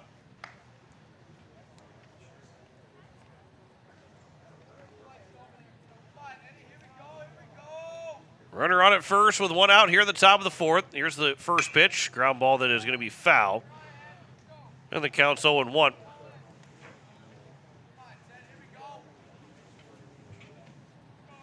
And make sure you join us Wednesday afternoon, 2:45 with coverage. 3 o'clock first pitch between Pierre and Aberdeen.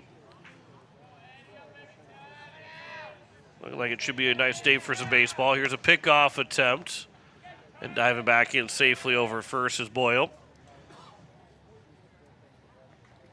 Potential of some rain early on tomorrow morning, but looking like that's all it's going to be, and then we'll be ready to go for a great day Wednesday for some baseball.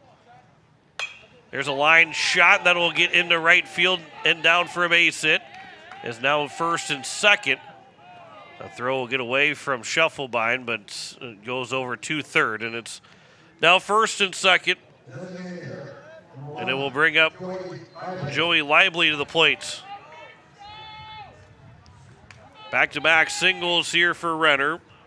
It's 2 and 3 in the ball game for the Royals. And Joey Lively, who flew out to right, will step to the plate. The Eights are looking for a ground ball here. Here's the first pitch to Lively. Ground ball over to the left side off of Hudson Schaefer into left field. It'll be bobbled by Goodman for a moment, but he was able to recover. They will call it a hit, and the bases are now loaded.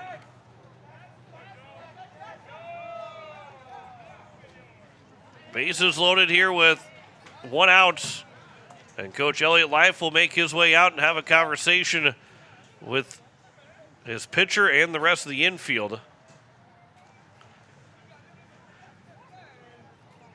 All of a sudden, the tying runs reach base. Paxton Sohn, who struck out swinging in his first at-bat, and he'll come to the plate. 3 straight singles by Renner have loaded the bases here with one out in the top of the fourth.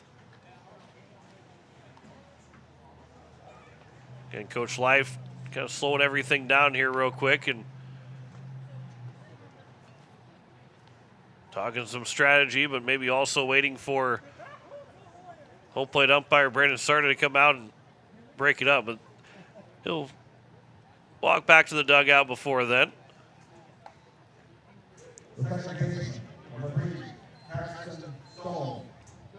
So now Paxton Sohn.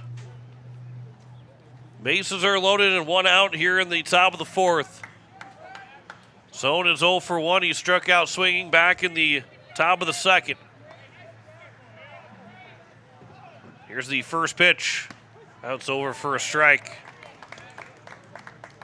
Middle stays back, trying to turn the double play to get out of the inning. Corners are in.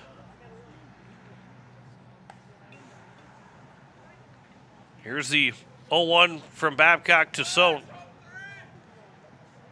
Swing and a miss. Pitch in the dirt, and he went chasing for it. And it counts 0-2. Now you're looking for a strikeout here for Bridger Babcock.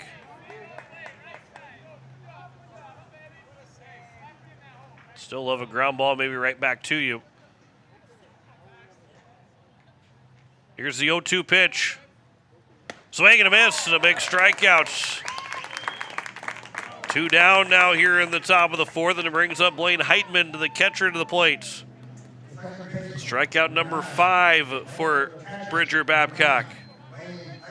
Heitman is 0 for 1. He struck out swinging back in the top of the 3rd to lead things off.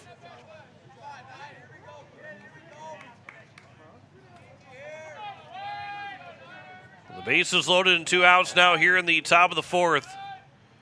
First pitch popped foul out of play for strike 1.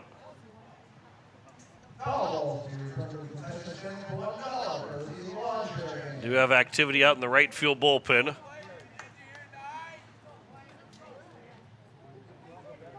As it is Riker Edson that is warming up right now for the Eights.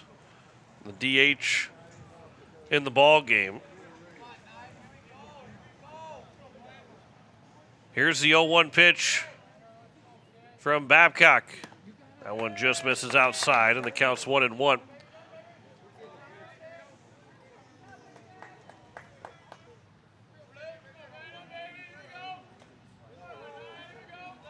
One pitch. Swinging a foul back, and the count's now 1-2.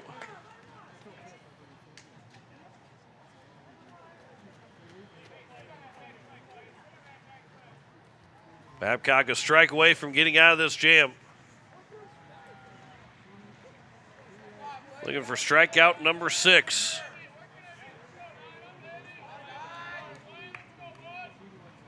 One-two pitch. Ground ball that'll be up the middle. Stosher will field, step on the bag at second, and that will get out of the inning. And the Eights are able to get out of it without any damage. No runs scoring in that top of the 4th. No runs on 3 hits, no errors, and 3 men left on base. We head to the bottom of the 4th, a 3-0 lead for Pierre over Renner. Back in a minute on KCCR, and you're watching it on YouTube at KCCR Sports.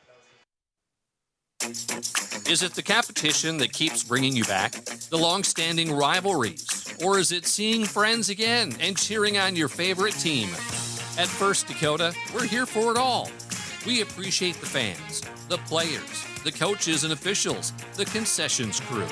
The shared community experience is part of what makes life here great, and we're here for it. See you at the game. First Dakota National Bank, member FDIC. For over 60 years, Ferding Electric has been powering homes and businesses across central South Dakota. When you need reliable electrical service, trust the experts with decades of experience. Whether it's a simple residential repair, a complex commercial installation, or even electrical work on your farm, Ferding Electric has you covered. And if you're tired of searching everywhere for that hard-to-find bulb, Ferding Electric carries a wide selection of bulbs, including those hard-to-find fluorescent and specialty options. Visit us at 2903 East Elizabeth Street or call today, 605-224-8684. It is the bottom of the 4th, and the Eights lead at 3-0 still in the American Family Insurance Brittany Shufflebine scoreboard. And it will be Riker Edson, Alec Eilers, and Hudson Schaefer, 6, 7, and 8 here for the Eights in this bottom of the 4th inning. As Landon Norenberg, who threw 58 pitches through the first 3 innings, wanted to be a little bit more efficient over the next 3 to try and get through 6 complete, but here to start this bottom of the 4th, he will have to deal with 6, 7, and 8. Edson had an RBI single back in the bottom of the 1st inning that made the 3-0 game. No runs, 4 hits, and 1 error for Renner. 3 runs, 3 hits, 1 error for Pierre. And coming up on Wednesday, coverage at 2:45 and a 3 o'clock first pitch for the Eights, taking on the Aberdeen Smitties here at Hyde Stadium. Right here on KCCR and on YouTube at KCCR Sports. Riker Edson to lead us off here in the bottom of the fourth. He's 2 for 2 so far today. Tripled in game 1, singled here, and is only at bat in game 2. First pitch will bounce in for ball 1.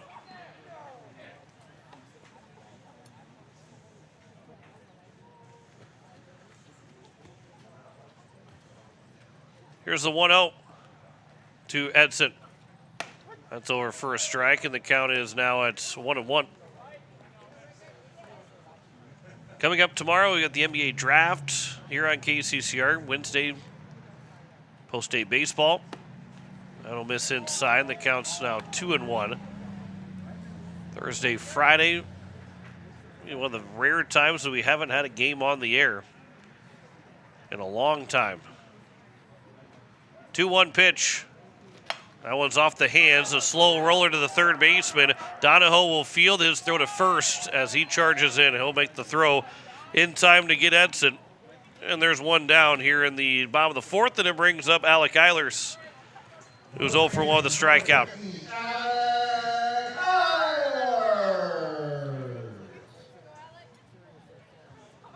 So Eilers will dig in.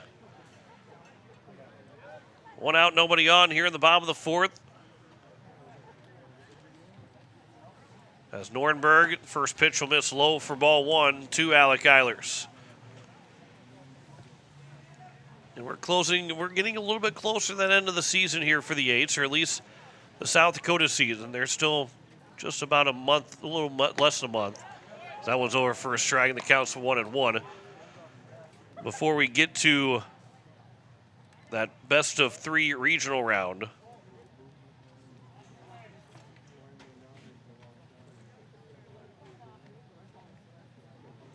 here's the 1-1.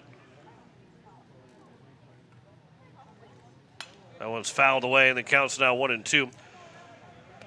I guess technically right at a month away from that best of 3 first round to get to that state tournament. Again, the Gopher Classic, that's July 10th, 11th. 10th, 11th for sure. That one will just miss for a ball. That counts 2-2. Sunday and Monday would have to be winning the pool and then winning 2 games on Sunday to play on Monday. Here's the 2-2 pitch. Swing and a miss and a strikeout. There's now 2 down. It will be a rarity in the new age of the way the South Dakota standings are and the South Dakota play is that the Eights will go in, and again, not that you're not trying to win tournaments, but they can go all out for that tournament without any South Dakota games scheduled after the Gopher Classic. So if a guy's available and you don't have to worry about saying, because you go back to the Dakota Classic. Carter Templeton was throwing one of those games. So he pulled him after 78 pitches, so he could pitch again. He'd be available to throw that next time out. So he didn't have or whatever it was, so he'd be available to throw, I guess it would have been on Tuesday, as it counts 1-1. I mean, you did all of that to make sure that guys were available and that they could pitch again. Here's the 1-1 to Schaefer. That'll miss low and inside. The count's 2-1. But now to that to the Gopher Classic, you're not worried about those South Dakota games because there aren't any games after that. So you can really go for a Gopher Classic, unlike other years and other teams that will still have games left. They're not going to throw their guys to the point of throwing 105 pitches, or they're going to get them out to make sure that they're still available for that South Dakota game, because it means more to win those South Dakota games than it does to win a tournament game. 3-1 pitch is over for a strike, and the count's now 3-2. And prior to 2020, when that all shifted over in 2019, you really only had about 4 doubleheaders or 5 teams that you're playing against that mattered throughout the whole season. You just had to play against a region, had to play well against a region. There's a swing and a miss by Schaefer and a 3-2 pitch, and that will end the inning. It is a 1-2-3 fourth We head to the fifth, halfway home in game 2, a 3-0 lead for Pierre over Renner. Back in a minute on KCCR, and you're watching it on YouTube at KCCR Sports. When you're looking for quality trash pickup services, look no further than Envirotech. 6 days a week, their trucks are on the road picking up trash, even holidays. They're also the place to contact for recycling services. Their friendly, professional staff is ready to assist with weekly pickups or even special pickups. Check out the website at EnvirotechWaste.com. Envirotech is locally operated. Call 224-4804. Envirotech Waste Services in Pierre, proud to support high school athletics. At Shane's Pharmacy, your health and your time matter to us. Our team takes pride in providing personal, professional care, from filling your prescriptions quickly to answering your questions every step of the way. Need a little extra convenience? We offer free delivery right to your home or office. Because at Shane's Pharmacy, you're our family, friends, and neighbors, and we're honored to care for you. Shane's Pharmacy. Feel better for less and stay well with us. Call 605-223-9200 or stop by in Fort Pierre. Shane's Pharmacy. Proud to support our local high school athletes. As we welcome you back, it is the top of the fifth. And the Aids lead it 3-0 on the American Family Insurance Brittany Shufflebine scoreboard. 9-1-2, Jack Canfield, Parker Scheit, and Alex McKinney. Going to be a little bit of activity out somewhat in the left field bullpen. And a couple guys playing catch. Looking like Joey Lively is playing catch. There's a swing and a miss for strike one. You have one guy throwing plyos around, too. That's Dylan Creesh. So just some different activity for a couple guys. Here's the 0-1 pitch. Swing and a miss.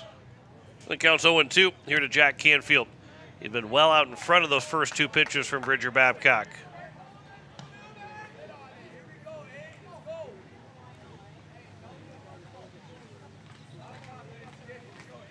Canfield 0 for 1 with a strikeout.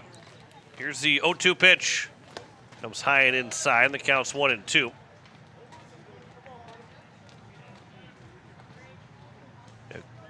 Creesh and Lively getting loose. Lively hasn't thrown an inning yet. That one will be outside.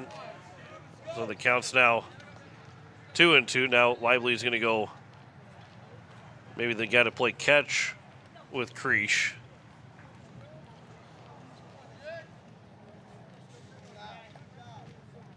Babcock from the stretch. Here's the 2-2 pitch. That'll miss low, and from now 0-2 to 3-2. Top of the order on deck for Renner.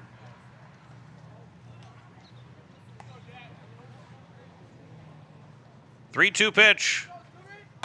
There's a chopper that'll get over the head of Babcock. The throw to first from Shufflebine is not going to be in time. And it'll be an infield single for Jack Canfield to kick off the top of the fifth inning.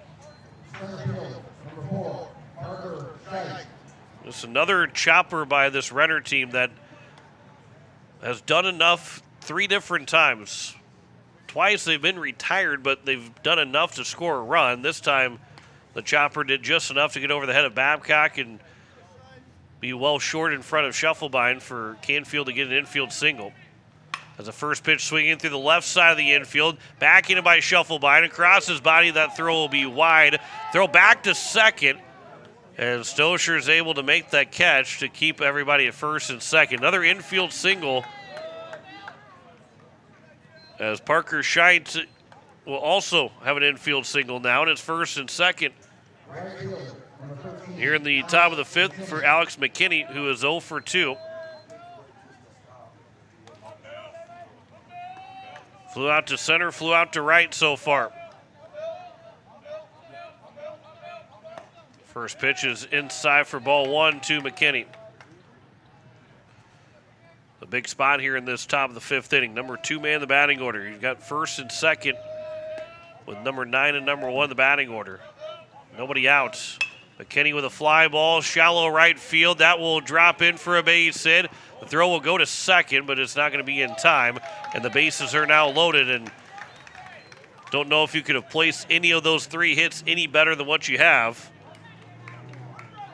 As the base is loaded with nobody out, and Coach Iverson will come out and will he make the change as Riker Edson was the man warming up in the bullpen in right field. Looks like he is going to make that change.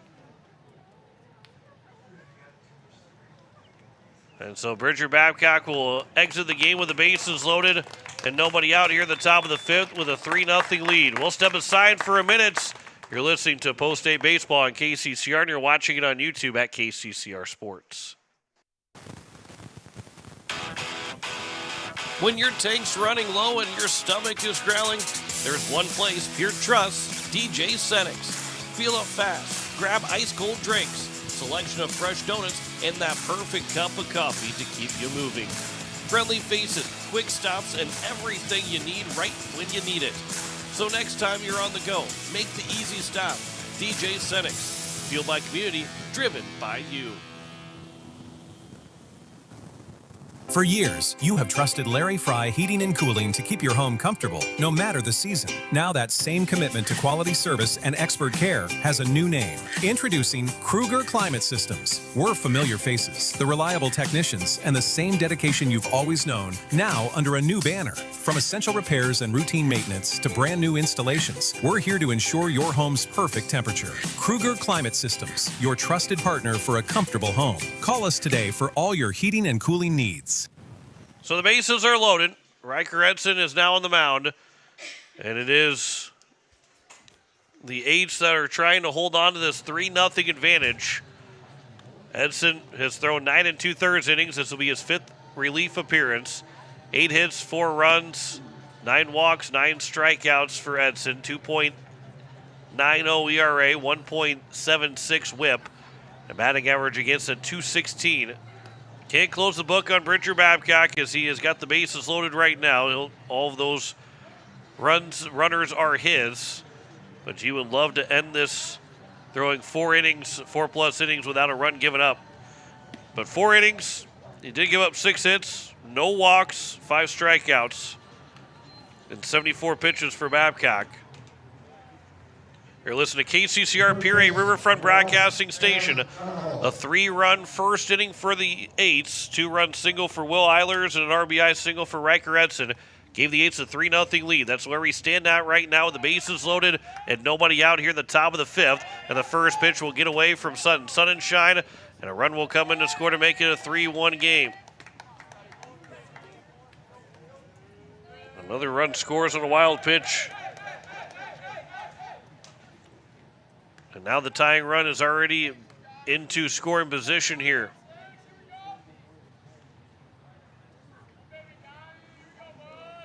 Here's the 1-0. Ground ball right back up the middle. It's a 3-2 ball game. Porter Hunsley will come up with it. They're going to send the runner. The throw to the plate is up the line. And just like that, we're tied 3-3.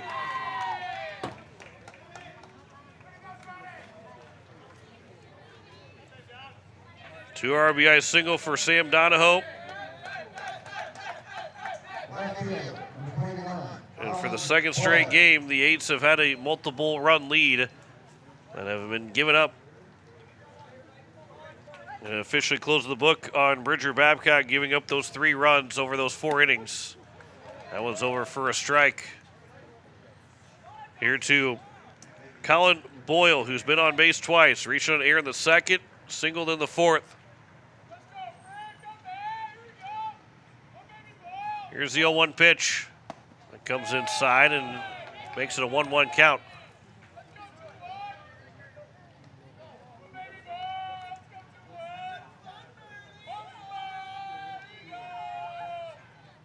Edson will come set from the stretch.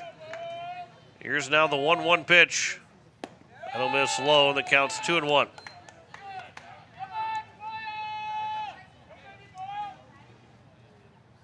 Four hits in the inning, all in a row. 2 infield singles, a bloop single. And that one getting through the infield for a base hit. This will be popped foul. That will get out of play, and the count's 2-2. Nothing changes, by the way, in the lineup for the Eights. Riker Edson comes in as the DH, and Babcock comes out of the ball game. So now the DH is gone, but Edson is still hitting for himself. Here's the 2-2. Comes high and inside. Works the count full at now 3-2.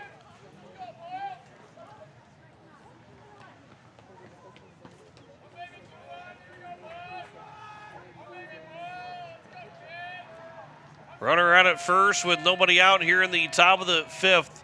3-2 pitch here from Edson. Instead he'll step off that runner at first, and Donahoe was trying to get a little bit of maybe of a jump.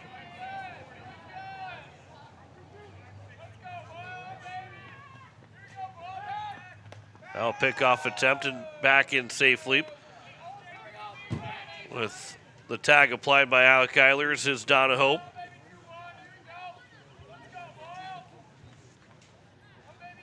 Three-two pitch now here from Edson.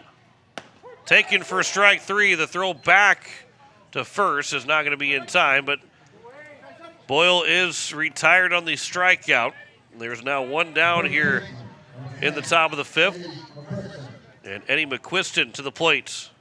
McQuiston is 1 for 2. He got out of the shortstop shuffle by back in the top of the second, then singled in the fourth.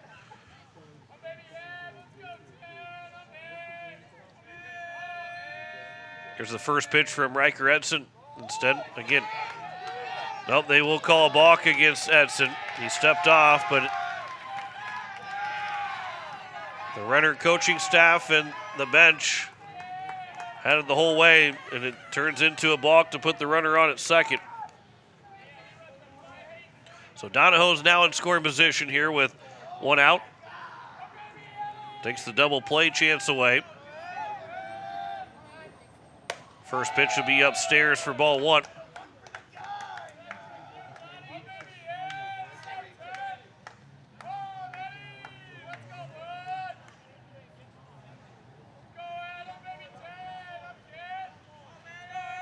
Here's the 1-0 pitch.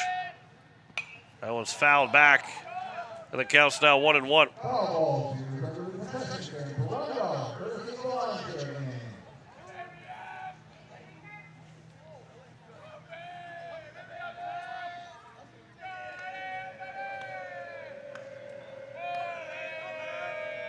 1-1 here from Edson.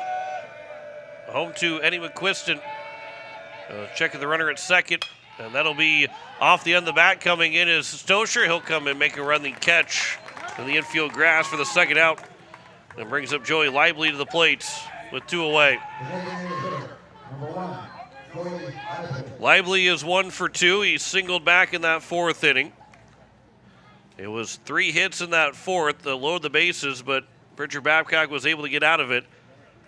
But 4 hits in this inning that have helped score all 3 runs. Tie this game up. That one's upstairs for ball one. And that go-ahead run is in scoring position here for Lively.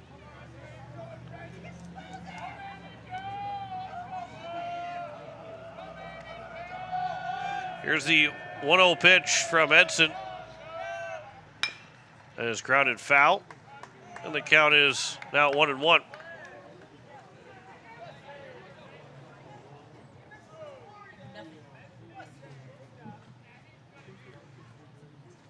Lively trying to give Renner the first lead for them here in game 2 as we start to get late in this second game. 1-1 pitch. That'll be outside. The Eights will have 9-1-2 in that bottom of the 5th inning.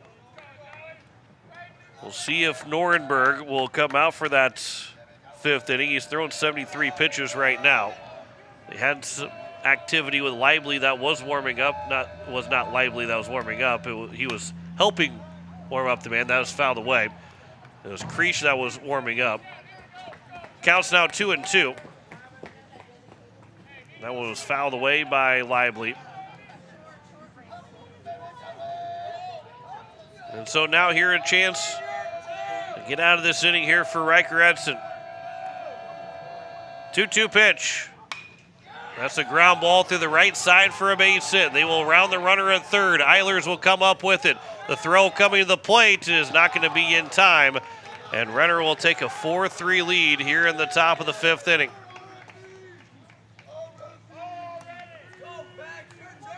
4 runs have scored on 5 hits in this inning for Renner. And Paxton Sohn will come to the plate. Sohn is 0 for 2. Struck out swinging in the second, struck out swinging in the fourth. First pitch will miss low for ball 1. A 3-run first inning for the Eights, now a 4-run 5th inning for Renner.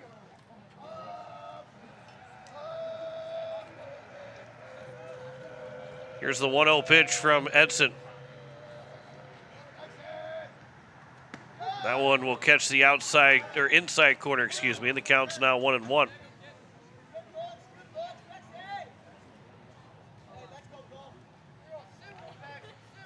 Joey Lively leads away from first. He's got the biggest hit now for the Renner Royals in game 2 to give them the 4-3 lead. 1-1 pitch, pickoff move back to first on a back pick, and diving back in safely is Lively. And the count's now 2-1.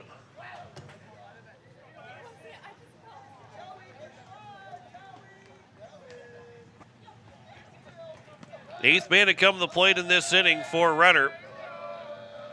2-1 pitch. That one's over for a strike, and the count's now 2-2.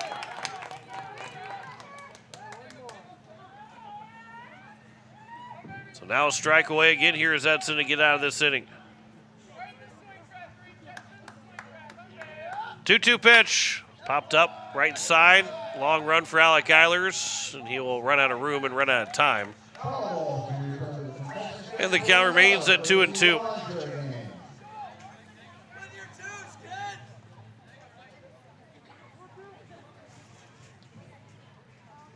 Riker Edson trying to get out of this top of the 5th inning. 4-run inning right now for Renner. 2-2 will come in and hits Paxton Sohn. And it's now first and second with 2 away. And Blaine Heitman to the plate.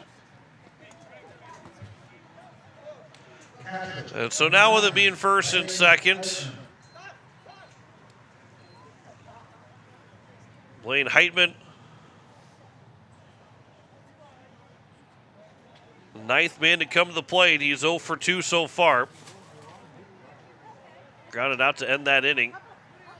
Back in the top of the 4th, that kept it a 3-0 lead for the Eights.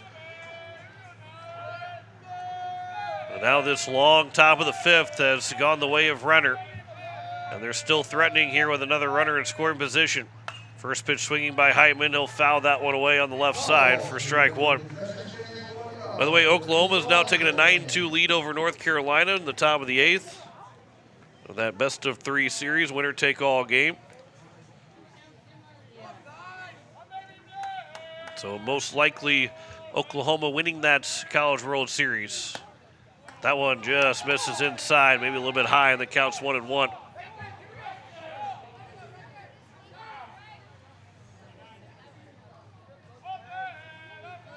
First and second here with 2 away. 1-1 pitch. That'll miss low.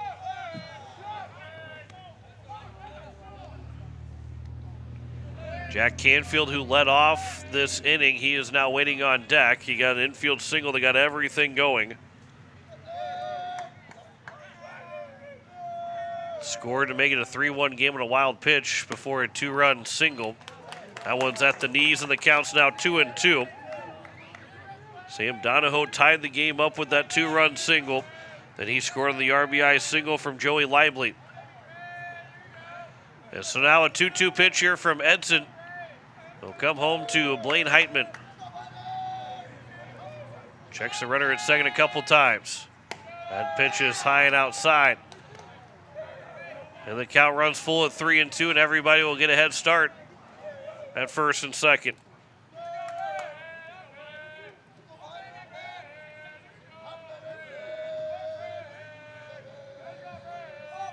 Here's a 3-2. Swing and a miss, and the Eights will get out of the inning. 9 guys come to the plate, 4-run score on 5 hits. There were no errors, and 2 men left on base. Renner now has the lead 4-3. Back in a minute on KCCR, and you're watching it on YouTube at KCCR Sports. Stolken Peterson LLP has been your local CPA firm for over 40 years, offering tax preparation, bookkeeping, payroll, and consulting services. If your business, farm, or ranch needs professional, accurate, and reliable services, we are your firm. Our clients are our #1 priority. If you need a higher level of accounting service, give us a call at 605-224-5828. That's Stolken Peterson LLP, 222 East Missouri Avenue in Pierre. Has life left a dent in your ride? Or maybe you're dreaming of a fresh start for your classic. At Hunsley Auto Body and Sandblasting, we bring vehicles back to life. Located right here in Fort Pierre with over 25 years experience, we specialize in expert auto body repair, from minor dings to major collision work. Got a boat or RV with fiberglass damage? We handle that too. And for projects needing a complete refresh, our professional sandblasting service preps anything ready for a perfect finish. For quality work you can trust, Hunsley Auto Body and Sandblasting, 605-280-4451, 310 West Highway 1434 in Fort Pierre. So Dylan Creech is now on the mound for the Renner Royals, post 307. As we look at the stats in total for Nuremberg, who goes 4 innings, 2 hits, 3 runs, 1 earned, 1 walk, and 7 strikeouts, as he throws 73 pitches in that those 4 innings. And it is, again, Riker Edson that is now on the mound. He has been charged with that 1 run so far. Bridger Babcock goes 4 innings, 6 hits, 3 runs, no walks, 5 strikeouts. And it is now up to the bullpen for both these teams. And again, 9-1-2, Porter Hunsley, Carter Shufflebine, and Hudson Stosher to lead us off. Creech coming in, he has thrown 17 innings. This will be his 6th appearance and 3rd relief appearance. 1-3 record so far for Creech. 16 hits, 17 runs, 11 of them earned, 12 walks and 15 strikeouts. 4.53 ERA, 1.65 whip, and a batting average against at 258. There was his first pitch strike 60% of the time. And so here is Creech to deal with 9-1-2 here in the bottom of the 5th.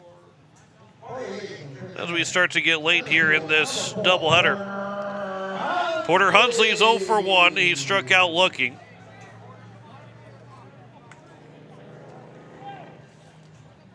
Now the second time through the order, with Renner going through the order for the 3rd time. They'll have 9-1-2 to start the top of the 6th inning. They sure would like to match it. Have all 9 guys come to the plate here in the bottom of the 5th inning. That would be good for Pierre to get right back out in front.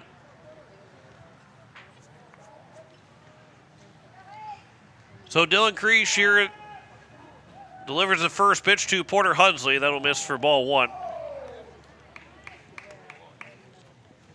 Again, Nuremberg able to work around, only had that 1 walk. Did come in that first inning when they scored the 3 runs. They only had just 1 guy reach base after the first. That one will miss to make it a 2-0 count. Sunshine had the only base hit and the only base runner for the 8s. The final 10 guys that he faced after having to deal with 7 in the first inning alone. 2-0 pitch. That'll bounce in. It's a 3-0 count. Here from Nuremberg, I make that from Creech to Porter Hunsley. Try and get that leadoff man on base.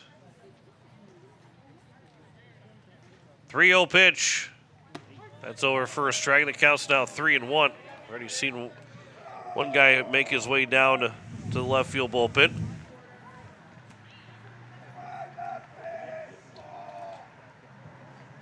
The lefty that's could be throwing. We'll see if we can get that number. 3-1 pitch will come inside for ball 4. And a leadoff walk issued to Porter Hunsley.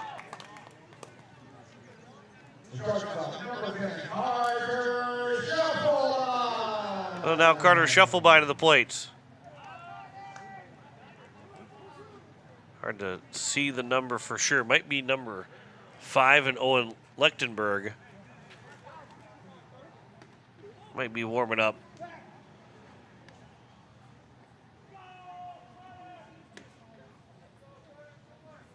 Carter Scheffelbein at the plate. One on, nobody out here in the bottom of the fifth, so that tying run is already on base here to open up this bottom of the fifth inning. First pitch to him. That is outside for ball one. And then the throw back from the catcher is wide of Creech, but middle infield's already playing double play depth, so they were pretty close to backing up the throw.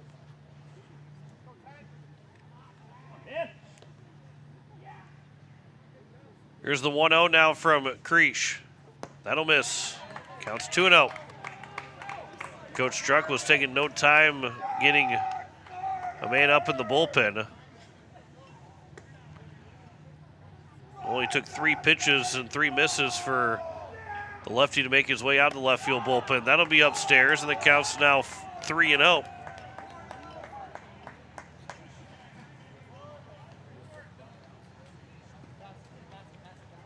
Scheffelbein probably taking it all the way. Here's the 3-0 pitch, and that will miss for ball 4. And 8 of the first 9 pitches have missed from Creech, and it's first and second here with nobody out. And it brings up Hudson Stosher to the plates. So Stosher's got a chance now to tie this game up. But first we'll have time and a mound visit. Maybe giving time for Lechtenberg to get ready out in left field. Again, I'm pretty sure it's Lechtenberg. Looks like a number 5 out there. With the mound visit going on. I'd say outside of Dawson Horst being the only other guy, but he's throwing 2/3 of it, 2 1/3 inning.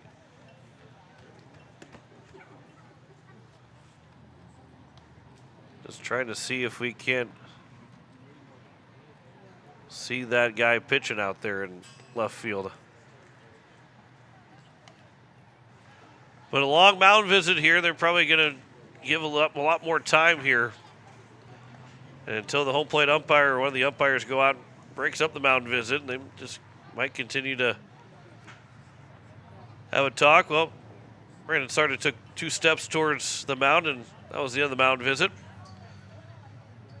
So first and second, nobody out here in the bottom of the 5th inning with the Eights down by 1, 4-3. Hudson Stosher, who is 0 for 2, reaching on an air in the first, grounding out to short in the 3rd inning. We'll dig in to try and tie this ball game up.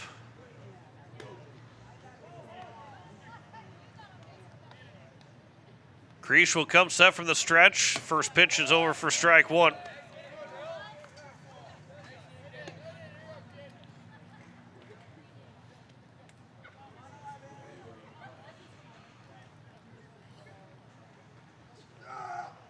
Creech comes set again. Here's the 0-1 pitch now to Stosher. He'll show a bunt. He'll drop it down in front of the mound. The play made. The throw to first will be in time. Stosher lays down the sacrifice bunt. That will make it second and third with 1 out here in the bottom of the 5th. And Sonnenshine's got an opportunity to tie and give the Eights the lead.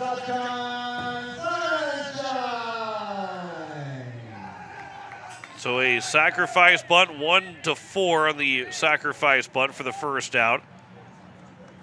Porter Hunsley is at third. Carter Scheffelbein at second. The infield has come in mostly all the way here. Here's the first pitch to Sonnenshine. It's a curveball that will drop in for strike 1.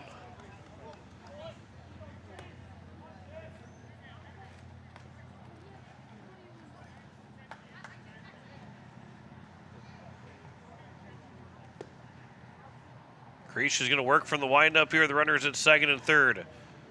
He'll deal the 0-1 pitch. That one will miss low, and the count's now at a ball and a strike. Looks like Lechtenberg is ready out in the left field bullpen.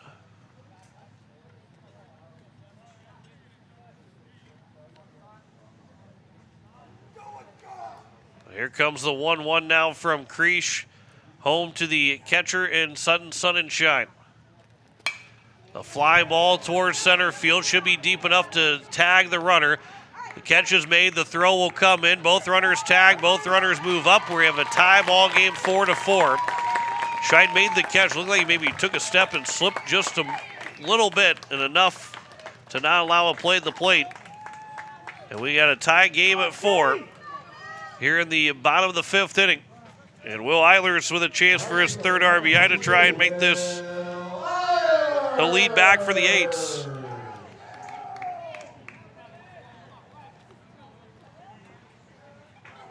Two down now here in the bottom of the 5th. First pitch to Will Eilers, over for strike 1. Carter Scheffelbein is that go-ahead run, standing 90 feet away here in the bottom of the 5th inning.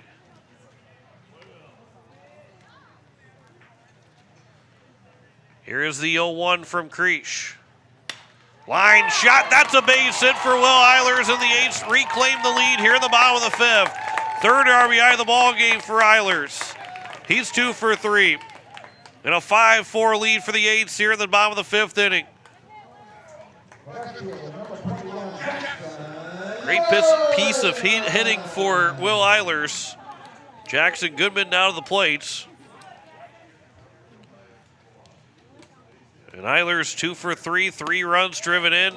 First pitch is over for strike 1 to Jackson Goodman, who's looking for his first hit today. He's 0 for 5 overall, 0 for 2 here in game 2.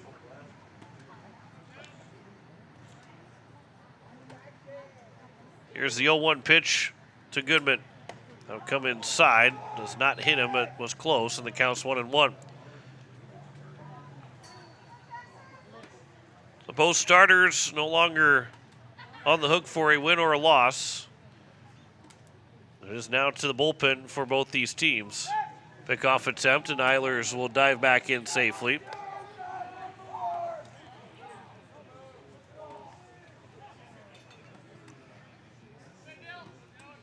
Here's the 1-1. Swing and a miss by Goodman. The count's now 1-2.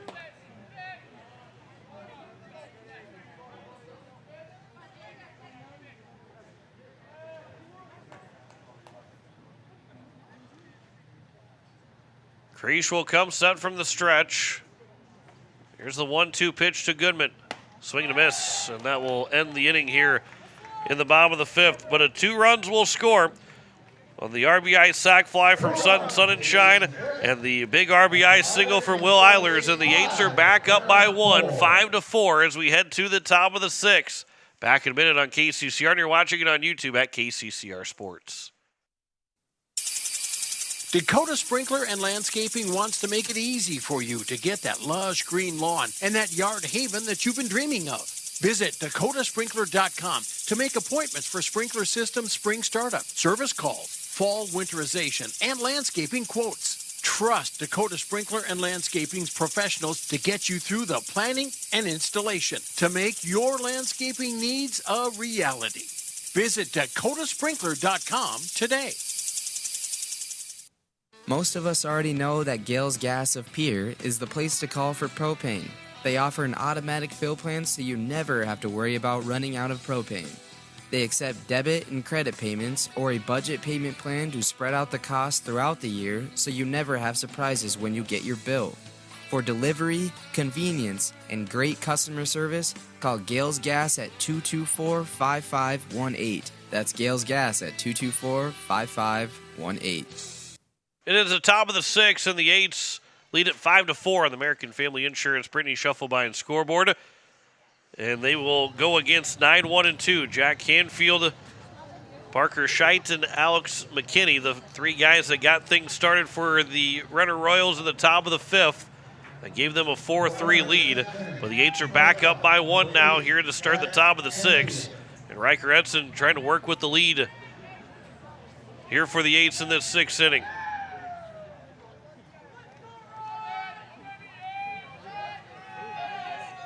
What is Canfield that will lead us off? He'll try and bunt it down the third base line. Jackson Goodman will field. His throw to first is going to be in time, and Alec Eilers got his foot back on the bag in time for the first out. 1 pitch and 1 out. So one down here in the top of the 6th inning. Boy, that was very close. And now Parker Scheidt to the plate. He is 2 for 3 so far in the game.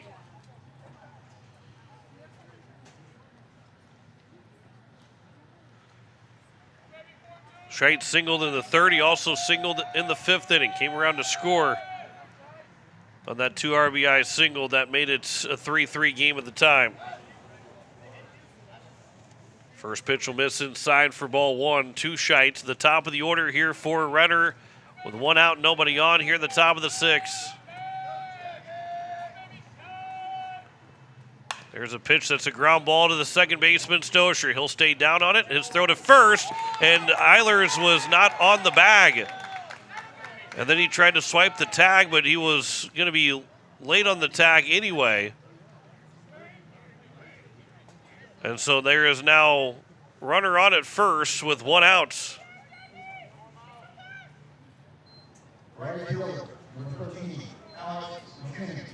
And that'll be an error to Eilers.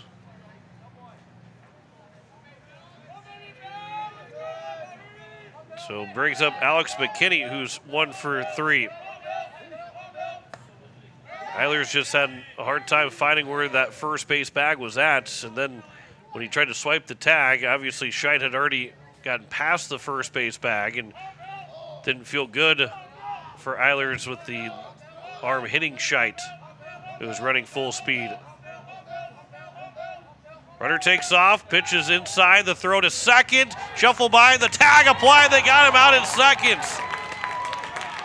The throw will get shuffled from Sun and Shine to shuffle by, the tag applied, and there's now 2 down and nobody on base. Coach Struck could not believe that he was called out. Count is 2-0. Well, what a jump by Shufflebine and put the tag down. That one will miss outside. And the count's 3-0 now here to Alex McKinney. Trying to get that tying run into scoring position. Unable to. But that tying run will get back on base as it will be ball 4 that will get to the backstop. And McKinney will stop at first, and there is the tying run back on here with 2 outs. In the top of the 6th inning to bring up Sam Donahoe. Tied the ball game up with the 2 RBI single in that top of the 5th inning. He's 1 for 3.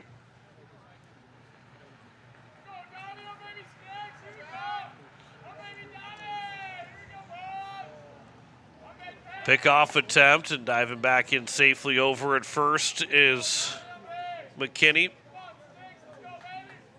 Trying to keep him close. Don't want him to get into scoring position here with 2 outs. Here's the first pitch. That'll be popped up on the left side.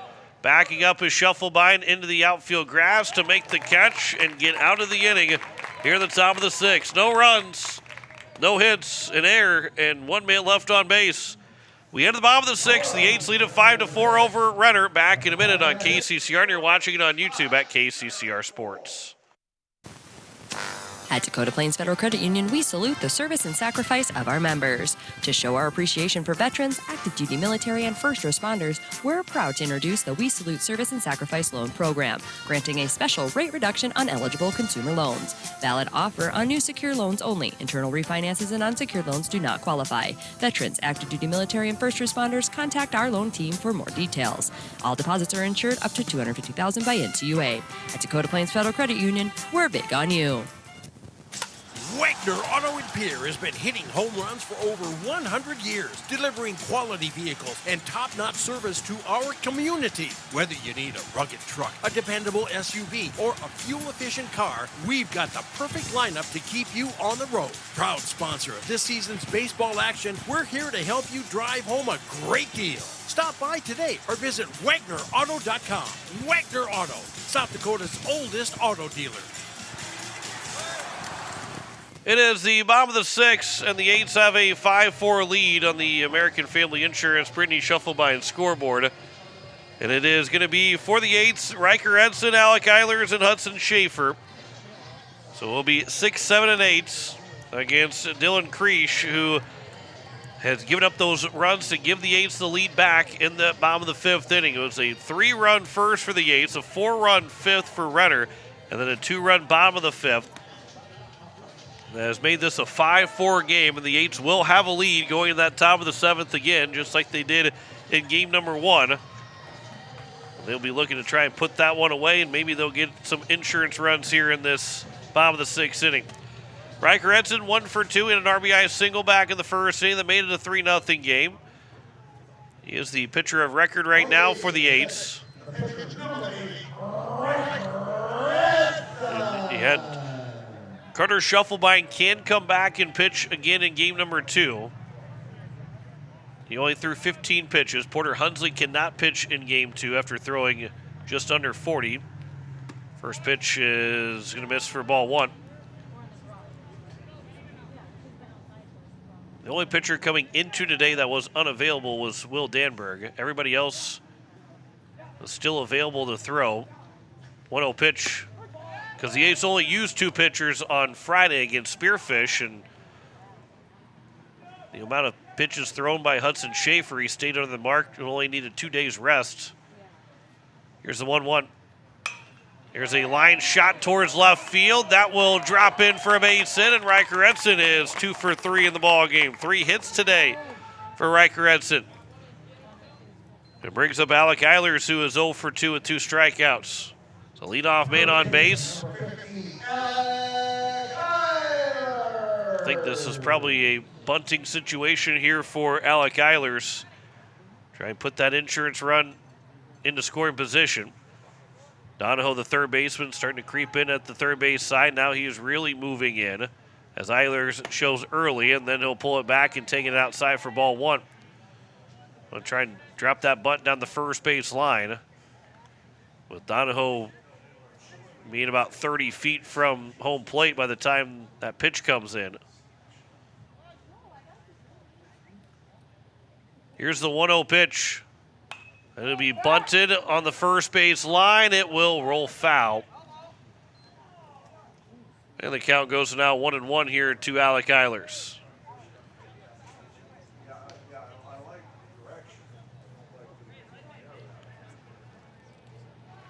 So Eilers will get back to the plate. And most likely bunting another time here with a 1-1 count. Edson will lead away from first. Showing bunt again is Eilers. This one will be taken high. And the count's now 2-1.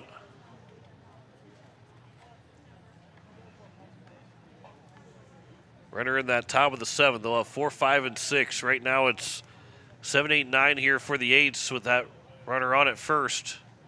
2-1 pitch. That'll miss low and away. And the count's 3-1. And Creesh, who is looking for trying to throw a strike to let him bunt the ball. He's missed the plate a couple times. 3-1 pitch. Eilers will take it for a strike, and the count's full at now 3-2.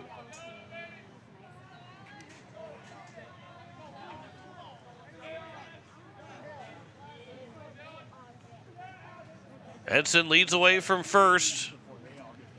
Here's the 3-2 pitch from Creesh to Alec Eilers. Swing and a miss for a strikeout. And there's now 1 down here in the bottom of the 6th inning, and it will bring up Hudson Schaefer. Schaefer is 0 for 2.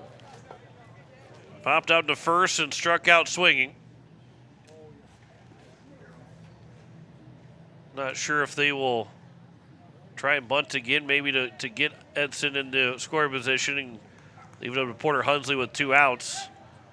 Pickoff attempt, and Edson was half a step off the base.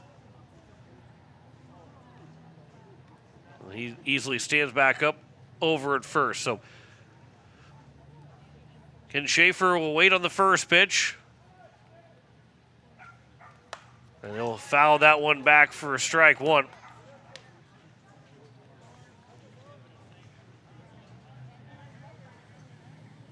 And the count is 0-1 here to Hudson Schaefer.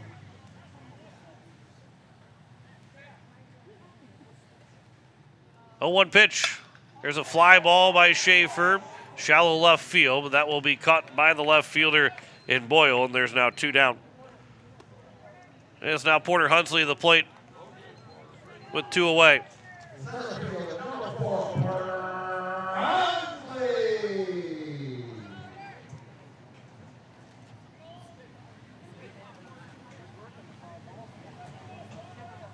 So Hunsley will step to the plate. 2 outs and a runner on at first. Here in the bottom of the 6th inning with the Eights leading by 1. First pitch will miss for ball 1.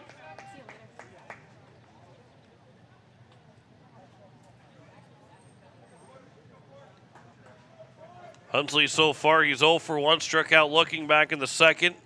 Drew a walk in that bottom of the 5th.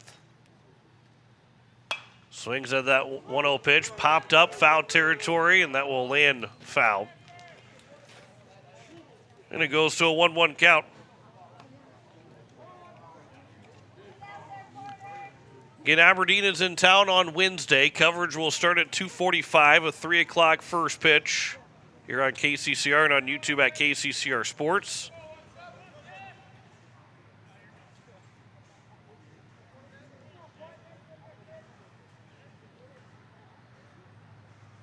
Creech peering in for the sign. Now he'll come set from the stretch. Here's the 1-1. That'll miss low. Yeah, this will be a big important run to get here if you're the Eights. And the leadoff single by Edson. Next 2 retired, strikeout and a flyout. 2-1 pitch. There's a line shot towards right center field. That will be diving and past the center fielder. Riker Edson will get to third. He's going to stop there. It'll be a double for Porter Hunsley. 2nd and 3rd here with 2 away. And a big opportunity now for Carter Schuffelbein to add on to this lead here for the Eights. First extra base hit of the ball game for Pierre. 8th hit in this game. Make that 6th hit in this game for the Eights.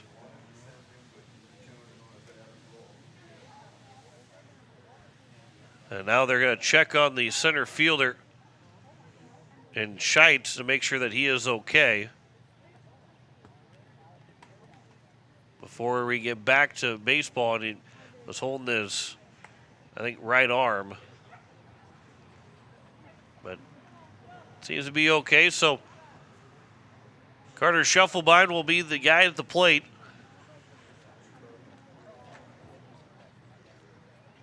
Schuffelbein 0 for 1 in this game, hit by a pitch in the 1st, struck out swinging in the 2nd, and walked in the 5th.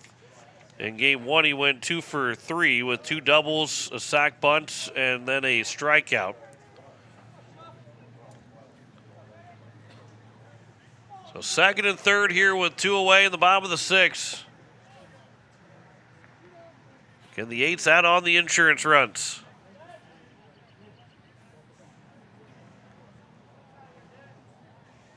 Creech will work from the windup here with runners at 2nd and 3rd. First pitch swinging and missing for Schuffelbein for strike 1.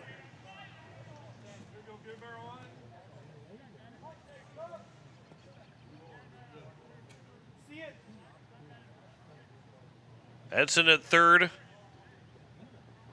Porter Hunsley at 2nd. There's a high fly ball to left field. That's going to get over the head of the left fielder and down for extra bases. And it will drive into Schuffelbein will round 2nd. He's on his way to 3rd. He's going to be standing up with a 2 RBI triple to make it a 7-4 lead for the Eights here in the bottom of the 6th. A big triple for Carter Schuffelbein. He'll drive in 2 with his 5th triple of the season. Now 16 runs driven in for him. And those are 2 big insurance runs here for the Eights in the 6th. And how about adding one more to it? First pitch will be over for strike one to Hudson Stosher. Had an RBI in game one. He's 0 for 2 so far. Reaching on air in the first, grounding out to the shortstop in the third, and sacrifice bunts in the fifth. That one's over for a strike, and it's quickly 0-2 here to Stosher. Big 2-run inning here for the Eights. Trying to hang on and split the doubleheader with Renner. 0-2 pitch. Ground ball. That is going to be a sliding stop and a good stop by the second baseman, Sohn, to throw out Stosher, who nearly made it a 4-run game. But 2 big runs scoring on 3 hits in the inning. There are no errors and 1 man left on base. The Eights will look for the split of the doubleheader, leading 7-4 as we head to the 7th. Back in a minute on KCCR, and you're watching it on YouTube at KCCR Sports. When the South Dakota wind howls and the rain pours, is your home ready? Introducing Pierre Roofing and Gutters, the newest name serving Pierre, Fort Pierre, and surrounding communities. Owned by Karsten Erickson, the same expert you've trusted for years at Karsten Erickson Roofing and Construction, we're expanding to keep our community covered. From full replacement to seamless gutter installs, Karsten and his team deliver. Don't wait for the next storm. Call Pierre Roofing and Gutters today for a free estimate. 605-280-8080. Pierre Roofing and Gutters. Built strong, built local.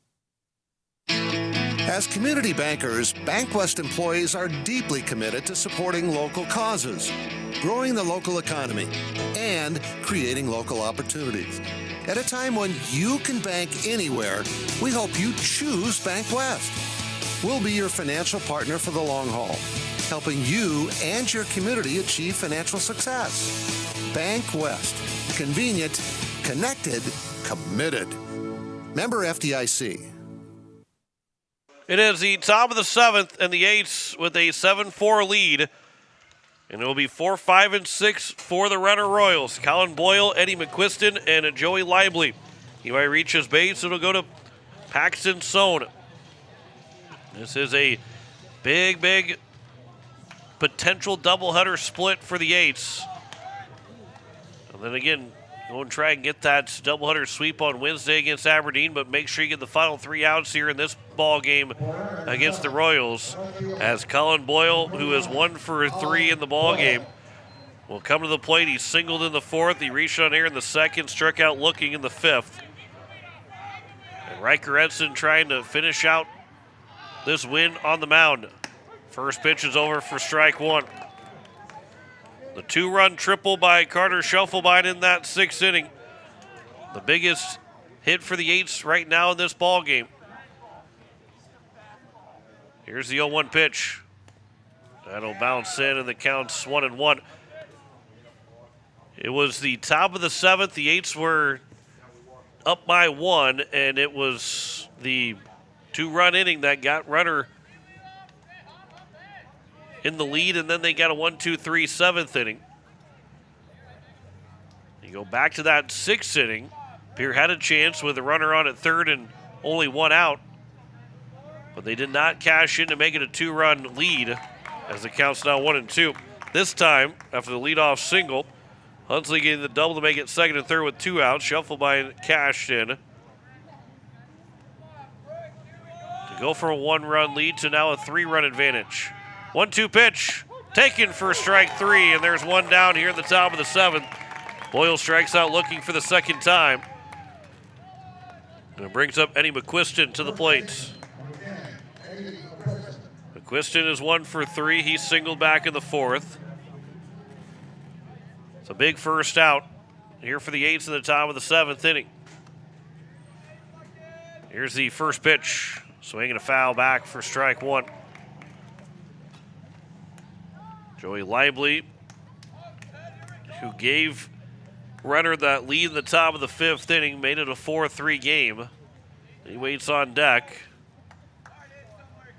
Here is the 0-1 to McQuiston. That is upstairs, and the count's 1-1.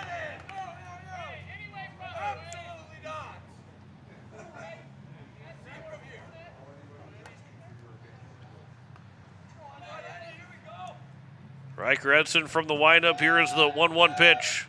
Swing and a miss, and the count's now 1-2.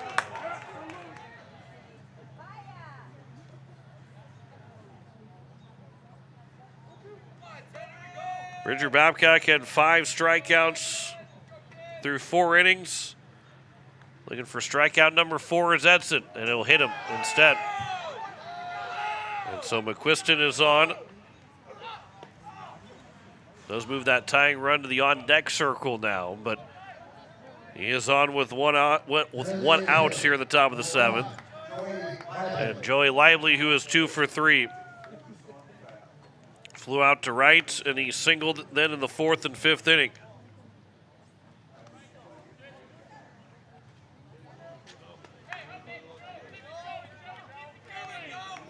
Riker Edson from the stretch will come set.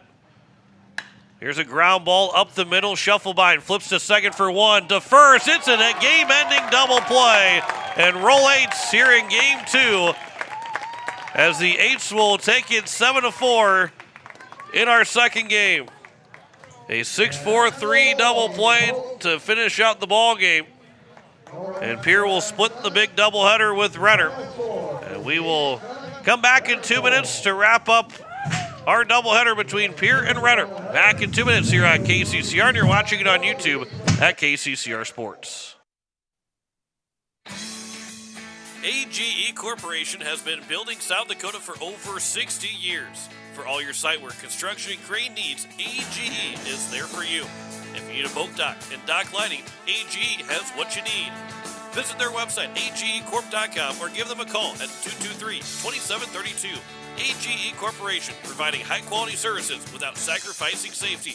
Visit agecorp.com or call 223-2732.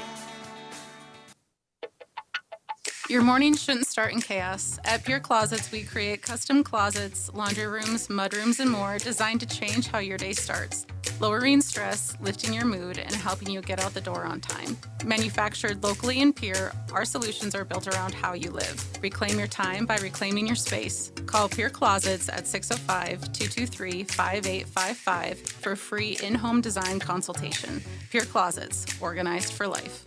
When you're in the need for high-quality replacement auto parts, look no further than Zander Auto Parts and Machine Shop in Pierre. Zander's has been servicing the Pierre area for over 40 years. Their professional parts techs can get you the parts you need and get you back on the road. Stop by Zander Auto Parts and Machine Shop at 500 West Sioux in Pierre or call 224-9221. Zander's, your source for domestic and foreign auto parts and accessories. When the South Dakota sun is beating down, your home should be your sanctuary. But a broken air conditioner can turn your living room into a hot oven fast. Whether you need a quick repair or a full system replacement, AirTech Heating and Cooling is on the job. Our licensed technicians are available 24/7 for those unexpected emergencies. We pride ourselves on 100% customer satisfaction and quality service you can trust. Call 605-945-0160. AirTech Heating and Cooling, locally owned and keeping the Pierre area comfortable for over 20 years. As we welcome you back, it is a final score. Pierre Post 8 picks up a Game 2 win by a final score of 7-4 here tonight over the Renner Royals, and it wasn't easy. The Eights went up 3-0 in that first inning with the 2 RBI single from Will Eilers, and then the RBI single for Riker Edson made it a 3-0 game, and that stood until the top of the 5th. But then a 4-run 5th inning, highlighted by a 2-run single by Sam Donahoe that tied the game up. Then the RBI single by Joey Lively that gave them the lead, made it 4-3 in that top of the 5th inning. But the Eights battled right back, a RBI sac fly for Sunshine. And then the RBI single for Will Eilers to make it a 5-4 lead as Eilers finished the game 2 of 3 with 3 runs driven in. And then in that bottom of the 6th inning with the Eights having the leadoff single by Riker Edson, it was runner on at first, but then a strikeout and a flyout made it to runner on at first with 2 outs. Porter Hunsley's double made it 2nd and 3rd, and then Carter Shufflebine, the 2-run triple, made it a 7-4 game. Gave that breathing room for the Eights. Riker Edson, after a hit by pitch in the top of the 7th, 1 out, got the 6-4-3 double play to get out of the inning and out of the game. And the Eights pick up the doubleheader split with that win in Game 2, 7-4 over the Renner Royals. It was Landon Norenberg that will pick up the loss. He went 4 innings, 3 hits, 3 runs, 1 walk, 7 strikeouts. Bridger Babcock that was not the loss for Norenberg. It was the loss for Dylan Creech, who gave up 4 runs on 4 hits and 2 walks and 2 strikeouts over 2 innings. Bridger Babcock went the first 4 innings, giving up 6 hits, 3 runs, no walks, and 5 strikeouts and 74 pitches. Then Riker Edson finished out the final 3 innings. He picks up the win, giving up 1 run on 3 hits, 1 walk, and 5 strikeouts. Time of the ball game was 2 hours and 5 minutes, as the Eights will get a big split. They are now 8-9 in South Dakota games. They're now 9-13 overall. Renner goes to 10-6 in South Dakota games and 12-15 overall. They stay 3 games under 500. The Eights stay 4 games under 500 overall, but 4 games over 500 in South Dakota play for Renner. Still 1 game under 500 for the Eights in South Dakota play. Our next broadcast coming up here at 2:45 on Wednesday. We'll have Pierre and Aberdeen. The Smitties will be in town as the Eights will be looking for a couple wins against the Smitties, who will be in town on Wednesday. Coverage at 2:45 and a 3 o'clock first pitch for that doubleheader here at Hyde Stadium. I want to say thanks to Sydney Carlson back in the studios. John Winkler here signing off. 7-4 win for Pierre over Renner in Game 2 after dropping the first one 5-4, as we say so long from Hyde Stadium. You've been listening to Pierre Baseball on KCCR and on YouTube at KCCR Sports. Pierre Baseball is brought to you by Kathy Sunshine Properties, Kruger Contracting, Bank West, Overhead Doors, Stalkin Peterson LLP, Shane's Pharmacy, Capital City Ford, Lincoln, and Toyota, American Family Insurance Brittany Scheffelbein Agency, CHS River Plains, Dakota Plains Federal Credit Union, Fording Electric, Pierre Closets, Dakota Sprinkler and Landscaping, and AGE. Pierre Baseball is also brought to you by Edward Jones Financial, Gales Gas, Lamb Motors, Xander Auto Parts, Comtech, First Dakota National Bank, Envirotech, Kruger Climate Systems, May Adam, Hunsley Auto Body, Oahe Federal Credit Union, Cone Egg, AirTech Heating and Cooling, Pierre Roofing and Gutters, Wagner Auto, the South Dakota Office of the Attorney General Division of Consumer Protection, and Todd's Electric. Join us all season for more Pierre Baseball on KCCR and on YouTube at KCCR Sports. This has been a special presentation of Riverfront Broadcasting Sports, Central South Dakota's sports leader.